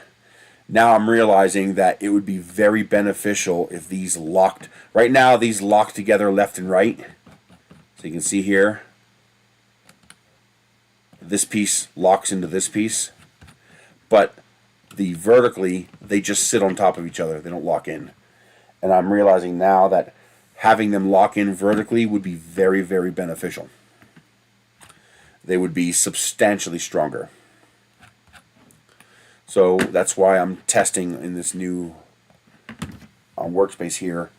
I'm working on trying to make it fully interlocking. No, see, that's what we're trying to avoid. I was going to glue it together, but then I realized, here's the problem. That's what I was going to do. I was going to interlock them around the perimeter, then glue each layer. Just a little bit of construction glue, just glue them together, no big deal, right? Well, here's the problem. What if your kid rides his bicycle into your shed? Alright? So, your kid takes out this piece right here. Boom. That piece just got destroyed. Well, if this is glued together, you can't fix that. You can't. There's nothing you can do. You can't fix it. You'd have to rebuild the whole thing or glue a patch over it. You couldn't actually fix it. Well, with the way I'm doing it, if that piece gets broken, all you have to do is remove the corner. So you take this corner piece that's holding it together. You'd have to remove all the corner pieces.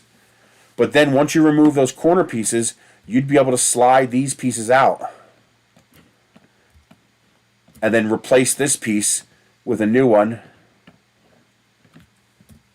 And now you're back to where you were again. By making it modular, I make that possible. So that's why I want to make it modular. It just takes a little more work on my part to make the initial part. Now, once I get it done, then we're good. You just print, and you're good. A shed. I want to build a shed out of plastic just because.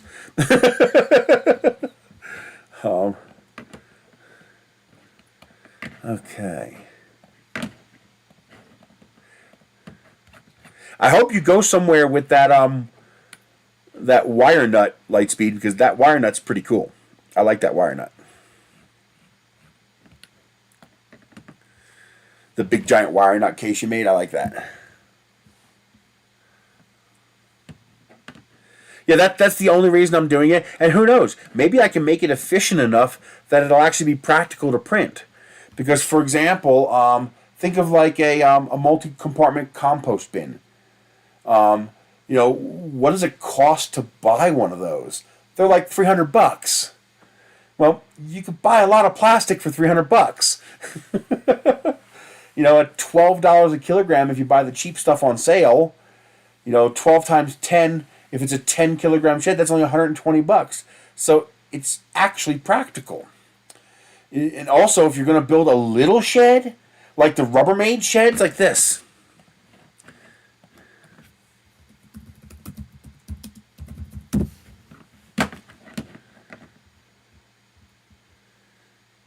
So think of something like this. That's actually big. Where's the little ones? Here we go. Here we go. This kind of thing right here. This kind of shit right here. These are incredibly useful. I ever see these in the trash or at the a yard sale, I grab them if they're a reasonable price. I got 2 of them. A guy was he was at the scrapyard. He was gonna throw them away. I was like, dude, those things are like $300 a pop. I'll take them. I'll fix them. Well, I want to make a big shed. I want to make a 2 meter by 2 meter by 3 meter shed. I'll probably start off making a 1/3 scale. With the 0.4 millimeter nozzles, just to test, print, make something this big. Maybe make something, as big as one of these, tall. Just that tall, just to test. Experiment, play with the fitment, play with the pieces, because I still have to figure out a way to make the roof modular. But then I'm designing this so I can just scale it up. I was going to do a 1.2 millimeter nozzle, but I'm changing my mind. Even though it's not going to be as strong, I'm going to redesign it for a 0.8 millimeter nozzle. Because a lot more of you have 0.8 millimeter nozzles than have 1.2 millimeter nozzles. And even though it's going to take more pieces, I'm going to scale it down to fit on a CR10. Because more of you have CR10s than have... I'll probably also make a scaled down version to fit 256 by 256. so that you bamboo juggalos can really crank out the pieces. Crank out those pieces. So I'll probably make a special version just for the bamboo, just because for the people who do have their bamboo, they can really crank out the parts. But although, has anybody tried printing with a larger nozzle with a bamboo? So the first one I build will be a small scale model. Then I'll probably make something like this. Something like this, 2 foot by 3 foot, a small little, to hold shovels and rakes and stuff like that. A little, a garden closet, a little garden cabinet, garden shed. Because this is probably what most people would be willing to print. Most people would not be willing to, that too. You can make dog houses out of it. You can make chicken runs out of it, chicken coops. Because that's why I want to make it modular. I want to make it so that you can just, I want, this many pieces wide, this many pieces deep. And just print out the pieces and then just put them together like Legos. Door hinge shouldn't be that difficult. And I'll just 3D print it. It'll look like a regular hinge. It's gonna look like a normal regular hinge, but 3D printed. There are people who've made 3D printed hinges, plastic hinges that are beefy as hell, and it would not be hard to make. Yes, I do have a belt printer, but it's too small. What I really need is a belt printer that could print 300 or 400 millimeters tall. Because in order to print this, your pieces can't be taller than 200 millimeters, which is going to precisely double the number of pieces you have to print. Plus the belt printer, yes, I can make the wall one piece, but now nobody can print it unless they also have a belt printer. So this is better off being bricks. We make it modular, and we put it together just like you would a brick wall, except they'll be all interlocking plastic parts. I want anybody who has a CR10 to be able to print one of these. And then maybe, I'll see how many pieces it takes for a shed like this, for a little 2 by 2.5 foot shed. Maybe custom make parts to fit on the Ender 3. Because fucking everybody has the Ender 3. But this is $300. That's at least 20 kilograms of plastic. Which means I absolutely can build this, including the electricity, for half what they sell these things for. If you use PETG, you do have some fire retardation. PETG does not self-ignite, meaning if you take away the flame, it goes out. But you can also enhance that by using fire retardant paint. For an Ender 3 sized one, yes. That's actually one of the reasons why I want to do an Ender 3 sized version, to print a garden shed like this, like you see on the screen. I am showing you that, right? Yes. So to print something like this, absolutely yes, I would do Ender 3 sized, so that we could do a community print. Everybody could participate. In fact, if everybody was willing to do PETG, it'd be really fun, because everybody could just do random colors. It's just literally this thing would be a rainbow. Just random colors. And that's interesting. Oh, that's so interesting. I could also see doing like a 3D printed 2x4 kind of deal, to have a solid base that you can screw into the ground. Although these typically will have, typically they'll either have like a plastic floor like this, which would not be hard to do for something this small. But they would also, and this is what I want to do too, I want to build in shelving support. But usually, they're not going to show it, are they? No, they're not. Usually there will be holes in the back. There it is. See it there? Oh, see that divot right there in the back? See that big divot right there? That's so you can put a fender washer and a lag bolt and screw this right into the side of the house. So if it has exposure to wind, you just put 2 screws right into your siding of your house. And then that would hold the shed to the wall so it can't blow away. That's another reason to have all sides be interlocking.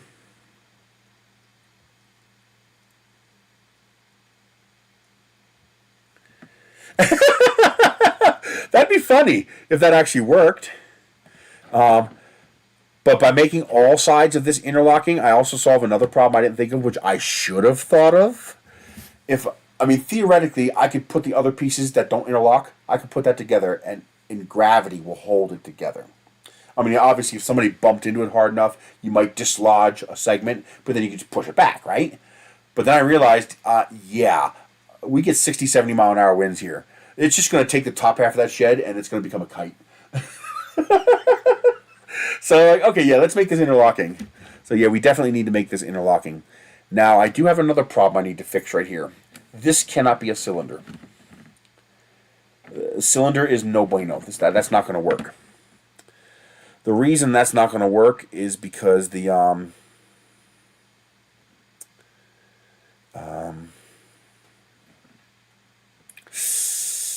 but how do I print it?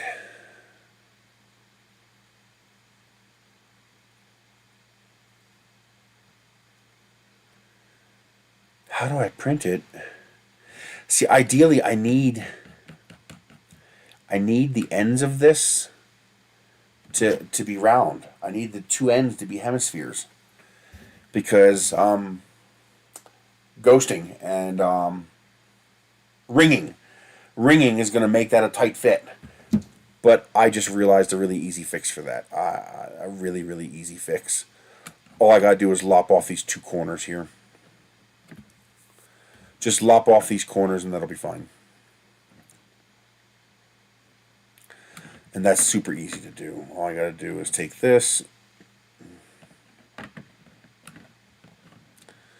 Let's rotate it this way.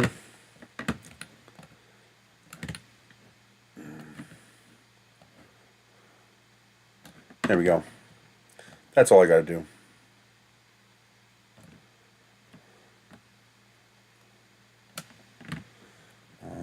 Let's see here.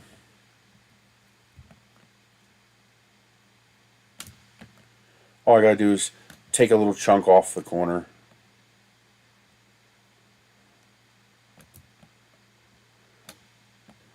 Just like that. Just take that little corner off there like that. And that'll be enough to, why isn't it going in more? Because I'm moving away. I'm an idiot. There we go. Just lop off that corner a little bit like that. So let's deconstruct this again. We take this and this, align it with this piece here. Take this, duplicate it, flip it, align it with this piece like this. There we go. Now I take this and this and this. No, let's do this first. I need to do both sides. We do this and this. Join. This doesn't have to be exact, so I can just eyeball this. Control D, flip.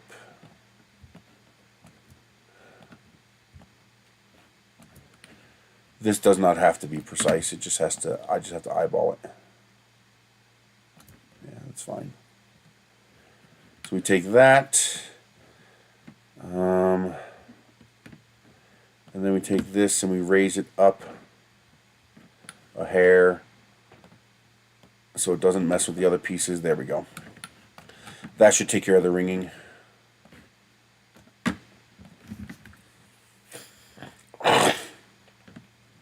Yeah, there we go. Nasty, nasty, nasty.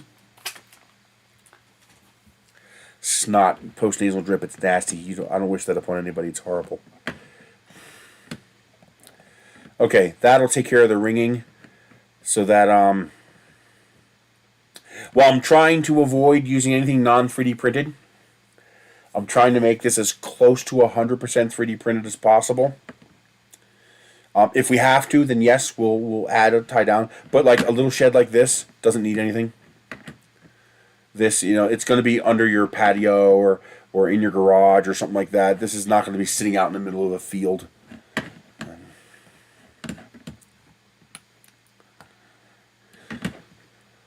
Okay. This is looking good. I don't like this here, but I don't think it's going to hurt anything. I think it'll print okay. I don't see any illegal vase functions here.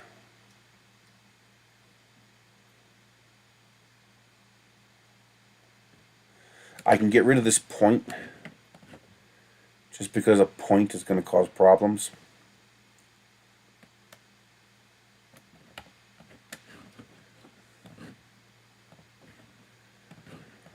So, go away.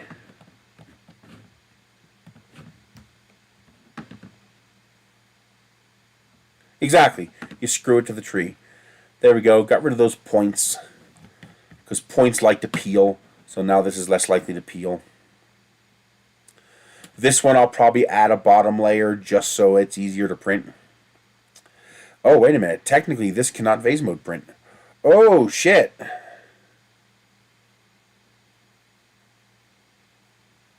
It's got an open bottom. It's got two islands. This can't vase. Can I close it anywhere and get away with it?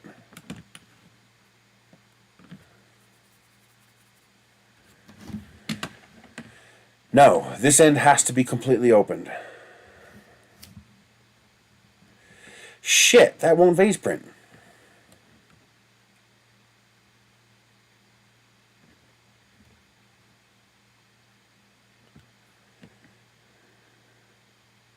That won't vase print until it gets up to here.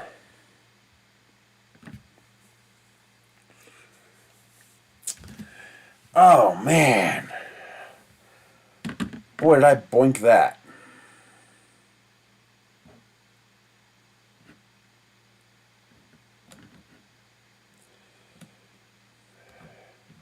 And this has to be open. This has to be open all the way down, or you won't be able to slide it.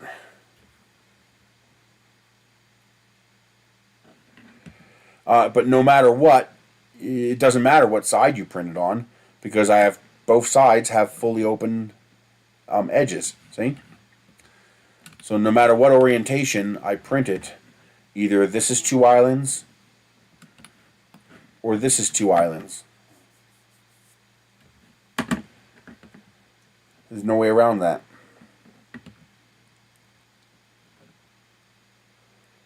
Shit.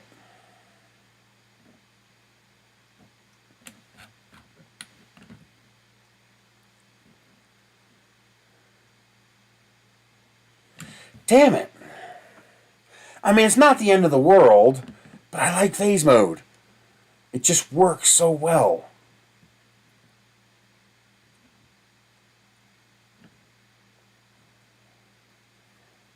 Yeah, there's no way to close that.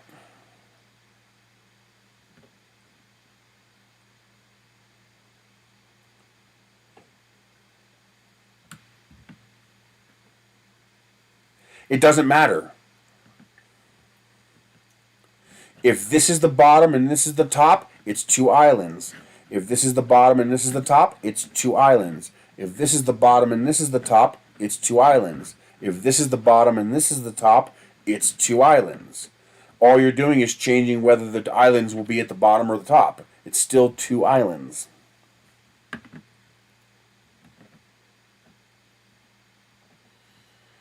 There's just an elegance to vase mode.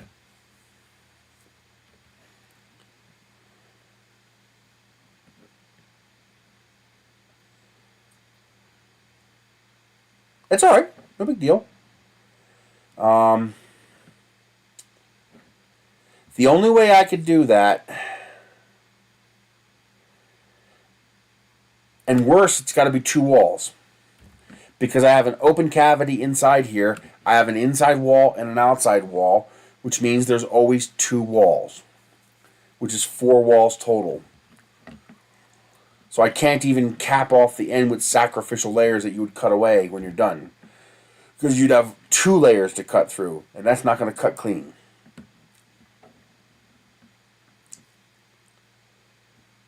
I mean, it's not the end of the world, it's just, it's annoying me, it's aggravating me.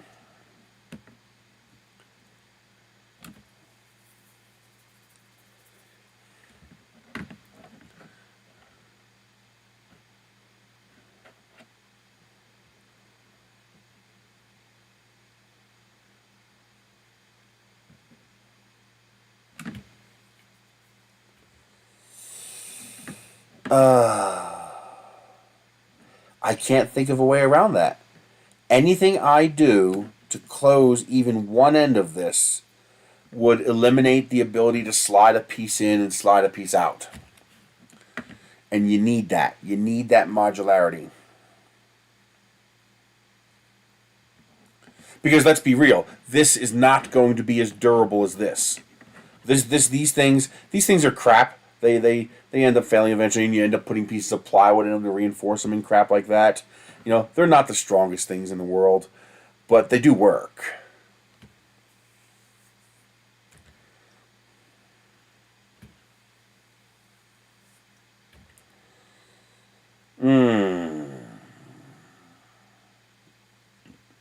So annoying.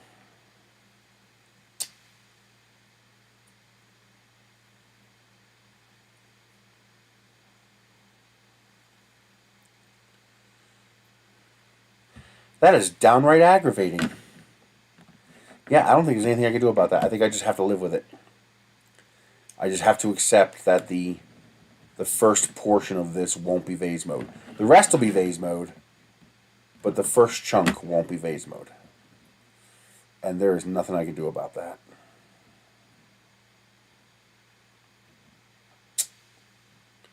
The only way to have vase mode would be to not have them interlock.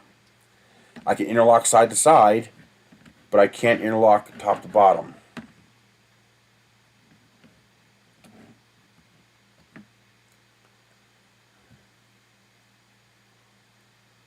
I mean, that's not the end of the world. But, it's annoying. Oh, I realized I have the same problem with the other one. Oh, crap, the other one has the same problem.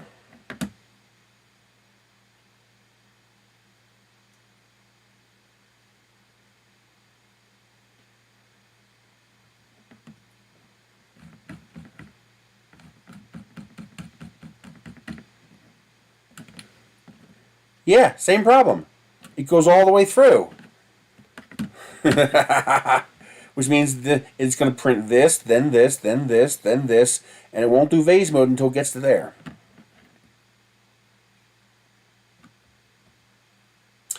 That's annoying.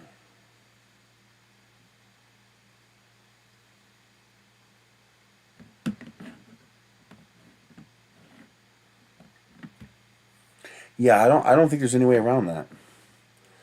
The only thing I can do is minimize it.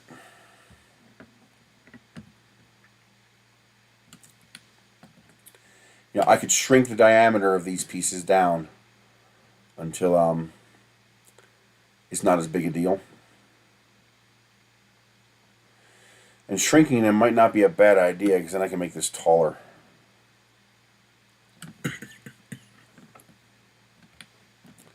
And it wouldn't be very hard to do either.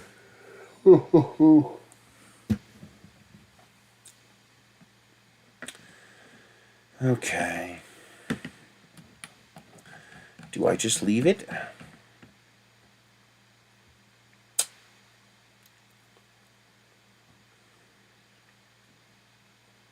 Oh, I also want to change this. Let's see here. I need to change these. Let's join them together. Let's join them with this. Freeze that. put them there, then grab them and bring them out 1.655. This way, this is scaled for 0.8 now.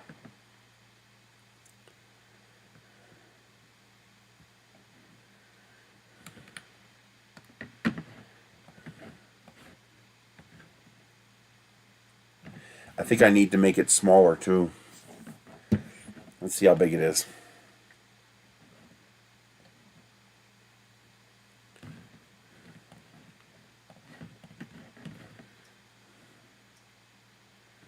That's pretty clean.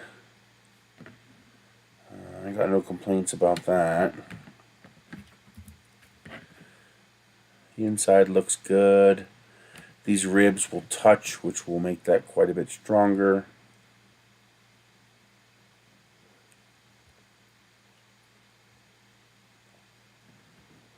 Okay.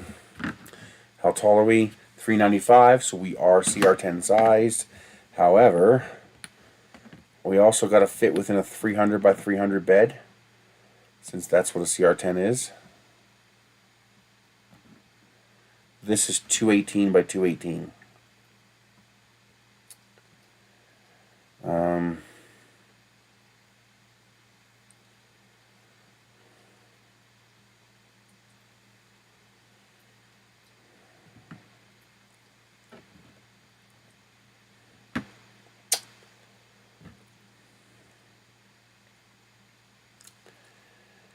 Yeah, that's not going to work.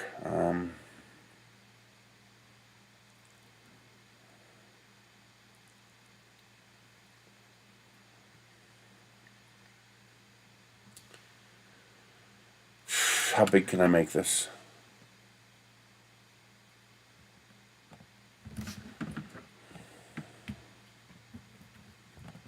I can get close.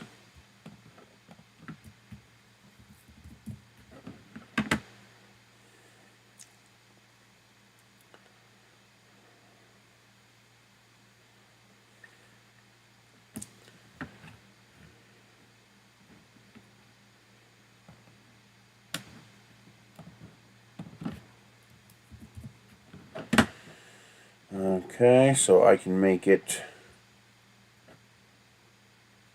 probably 380.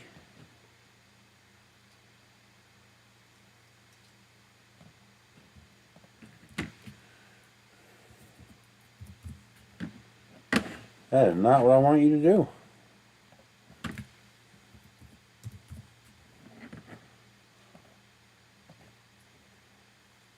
Yeah, I can go 385.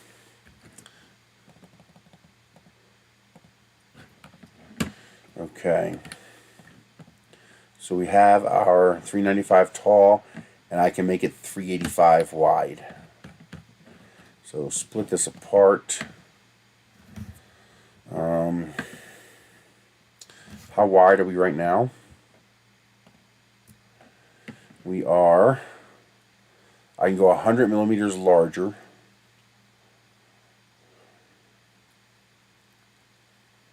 But that's 100 millimeters minus the width of this, which is 35.8. So let's see.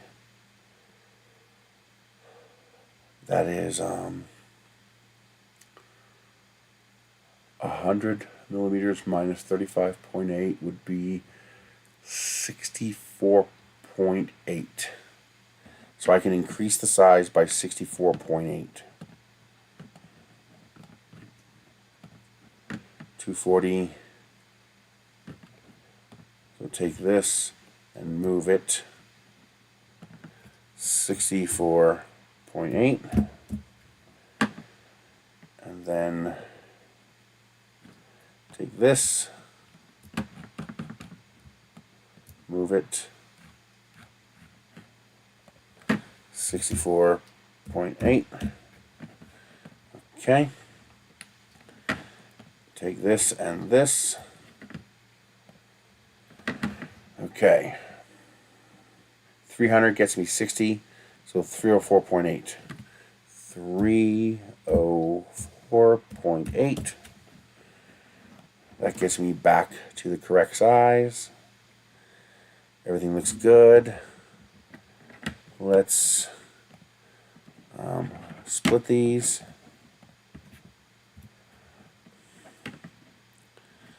Let's take this and center it on this. Control D. And I want to go, let's go 95 that way. Control D. And negative 95 this way. Okay.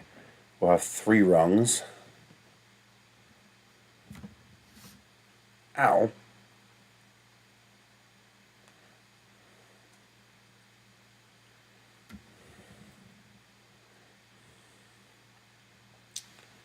Okay.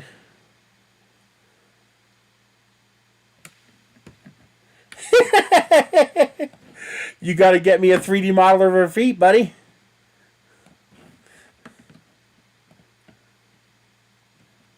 Why didn't I get it all?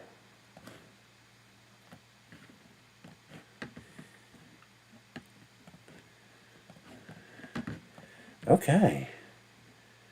That looks good. That looks good. Now if we rotate this 45, we should still fit within... Wait a minute, that's way too small. 264. What did I do wrong?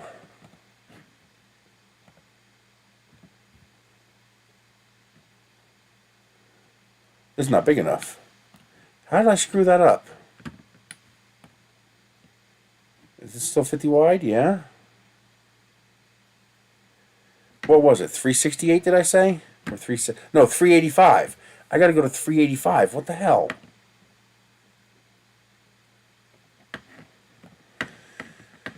Okay, blow it apart again. Let's join you so I don't have to keep messing with you. Okay, so I can go to 385. We're at 340, so I can go another 45. So, another 45. And then I take this and make it 45. So that would be 349.8. 349.8. There we go. This is going to have to be elongated. Okay.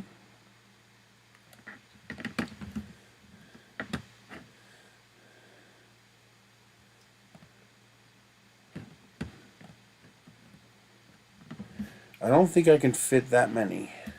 So let's delete you, Control D. Let's do 85. And then Control D. That works.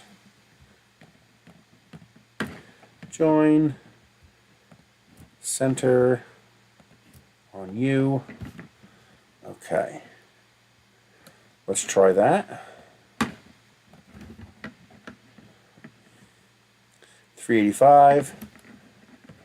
And that looks good. That looks good. It's chevroned. Okay. Now let's try rotating 45. We should still be, yeah, 295 by 295. So this is printable on a CR10. So we scaled this for a CR10 with a 0.8 millimeter nozzle.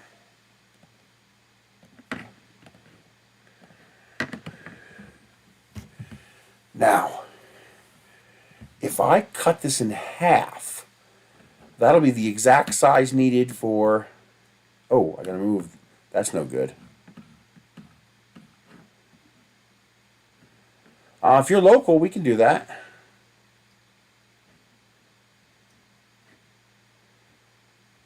Okay, so I'm just a little bit off there. So let's just move a little bit more that way.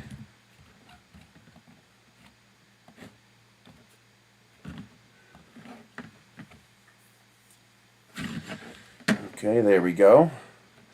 All right. I don't think I need 4. I think it's just a waste of plastic. 85. So that's another 25. No, let's just do it right. Centered.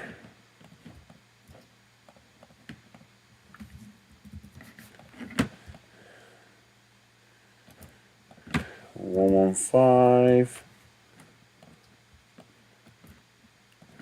-115. Yeah, 3 is enough.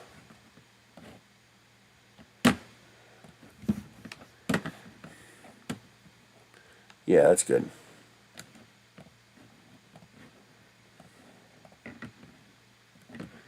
Good, good, good. I like that.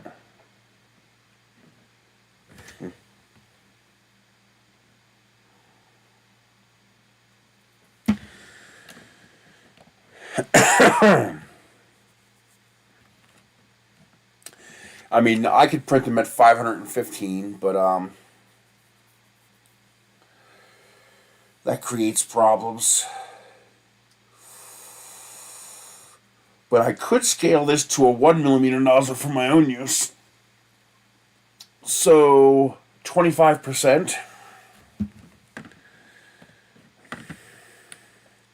If I go to 125%, that will be perfectly scaled for a 1mm nozzle.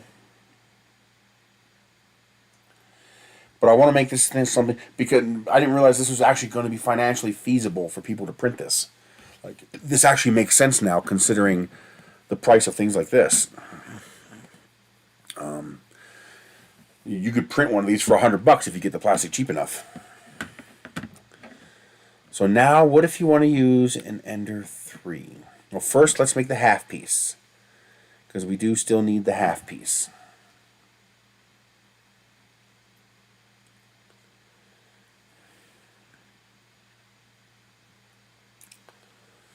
Yeah. So that's the one piece.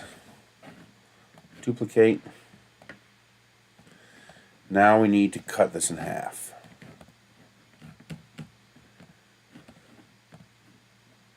Go away.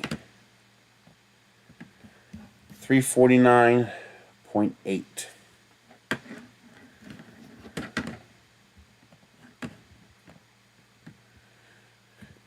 $349.8 divided by 2. 175. We need to shrink it by 175.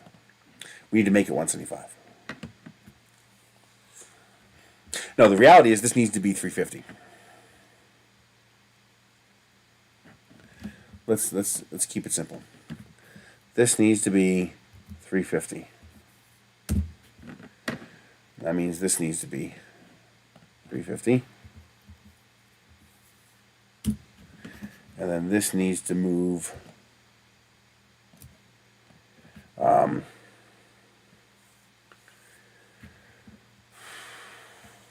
0.21. Okay.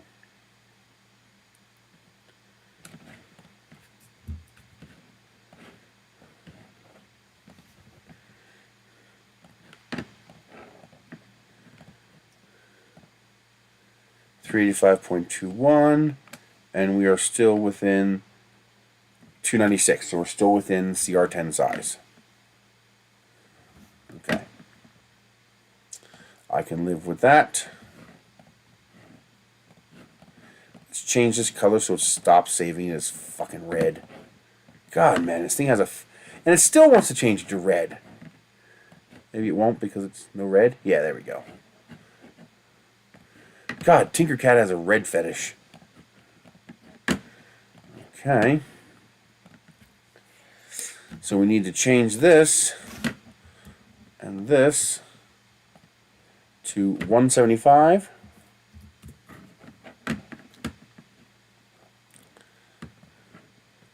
Which means we get rid of 2 of these.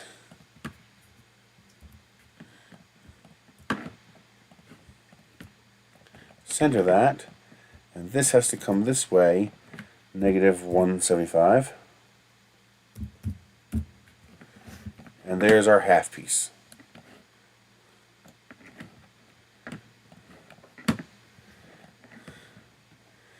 Okay.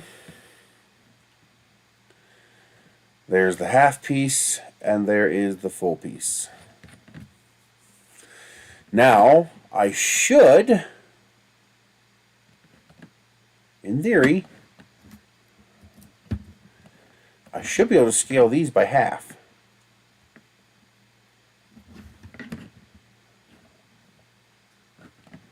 Easy way to do that is to put a cylinder out here and make that 450 tall. We select all three of these, and now we have 450, 225.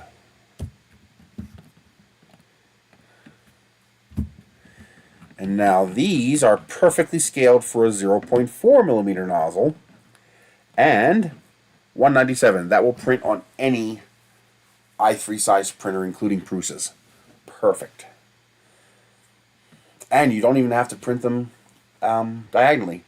You can print them straight across, which means you can print multiple pieces. Okay.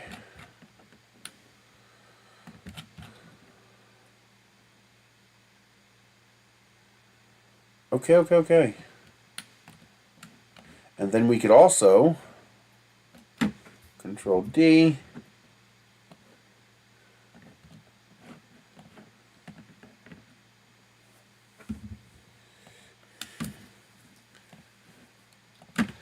$200. Now to go to 0.6 we need 50%. So we go to 300. That's impossible. How did that happen? You dumbass. Why did I do dumb shit like that? 300. There. That. Ah! Goddamn fruit fly went down my throat, but I got him out. That little son of a bitch tried to fly down my throat. Fuck him. Now he's dead. Okay, this is actually a good compromise too. So this is for 0.4 millimeter nozzles and fits on the Ender 3.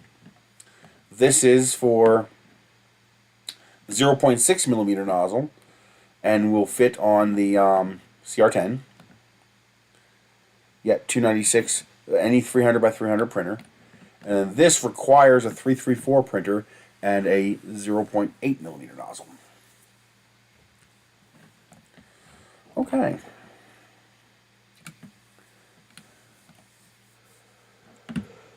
I guess I just need to print out a few of these and see how it looks.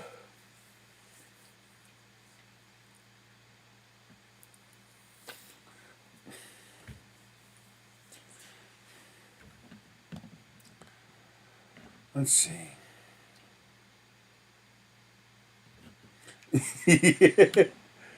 Well, the nice thing about the little 0.4 ones is they'll print fast. And I could print it on like 5 different printers.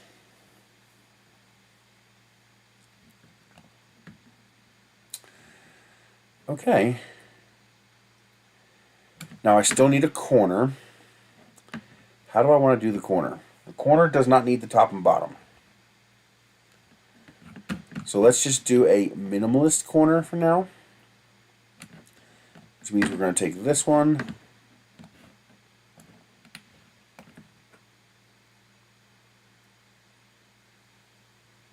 Yes. Oh, that's exactly what I'll do for this. Is I'm just going to tell it to do vase mode. It'll work. It's not as elegant, but only this part down here isn't vase mode. Only this little section right here isn't vase. Because it's two halves. But once it gets to the top of this, then it'll be vase mode.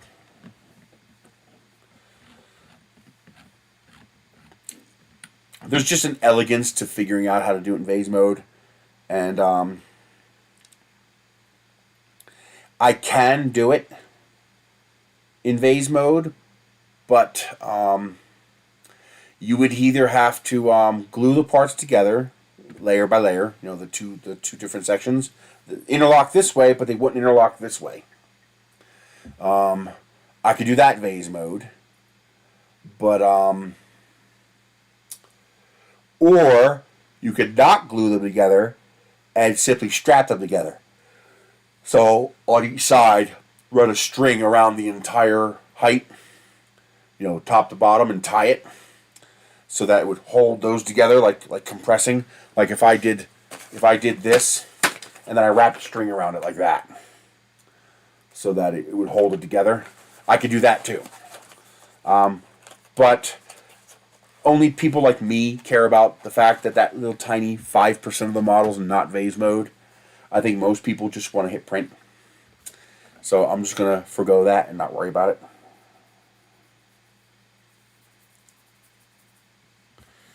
Let's see, now I need to make a corner.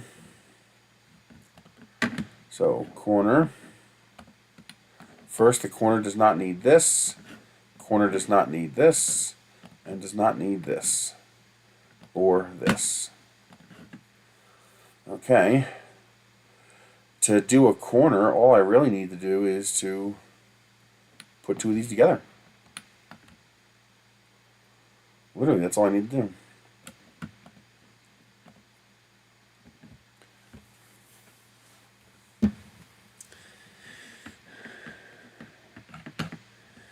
Okay. I don't need that.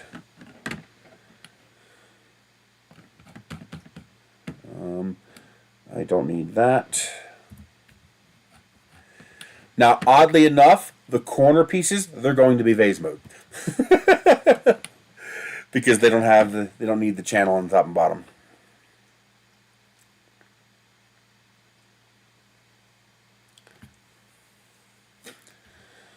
Let's see.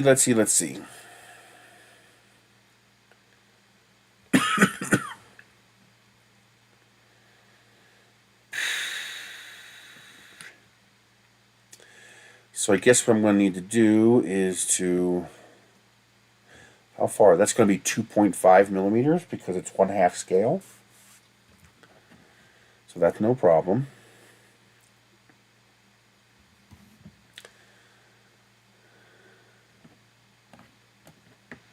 Let's see. Let's do this and then join them. Rotate 90.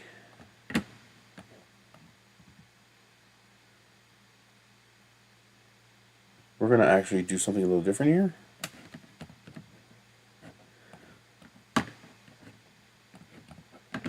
Okay. This needs to be 25 by 25. That is not what I said to do. Why do you mess with me like that? 25. Did tab not work? 25 by 25. So what I need to do is all these need to be aligned on corners like this. And this needs to come out 12.5. And this needs to come out 12.5. Negative 12.5. That gives me my outer radius. And then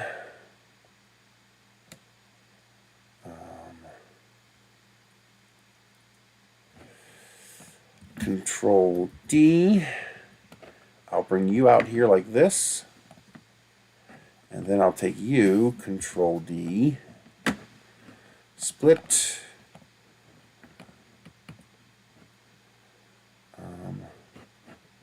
Delete. This needs to be 12.5.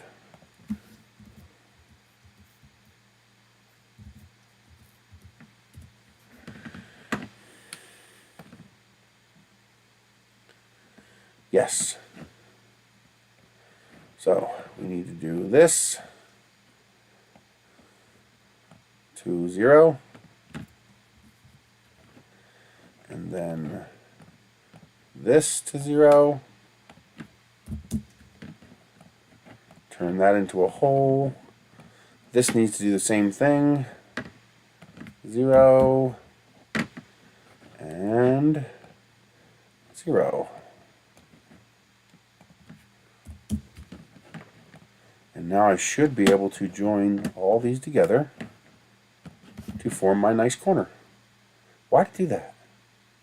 Where'd that even come from? Oh, something's wrong. Oh! Duh, this doesn't need to be like that.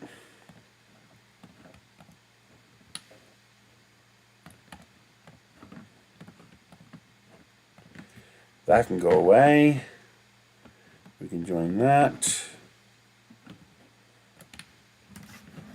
Take that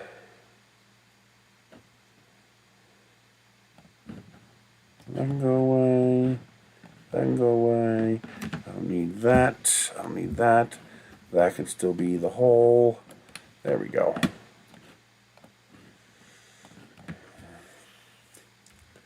There. Oh yeah.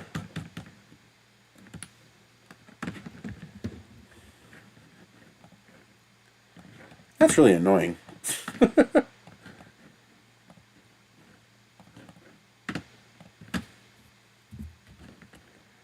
Okay. Let's get the top all cleaned up.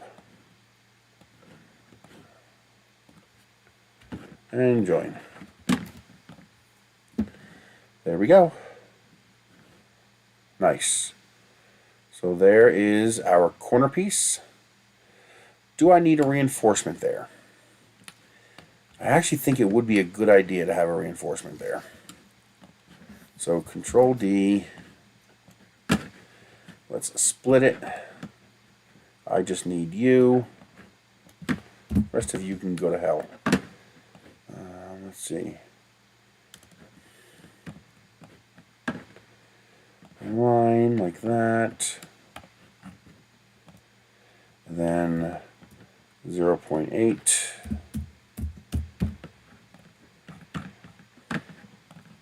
Control D.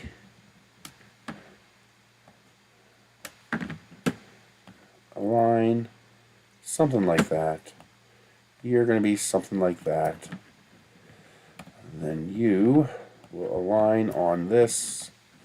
And then you will come out this way. Negative 0. Let's go 7.5. Let's redo this. Make sure I didn't screw it up. And then 0.75. Okay. Alright. And there is our corner with reinforcements.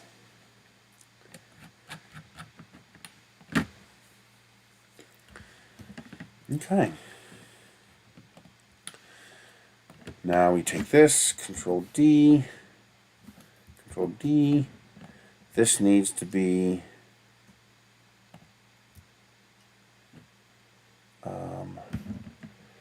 0.4 to 0.8 would be double.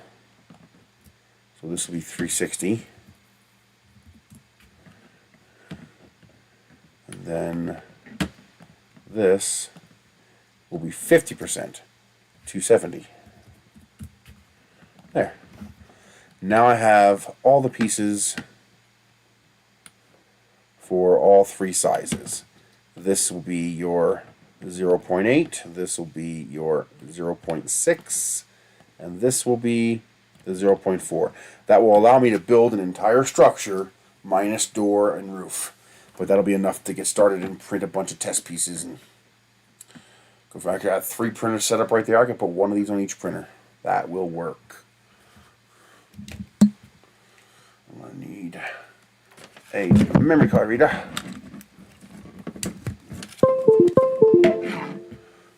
And a memory card.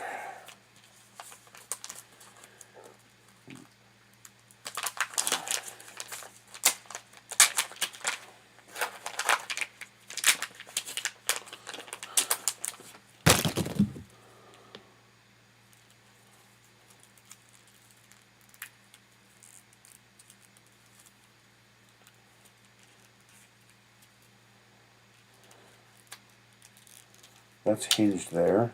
So where's it open? Oh, it opens here. Okay.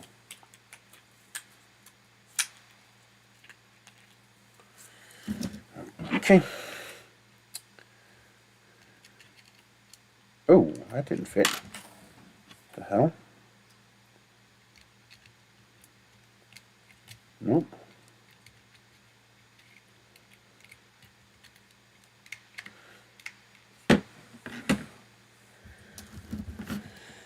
Okay.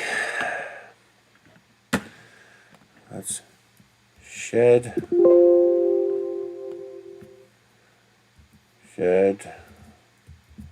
wall, short, export STL, shed wall long, and shed wall corner. C. Short, long, and corner. Okay. And actually, I can just release the 0.4 files, and then you can just scale them. So 150% for a 0.6 millimeter and 200% for a 0.8 millimeter. So I don't even need to make multiple files. Nice. Okay. Let's see here. Downloads. Hey, why isn't this... Oh, I never installed that, did I?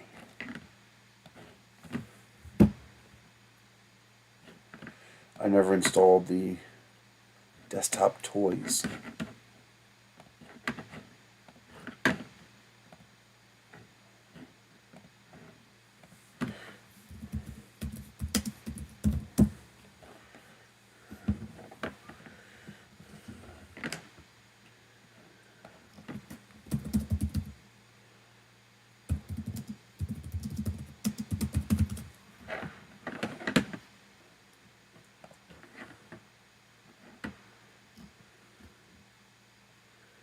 How did I do that?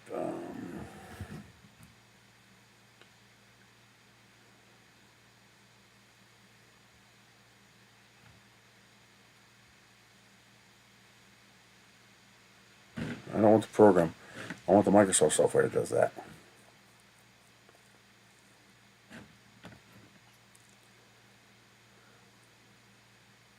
Nope, I don't want that.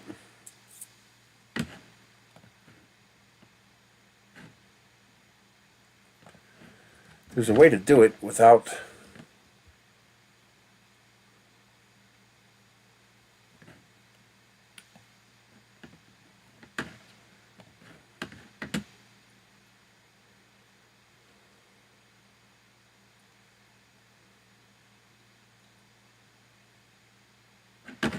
No, there's a better way to do it than this.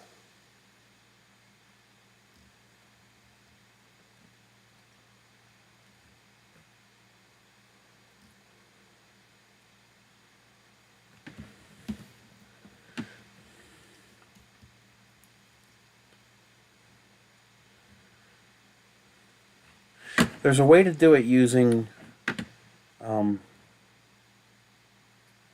that doesn't require power toys. There it is. That's what I was looking for, power toys.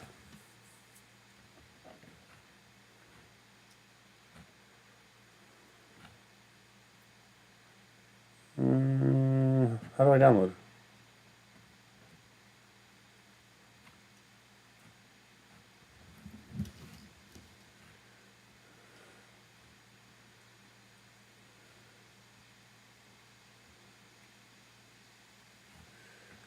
Are you seriously going to have an entire page about this?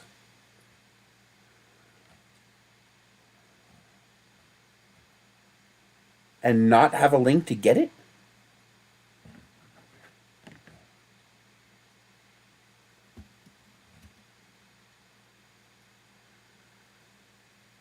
Seriously?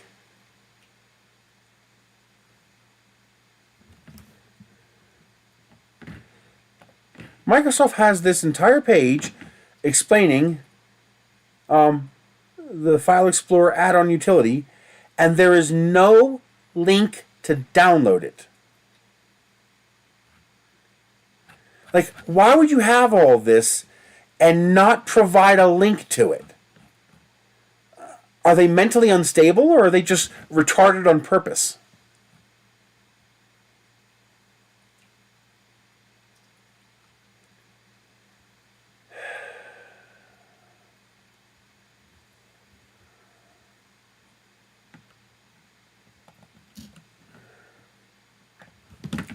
I cannot believe there was no link to it. I had to go to a separate page to get a link to it. Here, install Power Toys. My God, how dumb do they have to be?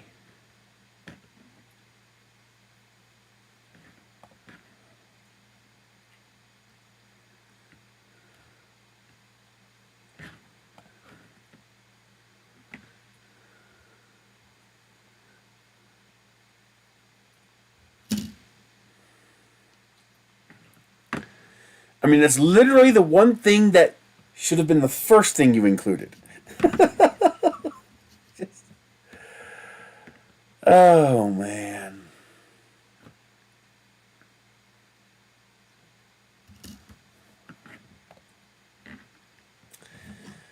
Is there any reason why you didn't execute? Oh, here it comes.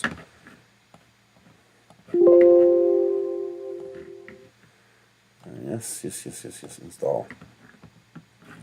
All right, guys. I'm going to start slicing these up and start feeding them to printers, and we'll see how they come out. I'm going to do the little one first. I'll make a little model, make sure the parts fit together and stuff like that.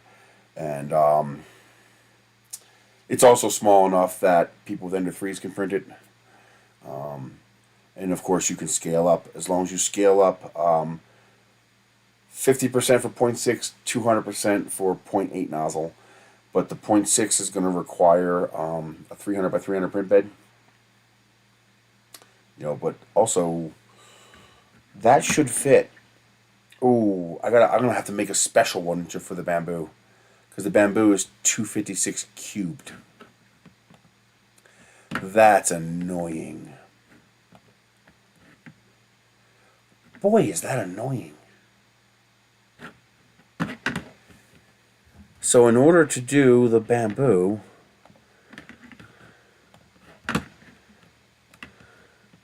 it's like this one is too tall. It'll fit this way. Yeah, there, it's below 256. But it's but you can print these. The bamboo can print these. But to print these bigger ones would require the me to shorten this.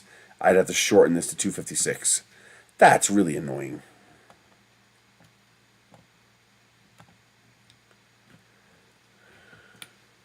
That is exceptionally annoying.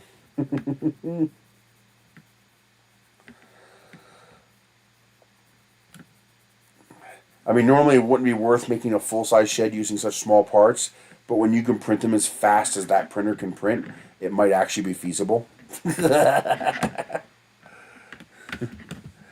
All right, that's it. I'm going to call it. I still haven't had breakfast, so I'm going to have some cereal. But first, I'm gonna get a couple of these printers going. I'm gonna print some sample parts. I got filament already in the printers. I'm just gonna use what's already in there. All three of them already have PETG loaded, so I'm just gonna use PETG. And we will see how the parts fit, and if they fit well. And I should be able to do multiple prints. I should be able to print multiple parts at the same time. We'll see how it goes. I will post to Twitter and Facebook as I make sample prints, and we'll see how it goes. So next week I'll have a full size, model version, and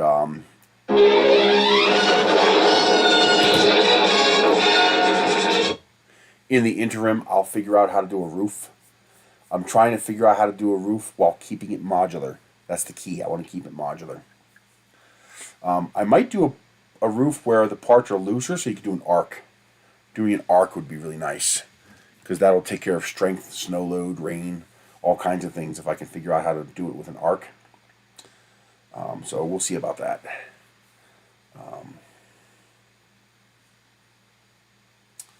But yeah, that's it. I will see you guys next week. Thank you very much for joining in. And we'll get going on this.